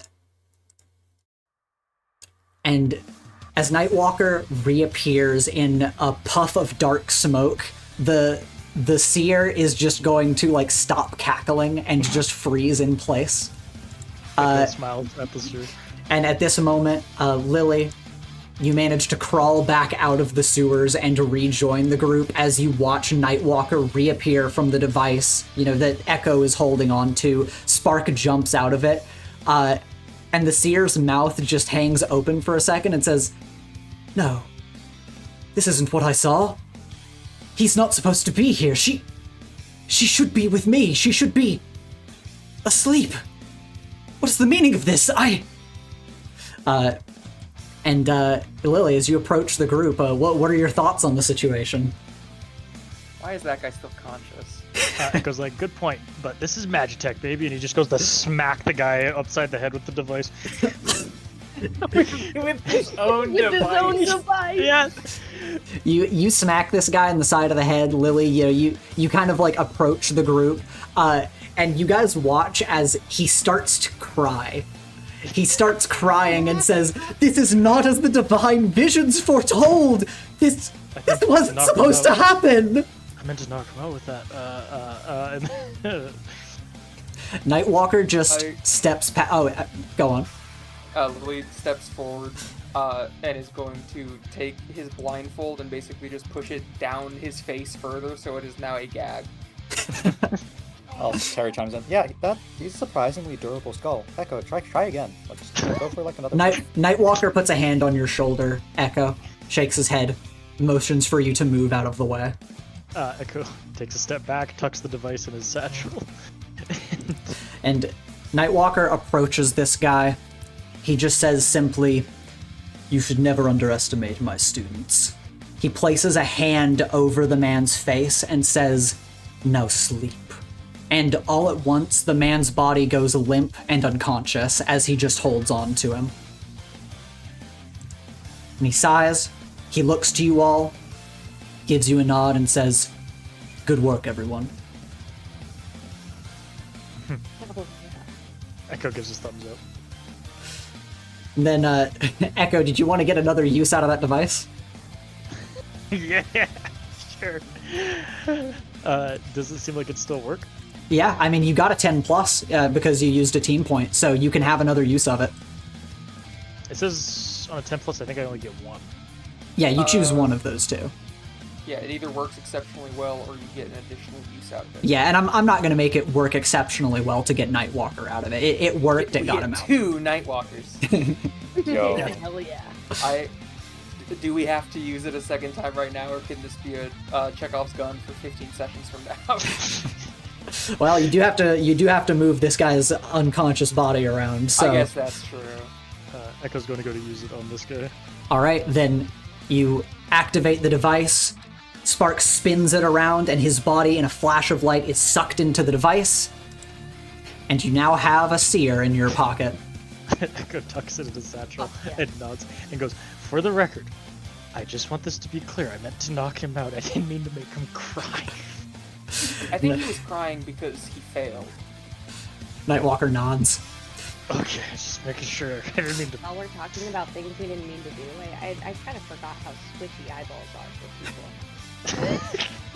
Olivia, Did you, actually get one? I did get one. Yes, Oh. I honestly, I think I ate it. I didn't mean to do that. I don't You know. What ate the it? fuck? You ate I it. don't know where it went. I don't know where. You don't know where it went? I'm kind Okay, of. let's not talk about that. Let's just forget you said that. yeah, forgetting that conversation, Olivia runs up to you, Lily, gives you a little high five. She seems excited that you guys have made it out. Nightwalker nods to you all, turns on his heel, and says, "We're close to the objective. Let's move." And Do it. you all do. You follow the paths that Jay had traced before, and you finally end up making your way to the clearing from before. I forgot we were going to the clearing.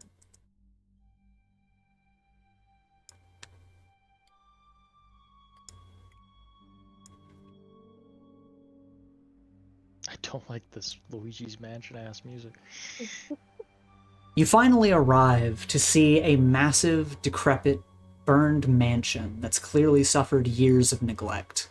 The roof has holes burned through it, revealing bare supports, and a twisted tree reaches toward the sky from within. The yard is flooded with black flowers and gravestones, and the windows are all shattered.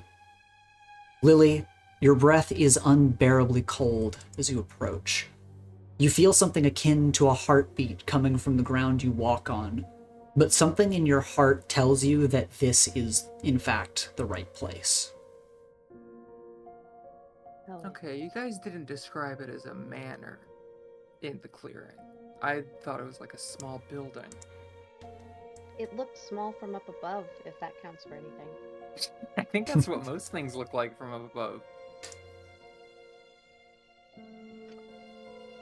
Yeah, I mean, yeah, I guess that's fair.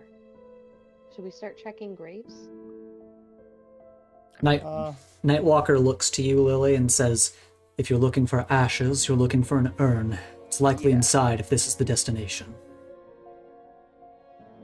So if this was our family home, I guess they didn't like her all that much. I mean, they burned it. At least I'm assuming they did. Assume that the people here did it. I mean, if Gretchen is responsible for the way this town is, I think it would make sense for them to be scorned. And I assume you all approach along with Lily. Yep. Mm-hmm. You approach to this massive mansion. You know, I can imagine, like, if it was less destroyed and maybe wood polish here or there, this place probably looked nice or something. I mean, probably. Why not just demolish it entirely?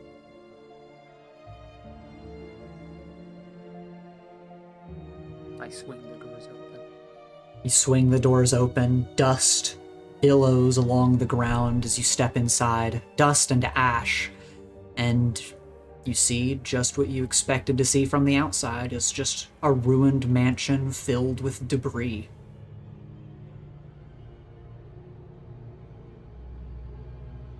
God, if I didn't need a favor from her, this would feel so good to rub in her face when I speak to her again.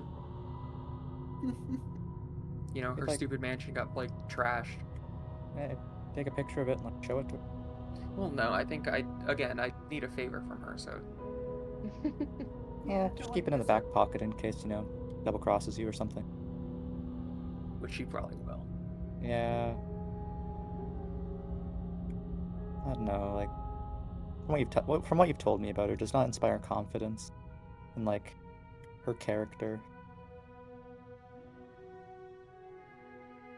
Walk into this large, almost like what was maybe a ballroom or just a large public area in the house for parties.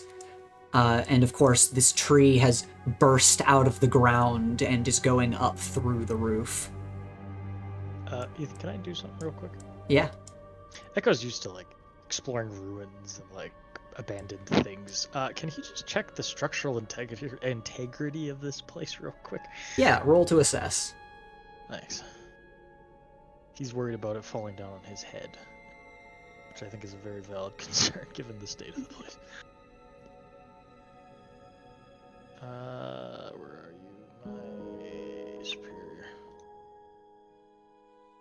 I still get one question. You do still get one question, which is the structural integrity. And as Spark is scanning and you're looking around, you think that what's left of the building, you know, you're basically in the front portion, the front-facing portion of this manor. The upstairs has completely collapsed. And you think that everything that is standing has enough stability to stay standing, but, you know, if certain people used their powers in here, it'd be a straw house.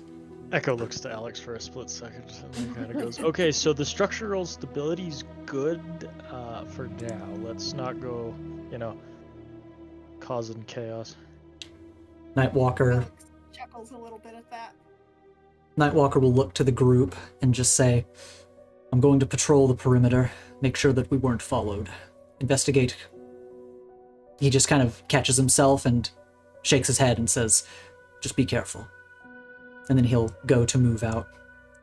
Jay is gonna take that moment for a second to look at Nightwalker and just go, "Yeah, you be careful." He gives a You're- chuckle.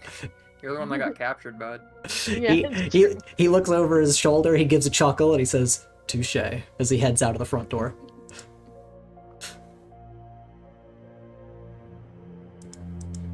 I'll check the fireplace, just because that the only place I've ever thought of urns being is like on a mantle. Yeah. And you walk up, and as you're kind of walking through the wreckage and bringing yourself straight to the fireplace, you do spot a pristine urn sitting on the mantle. And you once again have a powerful feeling in your chest, and you know that this is hers. Like actually? I pick it up. Yeah, look where the fucking all the deal and everything gotcha. Stuck in a jar. Yeah, I would have thought she would have had like, like at least something a little bit more grandiose, I guess. I sit on the ground. Mhm. I'm just now realizing last time when we summoned her, I had Lauren set up this whole like salt circle and everything in a janitor's closet. I don't think I need to do that since we like have the urn. Anyone have like quartz? Echo pulls out a couple different gems, none of which are quartz. I do not just have quartz on me. Yeah, it'll probably be fine.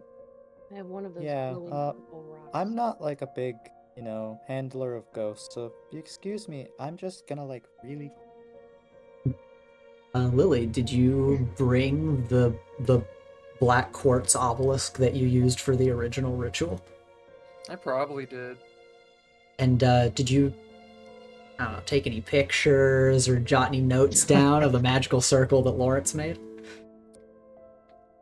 I mean, realistically, probably not. Okay.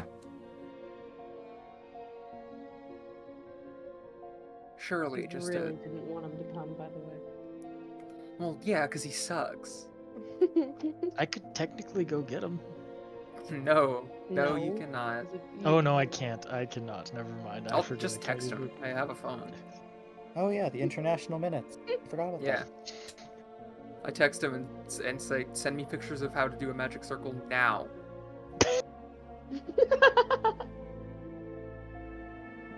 There's like a brief delay, and then you just get pictures that were taken in the janitor's closet, like the day of.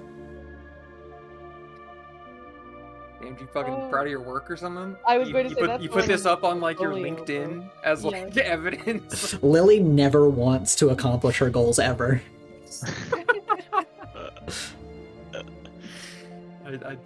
I set it up. All right. No, I just use some ashes that are Yeah. around. Does it need to be like? Okay, Terry's like interested now because like it's like interesting. Do we like? Does it need to be salt? Can it be like any powder? I think he used like a purified salt or something, but like Okay, I'm so- literally not going to be able to do that. So hopefully ashes and the direct, source of her body, like her literal ashes and ashes used from like the tree or whatever. Yeah, that could You know, be cooler. I'm just hoping having the direct source is going to make up for a lot of the lacking here. I could burn parts of the tree to make ashes. I think plenty You of the trees already you burned. see plenty of ashes are on the ground around you. You have plenty of ash to use. Also, how could you do that? Echo draws. He flicks his wrist as his crossbow appears on his on the under bit of his wrist, and then he draws a line as you see fire on it. What the fuck? You don't That's know what Like, pull out dangerous. a lighter. You just shoot people with like a firebolt sometimes? Yes, and I can also do it with ice, and he flicks his wrist again. Well, I mean, and it's ice is, like, and fine, you then just stuck people force in as well, place. and he flicks this thing, and it's Draw the it's circle. okay. I'm drawing the circle. Livy's just gonna move to behind you, Lily, as you create the circle. And it takes a little while. What does everybody else want to do during this time? I'm just gonna watch. Terry's gonna Yeah, like I'm- leave the room and like take out like his like school data pad. Does that thing have messaging on it? Yes, it does. Okay, could you message Lawrence? Yes, you are able to message Lawrence. Need message Lawrence. Is it bad to like wing rituals? Question mark, air chase. There's a delay, and you just get a like, yes? Question mark? What do you mean? Terry like sticks like the data pad like around the corner and like snaps a pic, but the flash is on, so it's like really, really obvious. And then like goes back and then sends that. Why'd you take a picture of me? Memories. I don't want to remember this. Well, it's just a good idea to archive stuff. And Terry, you get a response back, We're and here illegally. Well, it's fine. I'll delete it later. you get a response back from Lawrence that just says, like, are those the ashes of the house? Ashes of the house, like Terry's things like, yeah, I think like mixed with like the ashes of like the person. No, I'm not mixing with the person. Oh, you wouldn't say that, but like I know, I'm just saying that for you. And for Ethan, so he doesn't think I'm doing that. There's so many ashes going around. There's a lot of ash. It all looks the same. So you just say, like, yeah. He's like, yeah, there's like ashes of like the house, there's like a tree, there's ashes of a person. It's a lot going on. And there's a slight delay, and then he just messages back, like, that should be fine. Actually, that might be a good thing. Huh. Nifty. See, Terry it was sends a just my thumbs up. intuition. And Echo, did you say you were just watching? Yeah, I was just kind of watching and kind of like keeping mental documents of the ruins being drawn. Yeah, you're just snapping pictures, maybe. No, not snap pictures. Just keeping notes, because but what if he needs to like exercise a ghost at some point in his life? You never know. Never know. It's a wild world out there. Hey, you want to help? I'm not putting on a show here. Oh, sure. I can. What do you need here? And he kneels down. I'm sorry. I start. No, not you. Wait. You can watch. Oh, okay. Thank you. Oh, but I gotta. You get a pass. I gotta help. All right. So what you're gonna do is, and I just start making Echo do the whole thing. Terry sends one last message saying, I hope you're feeling better, and then like puts away the data pad and like peeks around the corner. Echo takes the phone from Lily and he looks at it. Like it's a pretty clear drawing of it, or like. Yeah, right? Lawrence was pretty thorough. Can he have Spark like overlay it on his goggles, AR like alternate reality style, so he just has to trace? Yes. And you're so adept at drawing runes. You're very good at this. He's actually Big brain surprised. move. Yeah, Lily he takes. puts a hand on Levi's shoulder. I would never yell at you like that. You can stand there and do nothing all you want. Thank you. I just is there anything that you want me to do? Is there any way I can help? No, you're fine. I mean, all the hard part is over. Unless Gretchen makes a new hard part. I'm talking back? to my no, friend. Move back a little bit. I need to this area. I'm sorry. I'm so sorry. No, you don't have to apologize to him. You make me do this, and I can't even. Olivia just sighs a little bit and says, Did he grapple you too hard earlier? "No, he helped. I'm sorry I wasn't much use back there." No, it's fine. She just kind of sighs and is like,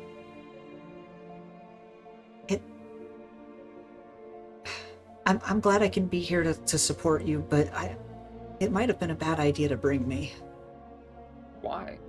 You guys have had to carry me this whole time. That's not true. She just kind of like looks at Echo drawing the circle and just, her shoulders just kind of slump. She's like, I didn't do anything in the fight. My other self would have killed me if you hadn't gotten him in time. I like lean in a bit to lower my voice. Dude, Alex blew herself up. And like we're all cool with it. She does that sometimes. It just happens. She just kind of shakes her head a bit and is like, but she's so strong. I don't want you to be like a warrior for me. That's not how you need to like I don't know, validate being here for me. I know. I know. I just want but you to be here. She just kind of sighs and nods and says, okay. Thank you for asking me to come. Yeah. And again, I wasn't really even asking. I was telling you are coming, to be fair. She chuckles. Echo stands up and dusts his hands, having used his fingers to like draw the ashes. And he looks over to Lily and goes, "Okay, it's done. Does this work?" I don't know. Well, it's the picture Lawrence gave you, so I hope so. I also hope so. Thank you for making it. You're welcome. Anything else? No, you're excused. Man, I said, what do you give me extra for? I said thank you. I do appreciate. Take thank you and leave. No, I'm standing right here. Echo, come take cover. Come behind this wall. Come go the other You don't have wall. to take cover. I'm It's taking just summoning cover. a ghost that doesn't. Well, it's gonna be fine so long as I say Potentially goodbye very afterwards. unpleasant, angry ghost maybe that wants to like backstab you. I'm taking cover. Then she'll backstab me and not you guys. I like put Yeah, the but face in then the she'll middle. backstab. Well, she'll front stab us after she backstabs you. Because it's gonna lean on the wall here, on the pillar. Okay. Yeah, Oh, Alex is just chilling, watching this. Olivia will stay by Lily. Jay just also staying out of the room. Jay is gonna ultimately like start walking up whenever the sigil is made. I did take the damage trait, so I just imagine that Jay was kind of standing back for a second, kind of adjusting one of the broken parts on them, so that it's not as annoying. Mhm. Echo's gonna go to wave Olivia over just in case. Olivia like looks between you and Lily and just kind of like stays near Lily. That's right. I'm gonna use my influence. No kid. Here, give me a Insane sec. person. Let me get us something here. You want Olivia in the summoning circle in case something goes wrong? Are you She's sure? not in the summonings. I imagine. Hang on. How does this work? Can I do? Hold on, I've got you. Or are you putting a circle? Yes, I am. Nice. I was about to draw with fucking pen. Nice. Terry, Yeah, are you... that's basically what I was imagining. I kind of reach out my hand as if to be like, "Come on, Terry." Huh? Huh? Me? We came all the way here for it. Oh yeah, me being around this wall is like, I'm still here. I'm just there's a wall if I need it. All right.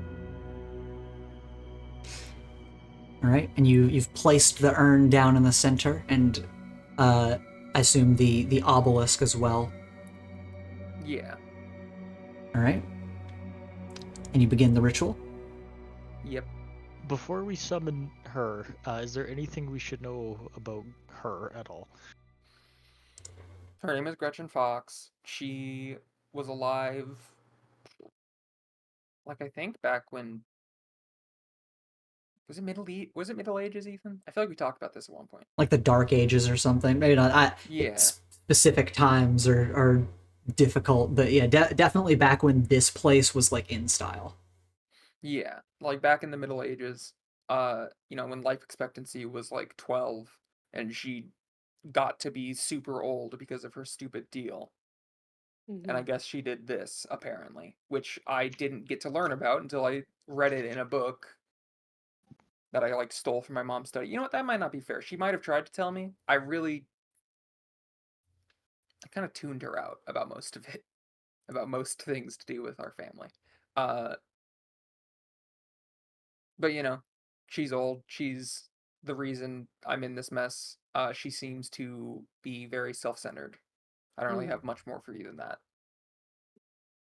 Fair enough. I just was anything about the ritual we should know. Oh, the ritual? I need to just say goodbye, I'm pretty sure. That's Like it. if I don't do that when closing the ritual, then it just kind of goes wrong. I don't know the exacts.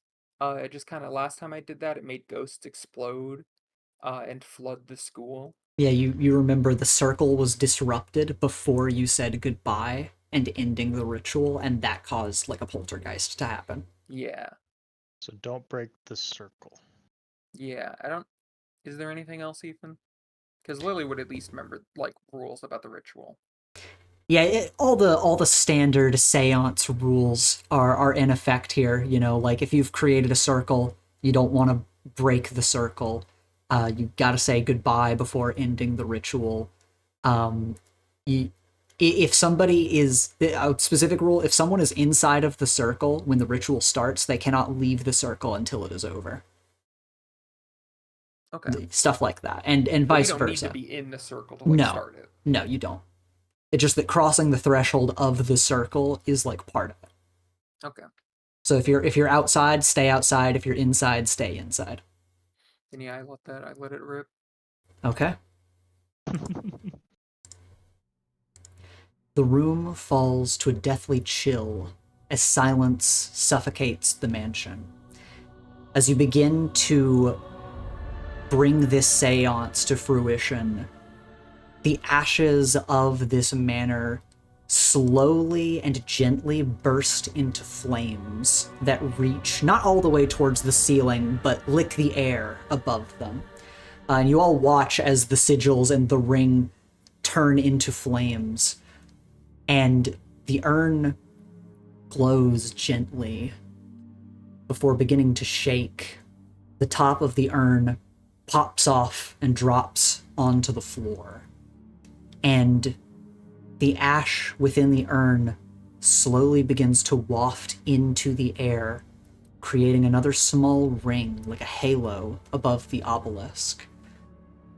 That ash too bursts into flames, and as the obelisk glows, from within the urn, ghastly arms rip their way out as a spirit flies into the air, orbits in a small circle, and you kind of have to guide it with your hands through the air, and you plant it within the obelisk.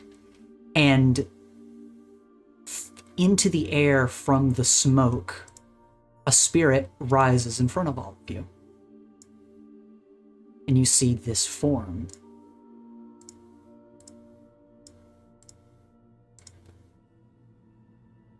As you see, her spirit is distorted, malformed, and not like other spirits that you have seen before. As she rises up as if with a breath, looks around the room, looks to you, Lily, and says, "Ah, granddaughter, darling. It's lovely to see you again, Gretchen." It's Lily. She gives you a soft smile and says, "I will refer to you by your birthright. That name holds much importance for you." Right, but for simplicity and for ease of conversation, it's Lily. She gives a dry chuckle. "So, to what do I have to make this acquaintance, Gretchen? I remember little from our last encounter." In our last encounter, I summoned you because I need answers as to how you made the deal with the Dey'ja, what the details of the deal are, and how I can break it so that I don't have to deal with it anymore. She You clasps told me I needed to come here to get answers. She clasps her claws together and nods and says, "Ah, yes. I was not entirely present at the time. It makes sense that I would guide you here so I may be of coherent thought. You wish to break the ritual and give up such power?" Yes. "I suppose it makes sense. You are in danger, aren't you?" "No. Not just you. Your mother is very ill, isn't she?" Yeah. she is. Hmm. Her jaw tenses because she hasn't, brought that up to the group. So she is not very pleased to have that brought up. She nods sagely and says, I will help you to break this curse. Okay. How? I can answer any questions you desire with my vast knowledge, though I would like for you to bring me with you, if I am going to be helping. How do I bring you with me? She extends a hand toward you. You need only remove me from the circle with your own powers. You alone have the power to guide spirits. Isn't that kind of against the rules of the ritual? Don't worry, dear. From this circle is only my prison. There is nothing to be released from here. We can end the ritual as soon as I am out, and I can answer any questions you have. Actually, it's not entirely fair for me to ask you to do such without some information of your own. So, certain questions I will answer now, but I must keep a few bargaining chips to myself, you see. What exactly were the details, were the words used in whatever deal you made? Deal that I made, a beautiful, simple deal. I merely wished for power. And when asked for the price, well, you understand that I gave away the bloodline.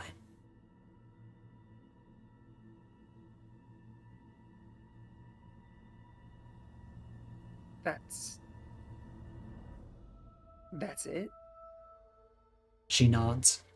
For unlimited power, equal cost is all of time until the end. Until the end of the bloodline. It is as simple as that. I had the power to bend reality to my very whim. Though no longer, as you can see. Yeah, that really seemed to do wonders for you. Yes. Okay. Then why do I have powers? Why does my mom, as limited as they are, have powers? It seems that when I wished for infinite power, it did not merely measure the scope, but time. It seems my power trickled into the bloodline itself. Perhaps that's only fair, though. Sure, fair. How did you summon the Dey'ja?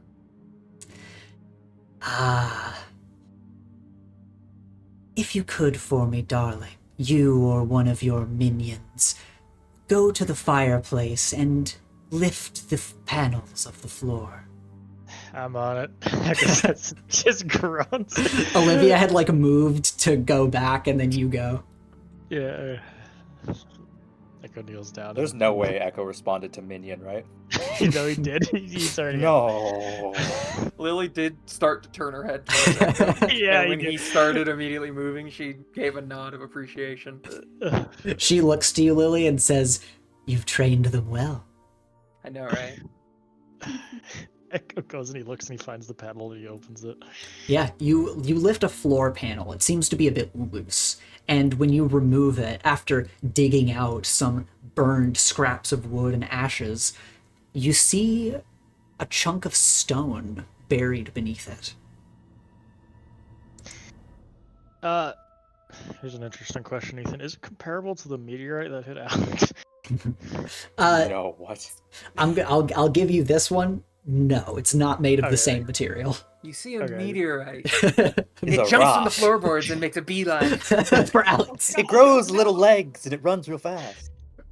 I only asked because I was looking through my inventory, and I forgot I had a small chunk of that meteorite. So I Mhm. just, Yeah, we need alright. to analyze that some more. Echo takes like some notes of this meteorite the stone as he offers it to Lily. It is a large, flat slab of stone that seems to be broken around the edges, though it has one flat edge, and it is coated and caked in ash. Also, for the record, Gretchen, I'm not her minion. Just putting that out there. Quiet, whelp. Okay. Yeah, well,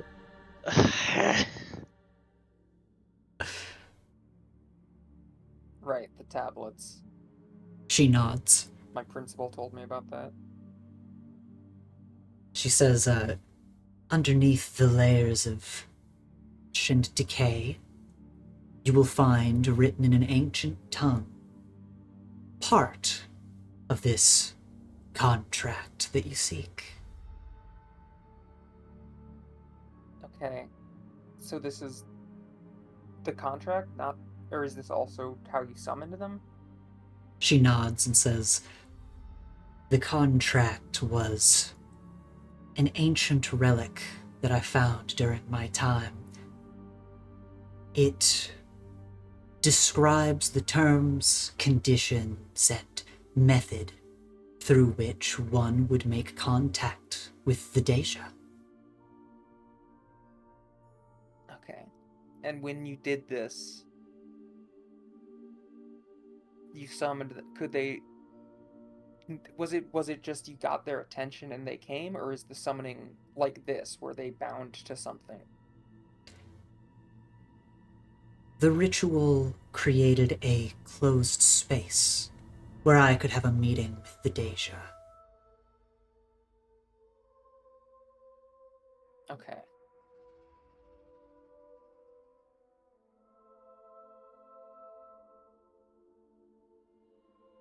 How do they talk? She shakes her head and says, they do not speak, but they communicate through pure, unfettered emotion. You will know what they mean, and they will feel your desires, and the pact will be made.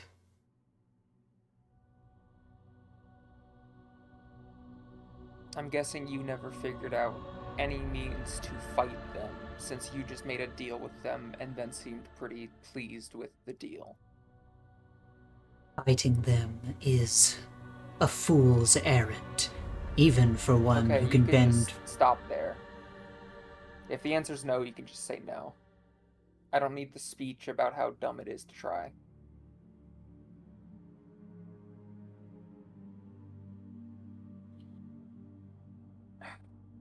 How do I break it? That I will keep close to the chest.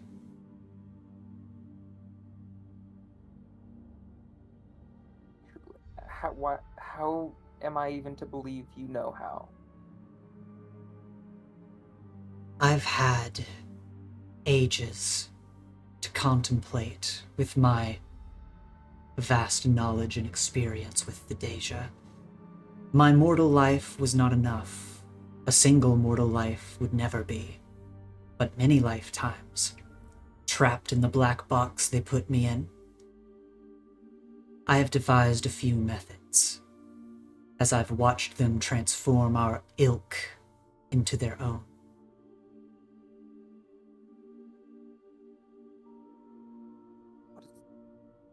What does that mean? When we die, or rather, when all of you die, you do not simply cease to be. You do not find an afterlife. Your souls are forever transmogrified, morphed into one of them, never to be yourself or have your own sense of identity ever again. This was outside of my knowledge. And you now know that because that's what you've been going through, right? Not because some third-party deity explained that to you? She shakes her head and says, "From where they have me trapped, I must watch. They have forced me to watch what I have sown."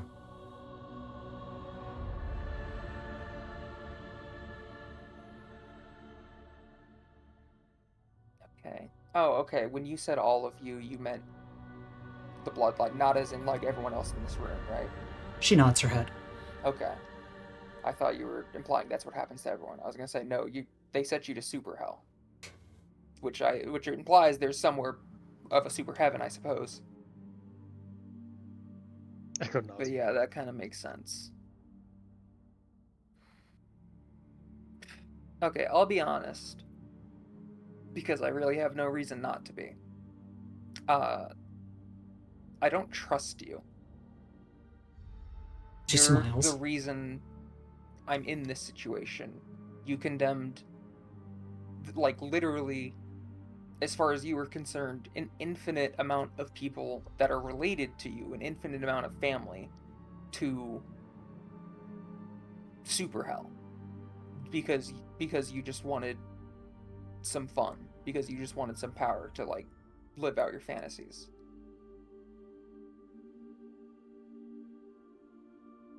She gives a gentle nod and says, "At the time, I was not only young and foolish, but the terms of this contract, as I said, were quite simple. Simplicity gives them power.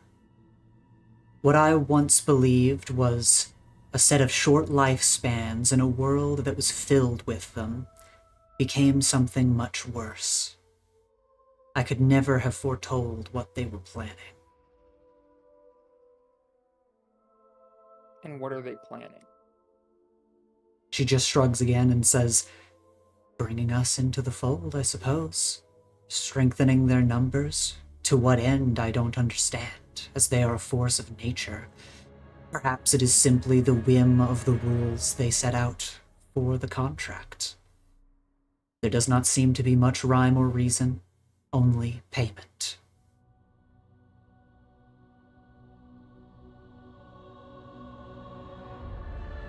Can I roll something? Yeah. I guess it would be Pierce the Mask. Mhm. To try to just kind of gauge her sincerity in what she's saying. Yeah. Or how much she's just using fun language to try to weave around saying things. Yeah, that's kind of what I figured anyway. Somebody else in the room want to help? Echo's good with mundane. Can you help out? Yeah. Please, minion! Do you need me to roll mundane, or Yes. do you need me to? Okay. Please, minion. Is that what I am now? The minion. You're 1 point away, Your though. ass is going to Yeah, we could dungeons. make that. Well, because we're helping each other, you could give me a. Oh, point. that's We so could- true. I give you a point. Yeah. Cool. Your ass is not going to the dungeons. So you get one question as you're both looking this over. We've got 1 team point left in the pool. Is she being sincere? Yeah, as you are looking over her, you judge that she is being utterly sincere with you. She is being honest. And between the two of you, you not only get the sense that she's being sincere, but you also get the sense, Lily, that she doesn't seem like she intends to lie to you. Lily takes a deep breath and is just going to kind of mull on that for a moment. You ruined my life. And you didn't even know me. You ruined so many lives, and you didn't know any of them. I truly hate you. But I also truly hate the unknowable fourth dimensional freaks that would even make a deal like that and just not make any sense. They don't communicate, they don't explain anything. They're just the worst. And I can't even talk to them like I can talk to you. So it's really kind of just a rock and a hard place of I hate both of these parties. She listens to you, nods, and says, I will be frank, my dear Gretchen. I would be lying if I said that I was fully and completely sorry for what I did. However, I wish to see you break this contract. I wish to see you beat the Dey'ja. It would give me immense pleasure to know that one of my kin could do such, and I believe you can. Actually, I believe it must be you.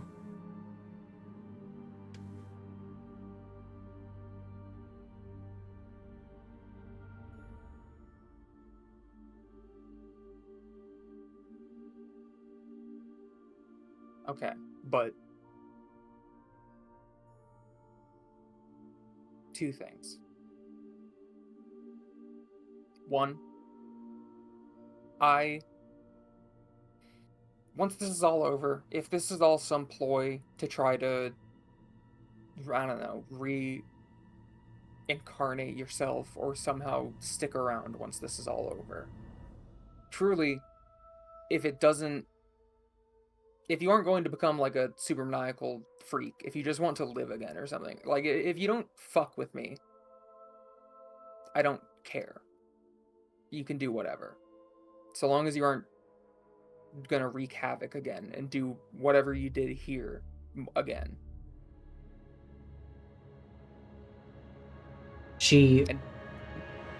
Go on. She just gives a soft smile and says, I believe I've wrought enough upon you at this point. 2, if my mom dies, even if it's not your fault, if it's just we aren't fast enough, and she dies, I'm going to suck every amount of energy of spirit out of you and scatter you to non-existence, and then I will die. Very well. So we better do this right. Oh, and I'll pull her out, or whatever it is I need to do to imbue her with whatever energy so that she can leave the circle. Yeah, she extends a hand toward you. I will take the hand. Your hands Jay grasp each does. other. Jay just takes a step back, kind of looking at Terry for a second. like this guy got the right idea, you know? Echo gonna just take a little step back. Yeah. Oh yeah, no, Terry at this point is like, you can barely see like the top part of his head.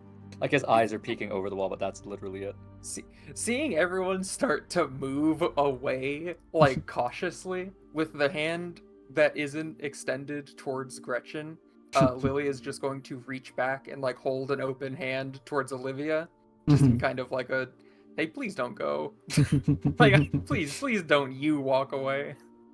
Yeah, you put kind of an arm in front of Olivia, you extend a hand. Your hand grasps Gretchen's, and a gentle green flame envelops the both of your hands. It does not hurt, tingles slightly. And she says, then we have a deal. And you pull her out of the circle. And as her spirit is pulled out of the circle with extra exerted effort, you manage to move her outside of the boundary, and you all watch as the air within the circle, almost like there's an invisible barrier, wobbles as she exits, as if she is exiting a pool, and the surface of the water is rippling. And as your hands are grasping each other, she's going to float around over your shoulder. The wobbling within the circle is going to end, and she whispers to you and says, now say goodbye and end the ritual.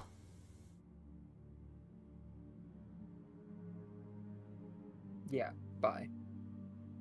And then I'll step forward and smudge the ring with my foot. All right. You say goodbye. You smudge the ring to break the circle, and the air seems to glow very gently before cracking, shattering in place, and the invisible barrier dissipates. And Gretchen's spirit, which now hovers by your shoulder, seemingly bound to your body, nods and says, "You've done well, Gretchen." It's gonna have to be Lily. She shakes her head and says,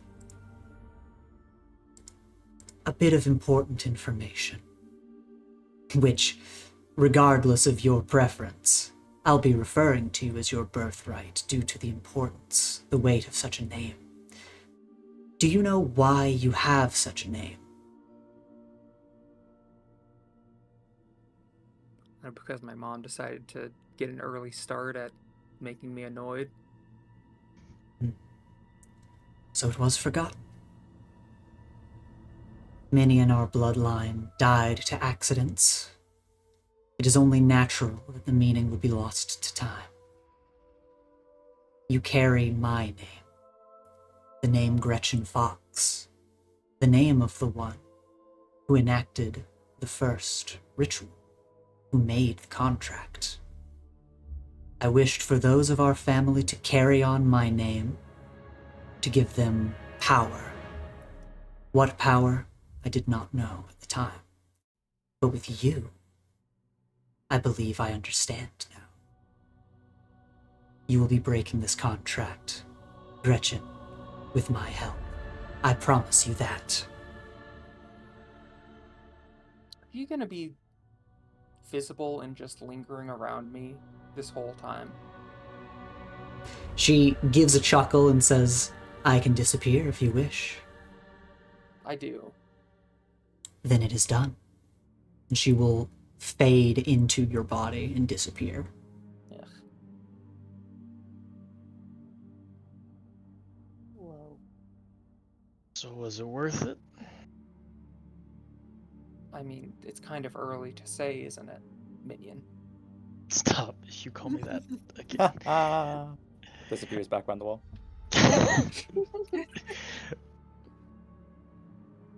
First off, not your minion. Second off, what's our next steps then?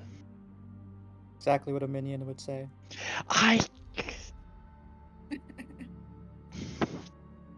Well, I mean, that's kind of on Gretchen to tell. You call for her to respond again. Yeah. She kind of hovers by your shoulder. Once again, you're able to feel her presence. You're able to Can you feel only her. speak to me if you're visible? You are merely feeling me, darling. Whenever I make my presence unseen, it is when I am silent. Alright. So what's next?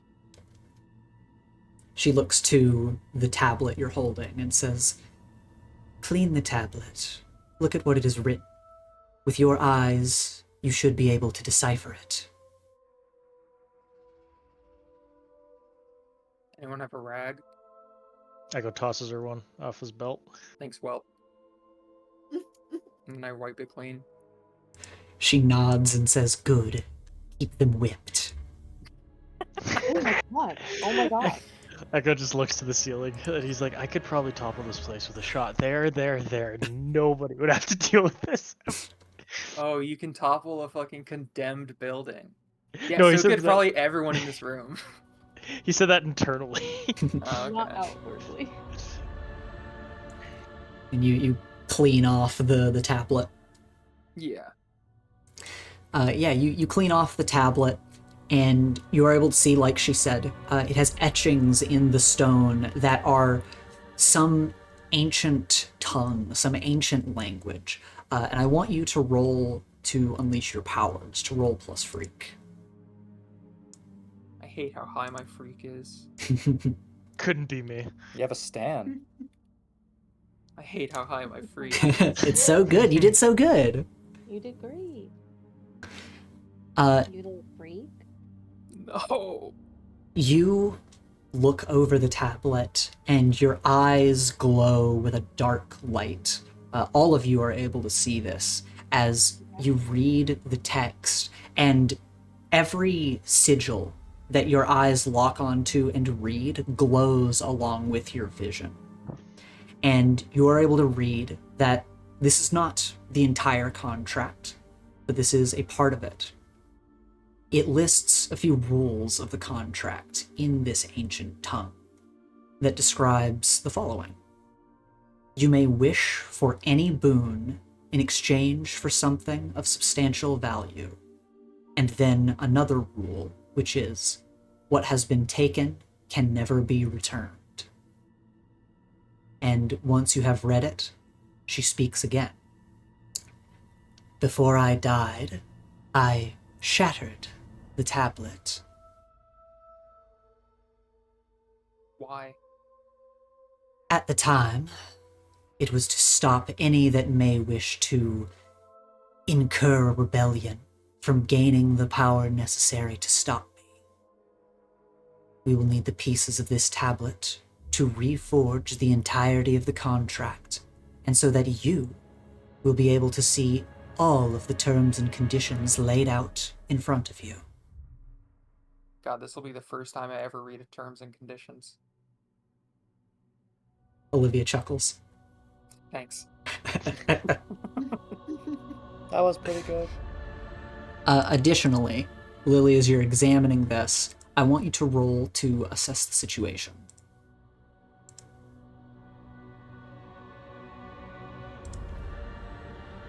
Okay. You're able to feel from this piece of the contract, from this broken stone tablet, there's something calling to you, a piece of unseen, uncarved information, but you can't exactly pull out the knowledge yourself. Are you hiding something about this tablet, or is the tablet hiding something about this tablet? She looks closer at the tablet, and you almost feel as though she's looking through your eyes as she says, the tablet is hiding something from you, darling. Why? Call it a signature. Okay, did you deal with this?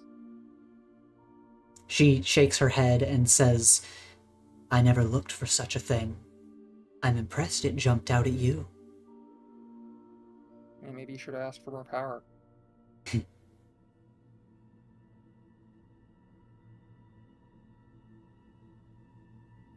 Okay, this isn't related to the tablet immediately. Do you know what the fuck has been going on here since you died? In Why is your place Nustania. burnt down? She looks around at the wreckage. I wasn't paying much attention to our surroundings. It is sad that the manor has fallen to such a state. Looks as though it fell to a fire sometime after my death. Yeah, it must have been a long time ago. I didn't even know we had any ties to this place. I'd never even heard of Nustania. It seems that our family tree had its branches pruned in such a way to keep you from such knowledge. Fascinating.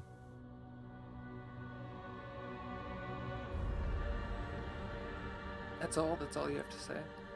I've been dead. Like, I don't know, it's just... If I had to guess, the misfortune brought about by our deal caused the death of many family members in this manner. I wonder how your mother made it to another country. I don't think Mom was a first generation. Like, I don't think she immigrated here. She doesn't have an accent. I don't know, I don't really talk to her about family stuff, because as soon as I learned about the curse, it just kind of made me mad. I suppose at this point, such is not important. I guess. Do you know about the, like, what was it, the Dark Sun or something? The Dark Sun. Some dude in the street called me, like, the Scion. If He I talked had, about the Second Coming. if I had to guess, it is an offshoot of the forces I once held. Perhaps they've been wishing to bring me back all this time. Yeah, maybe. Don't let it go to your head. He wasn't that impressive. Ah, clearly not. Alright, I guess that's all. I guess now we just gotta, what? Collect tablets? She nods and says, "This location was the epicenter. The central location. From here, the tablet's fragments flew out in random directions, but with this, you should be able to find the others." I think my, like, headmistress, I think my principal is already, like, on that. And Is this right? Am I perhaps remembering right? you are. Okay. She responds to that by saying, "Then the tablet may be close to completion already." If I... Jesus Christ, if I gather all the tablets myself, did I even need you? Dear, my insight will be more than valuable, as I have dealt with them before. I hope that's true. Look, you're gonna have to deal with some cattiness. Again, you ruined my life and I hate you. No, dear, by all means, be honest with me. It's funny when you call Echo a whelp, though. Echo kind of just rubs like the bridge of his nose. I mean, look at him. I know, I've been saying this since day one. Speaking of whelp, I feel magic coming from your person. Mm-hmm. Are you a spellcaster, a seer? You could call me that. You have a Why? pair of magical eyes, don't you? More than that, and he raises his gauntlet and kind of closes it. Make yourself useful. Come, investigate the tablet. Echo looks at everyone else and just you see like a little like a huff come off his chest as he walks over and he goes to extend his hand for it. I present it to him. He takes his hand back and doesn't take it, but he takes his hand back and he goes to look at it over. All right. Roll to assess. Like an additional question. What does Spark see on this tablet that other normal eyes can't see?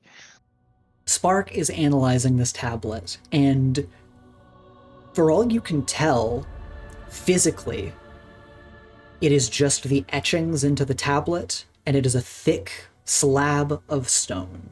You can tell how it was broken, you can tell where the pieces would fit. It would be easy for you with more pieces to reconstruct them, like pieces of a puzzle. But something that Spark picks up on, less technological, more magical in nature, is a magical ping. And you see a bizarre frequency in your goggles. Can I use my second question to try to figure out what this frequency is? Yes. With Spark's help, you manage to de-scramble these waves of magical energy that are flowing into your vision. And you manage to unscramble information. You see a name.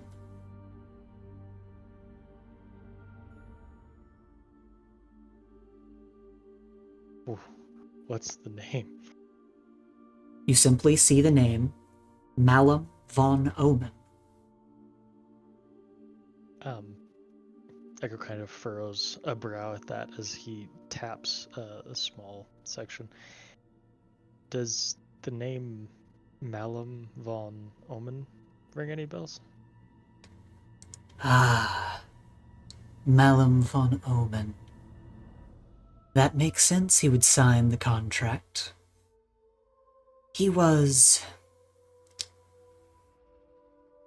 Well, he was the warlock who first discovered how to make contact with the Dey'ja and scribed this very contract. I'm surprised that the information hidden inside was as simple as this. That is such an evil name. Why would that is crazy. Perhaps it was self-given. Did you guys have stage names back in the fucking Stone Age? Perhaps, for when one would go to war.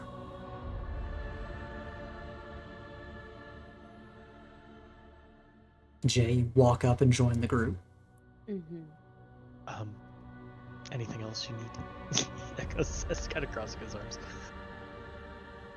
Did you say that to Gretchen? Both. Yes, he says it to both of them. Lily, do you have anything? She looks to Gretchen. Gretchen waves her hand and says, "You've done good. Away with you, dog." Let's not encourage that kind of talk. That's pretty good. Echo just looks at the ceiling. He's like, I could come.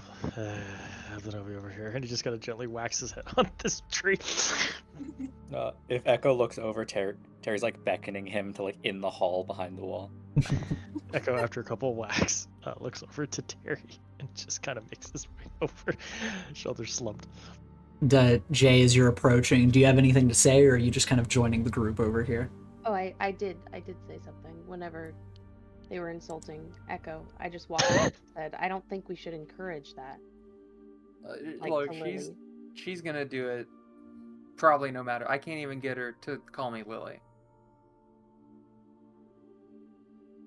I can see this thing still, right? At this point, It's not like a disembodied voice. No, yeah. Or is it? At this point, only Lily can see her. Okay, that's what I thought too. But we can hear her. Yes. Okay, yeah. Just kind of rude, you know. Just feed her from the circle, and she's calling Echo a whelp. And there's a beat of silence before she just says, "What is that?" You'll never know. That's Jay. They would require so much explanation. Look, how about this, Gretchen? Let's loop back on that subject in like a month. You know, you're gonna follow me around and see a lot about the world, and then I feel like you'll recognize that Jay is not that insane. Just wait until you learn about the internet. Yeah. This all sounds very confusing, but I am excited to learn. Also, just to get ahead of this one, Lily steps over and like puts a hand on Olivia's shoulder. You can't say mean shit to this one. This one's not a minion. She like looks Olivia up and down. Olivia's like kind of trying, like tweaking her head in different directions, trying to look in Gretchen's direction before you like stop her. Like, yes, you're looking at her. And she looks over the girl and says, "If that is what you desire, then I will obey." Yeah, this is like second in command. None of us are minions. None of us. Echo's a little minion-like. Gretchen doesn't seem to regard what Jay said at all. It is now like regarding Olivia and just kind of like does a little bow before realizing and just says, "I'm pleased to make your acquaintance, madam." Thanks. We'll follow Echo out into the hallway with Terry. A deflated Echo walks over to Terry. Yeah, what's up? Oh, I was just trying to get you out of that situation. Was I successful? Thanks, I appreciate it. Yeah, like the dog and whelp and all this. Well, no, like when you're around people who don't like appreciate help, they will always be like that. You can't like turn it.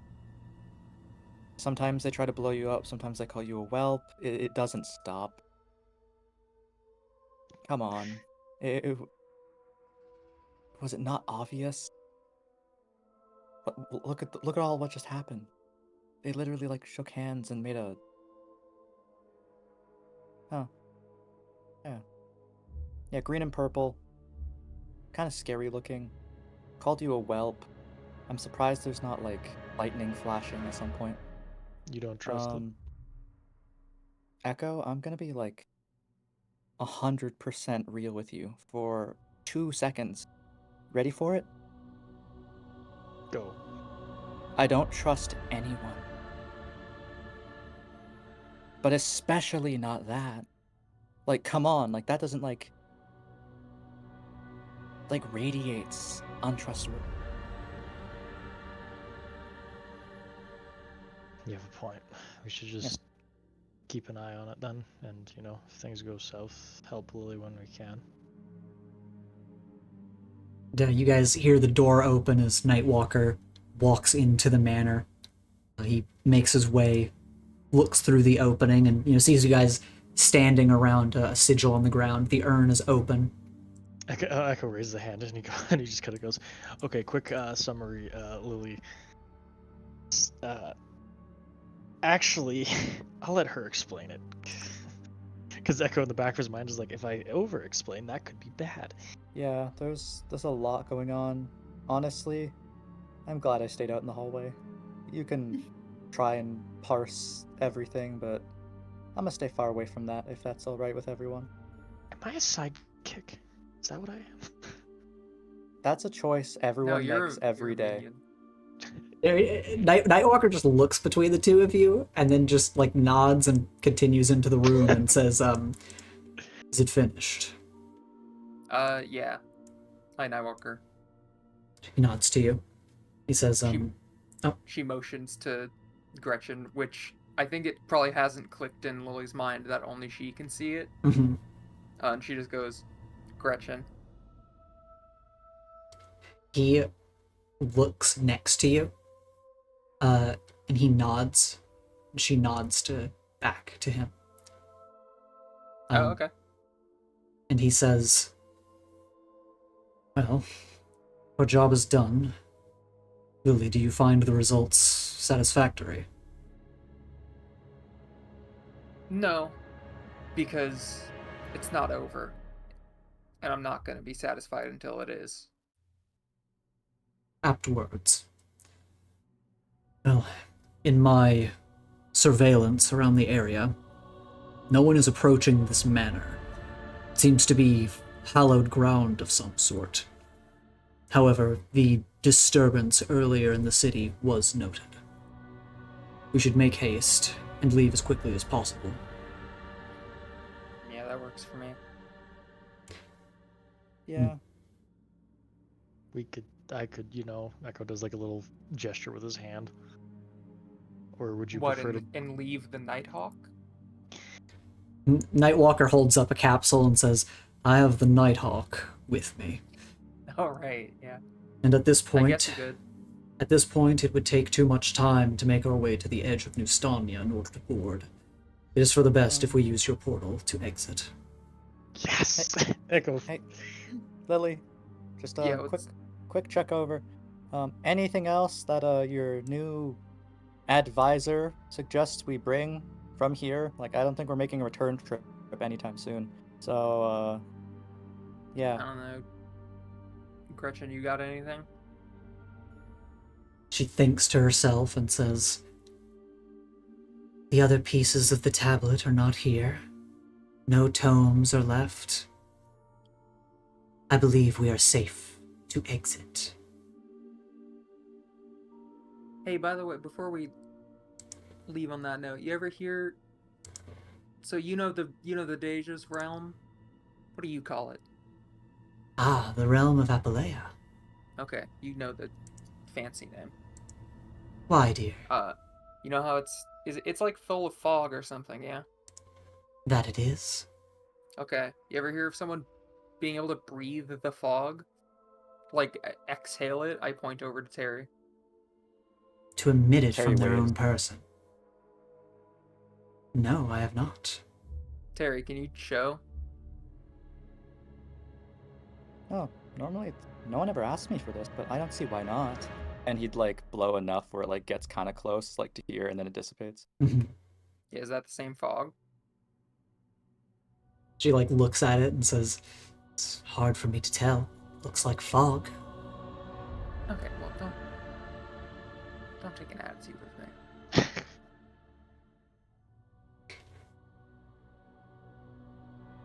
Well, his fog makes people like see their fears and freak out. And at one point, he was doing it, and like I saw a weird vision of a Dey'ja like overlapped with him, and that's been like bugging me. You did? I did. I've told you this. Yeah, but I didn't think it could be directly.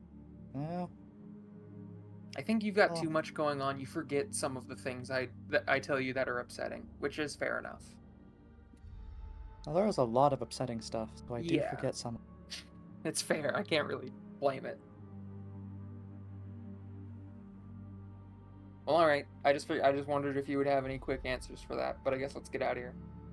Yes, let us be off. And he looks to you, Echo. Echo nods and does kind of like a little bit of a show of it as he kind of like snaps his fingers, and a portal shows up right here in the middle of the circle, just to be thematic. Is it a portal on the floor? No. It's just this was a bad representation, but you It's get just my it's just a portal in the middle because it'll face whoever's, you know. Yeah. Oh boy. Well, It's right to his good room. day too, trip, which is the everyone. funny thing, like you can see his room through there. Portal Smith. I guess well, that's that's a a word for cool it. title. Nightwalker will stand to the side of the portal and wait for everyone to go through. Olivia, like, wanders over and steps into the portal. Man, I can't Terry believe does this a only little took hop one through. day. It's all spring break still. You move over, she's going to disappear into you. You step through. Echo's waiting for everybody because he has to close the damn thing. Jay? Kind of step forward. Actually, I have a quick question in Mhm. character, if I would know this. Does the only person who knows that we're doing this is like Nightwalker, or is it like select staff, or like Select who staff, knows? yeah. Okay. All right, yeah, I'll just go through the portal. Okay. Step in. Echo nods to Nightwalker, and goes to walk in, but he pauses and goes, "Question. So, because I saved you from that horrible fate, does this affect my space on the leaderboard at all?" He's clearly joking, but He chuckles at that and steps through the portal. Worth a shot. I'm gonna take one last look at the place. Yep, still absolutely hate it, and go. All right. Love that Echo. And with that, you all reappear at Star Heights Academy.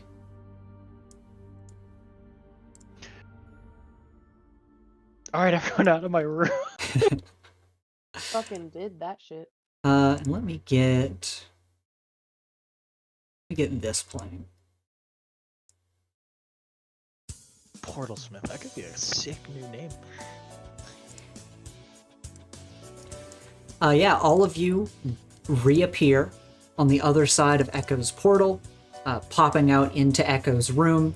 And of course, Echo is like, all right, everyone can funnel out of my room now. Nightwalker, like, just kind of gives a nod and steps out of the room pretty quickly.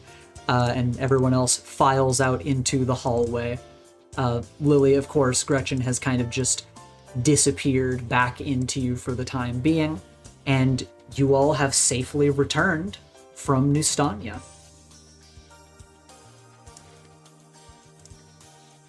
Yippee! Echo absolutely hates that place. He's glad to be in his room. Yeah, and Those I mean, glass houses. from this. Does anyone want to discuss anything else or meet up with each other, have anything that they want to say before they just head to their dorms to sleep for the night? I don't think so. Echo would text Kenzie and be like, I'm not dead. I'm back already. I'm home. She sends you a thumbs up. I'm like, that was fast. Yep. And for the record, you guys were gone for like a day. Yeah. That's pretty good. Yeah. Yeah, I think we were all Spring prepared to break. be there for like our spring break, basically. But yeah, with I think at some point, maybe on the walk out of Echo's room and like down the hall or something, Lily makes a joke to Nightwalker, just being like, I thought that was gonna be all spring break. Since we've already got the Nighthawk out, we could always go to like France or something. Like we've already, I already made plans to be out for the whole spring break. he just dryly says that would be an ill use of the Nighthawk.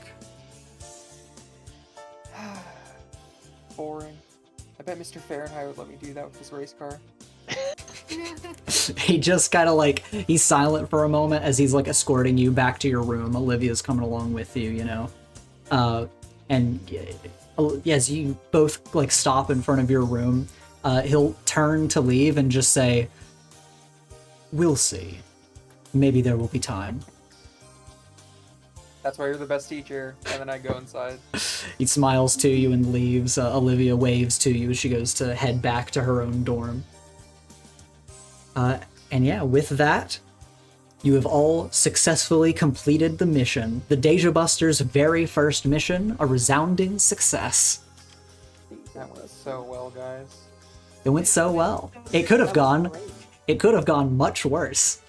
Yeah, I still have a guy in the ball. yeah, we do. Oh yeah. You still have him. Is that a political prisoner now? By the way, Echo, Nightwalker would definitely have taken that from you. Oh, I really wanted to study that thing. No, he definitely took that from you. Echo, here, tell Echo. Object, Here, not the guy. could Echo convince him to be like, "Hey, listen, that's cool, Ruin Tech. Can I take that back after you kick the guy out of it?" He says possibly. He gives some room. I want to roll an ability for this. Roll an adult move. Let's see. Do you have an adult move that works for Persuade, this? I do. Okay, I do yeah, sure. Yeah, let's Reasoning Fucking activate. puppy dog Let's go, eyes. Will. Let's go. That's a full hit. Let's go. Nightwalker goes, you know what? You can have it right now. we can get the guy out later. Nightwalker looks you over, and he says, he gets on his knees and like puts his hands together like he's praying to Nightwalker, like please, please, please. "You see, Adult move, by the way. you saw you saw a lot of respect in his eyes. Some of it leaves when you start begging, but he just looks you over and says, for the sake of your technological advancement, research is important. We'll consider it extra credit." Yes, that's why you're the best teacher. Everyone just fucking talking him up, hyping him up. It's crazy. Dude, he just Anyway, let I'm us gonna go hop on that infiltrate. train. Yeah. Like Europe. I did tape some of the rows. Mhm. Because I picked a rose and I put it in my inventory. Mhm. I want to go to Nightwalker for a second to be like, hey, do you think I could give this to like someone in the lab to run tests on? He looks it over, furrows his brow, and says, "Yes, I believe that Catalyst or Chrysalis would be the staff members to bring such a thing to for investigation." Kind of thinks it over and says, "Either of them would be able to provide valuable insight. I'll allow you to decide who investigates this on your behalf." Class, but you know, like, they already know where we've been at, right? It's He not gonna nods. be like, okay, good. I wasn't sure what members of staff were aware of it. He nods and just says, "If you want me to take it to one of them, I can." No, that's all right. I can bring it by. He nods. Okay. All right. Alex, do you have a little last minute scene? Nothing really that I can think of. She's just gonna want to go to her dorm and sleep. But I am gonna, since I've re-entered, I'm gonna clear. I think I'm going to clear hopeless. Okay. Yeah, because working with the team and things going well, even though her effort didn't contribute much, she's not feeling so hopeless.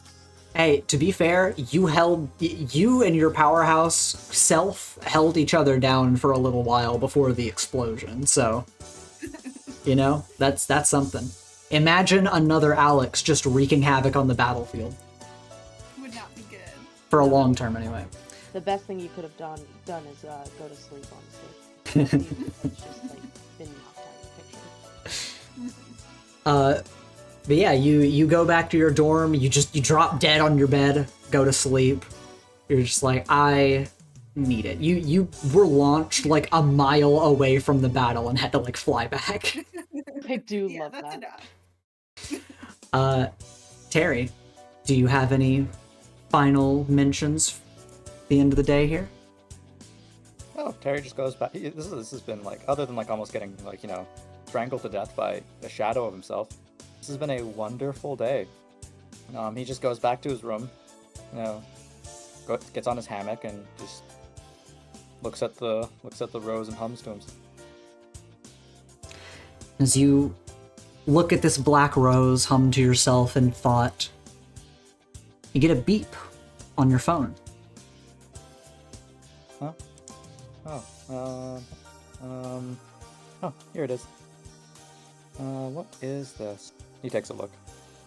And you see that you have received a text from your old friend Ellis, aka Crane Game. And all it says is, "I need help."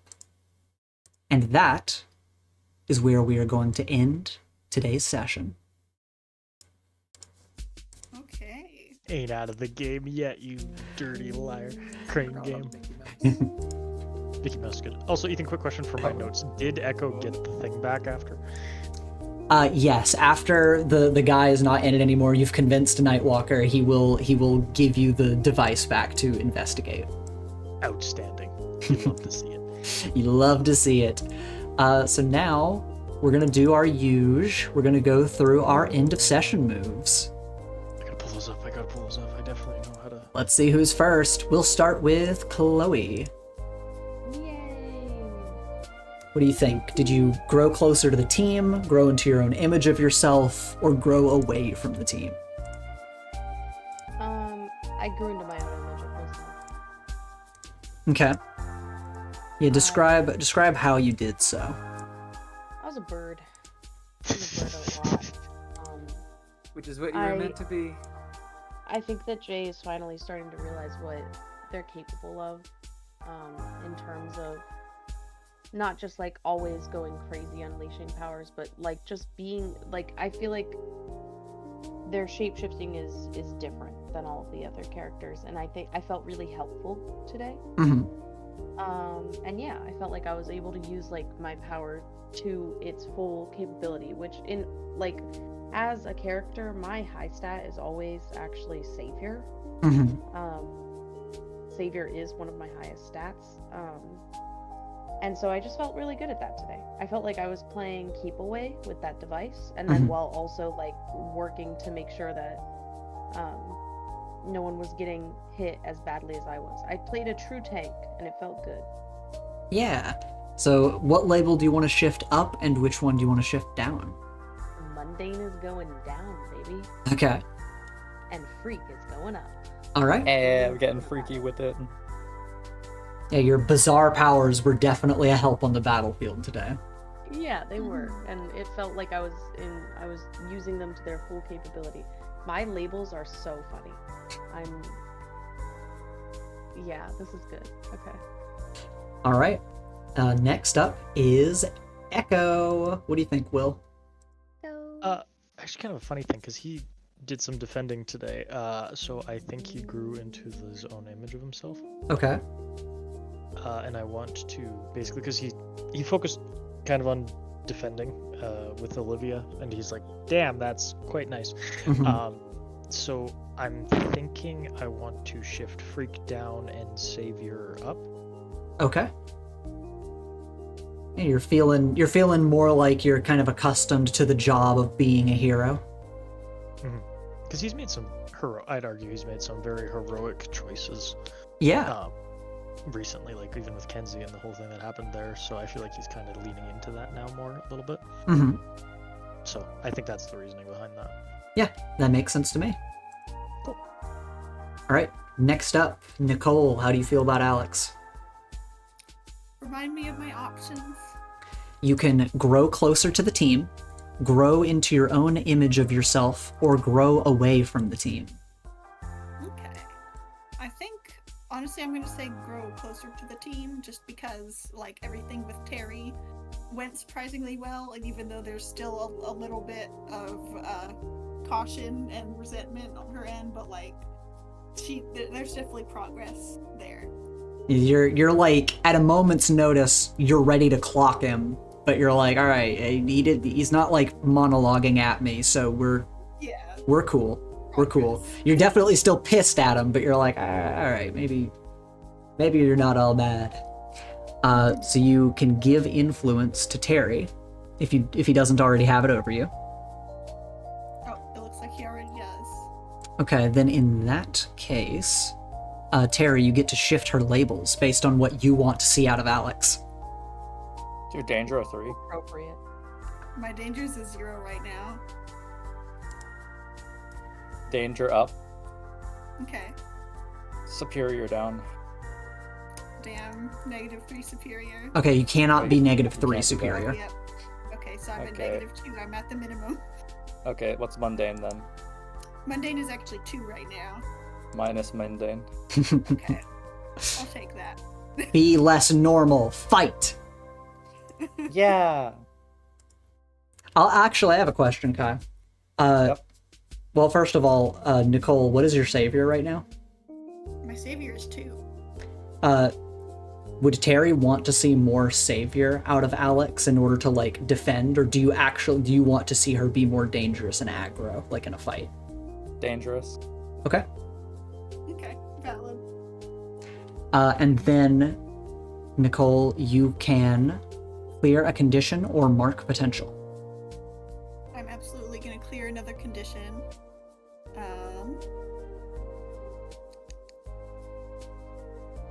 I'm gonna clear insecure. Okay. Because she's did not go out of control today. That feels like Feels good. so she's feeling better about her control. Okay. Next up, Kai, how's Terry doing? Yo. So, it's real cool. So, grow closer to the team. You know, Echo, you said some stuff today. It was pretty cool. It's done something.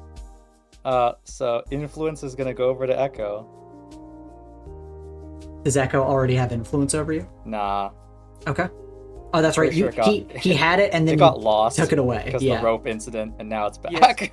so he's made up. He's redeemed himself in Terry's eyes for the grappling hook incident. Oh yeah, a little. That's good. Like That's he good. said, I'm gonna keep you safe, and like we're gonna watch each other's back. And Terry's like, oh yeah, sure. Yeah, and if that ever happens again, Then you can permanently remove influence forever. yeah. Okay, you've given influence to Echo. Do you want to clear a condition or mark potential? Mark potential, so I can ding. Okay, you're dinging today. Good to know. Ding, we ding. And finally, Daco. How's Lily feeling? I think I'm gonna grow closer. And I think it's gonna be closer to Olivia. Okay. Second I in think- command. I think Lily just appreciated Olivia coming, even though again, she was very firm and wasn't giving Olivia an option. Mm-hmm. But you know, they just had nice moments talking. and getting to remind Olivia, hey, you don't have to like fight for me. That's literally not what I want from you. Mhm. I just want a friend. That makes sense. Does she already have influence over you or no? Yeah, She does? Okay. I think it would. Yeah, she does. It would be insane if she did. Yeah. Then in that case, she is going to shift your savior up and your danger down. And you get the vibe that she thinks that you are a highly heroic person, and she gets afraid when you're in dangerous situations. So she's gonna even those out. It's so funny that I've just been nerfed because I never use savior, and even if I did, danger and savior both just became 0. And now you can clear condition or mark potential. I want to ask. Mm-hmm. Hopeless being fling yourself into easy relief. What does that mean? Largely contextual. Would flinging myself into the easy relief of just relying on fucking Gretchen to help fix this shit? Yeah, that makes sense. Okay. So you can clear that for free. And then I think I'll just clear guilty. I really don't give a shit about potential. Okay, you're just pissed, but that makes sense. Yeah, she always is. Until this is over, she will be forever. Makes sense. And then our final end of session move. Hey, did you make progress on defeating your nemesis today, Dey'ja? No. Damn. Well, we'll get him next time. I did a bunch of stuff, but then Lily took a fat rip of a vape and just it all just Forgot. washed out of memory, and she forgot it all. No, yeah, you definitely did. You get to mark potential and not have to mark your doom track. Yay, that's the more important part. It's true. I used that shit twice today. You're doing so good. We love that. Did use that twice. That's scary. All right. Well, thank you guys very much for playing as always on our fun trip to Europe. It's a shame we never had went surfing or got Mai Tais. I know. It's depressing. It's fair. They would have had the craziest drinks over there. Just convince Nightwalker a little bit more and to take you on a beach trip. Yeah, I got a funny adult move I could use to persuade. Skywalker, please let us go to Italy. And then we get to Italy and it's the legal drinking age is 16. Guys, go. When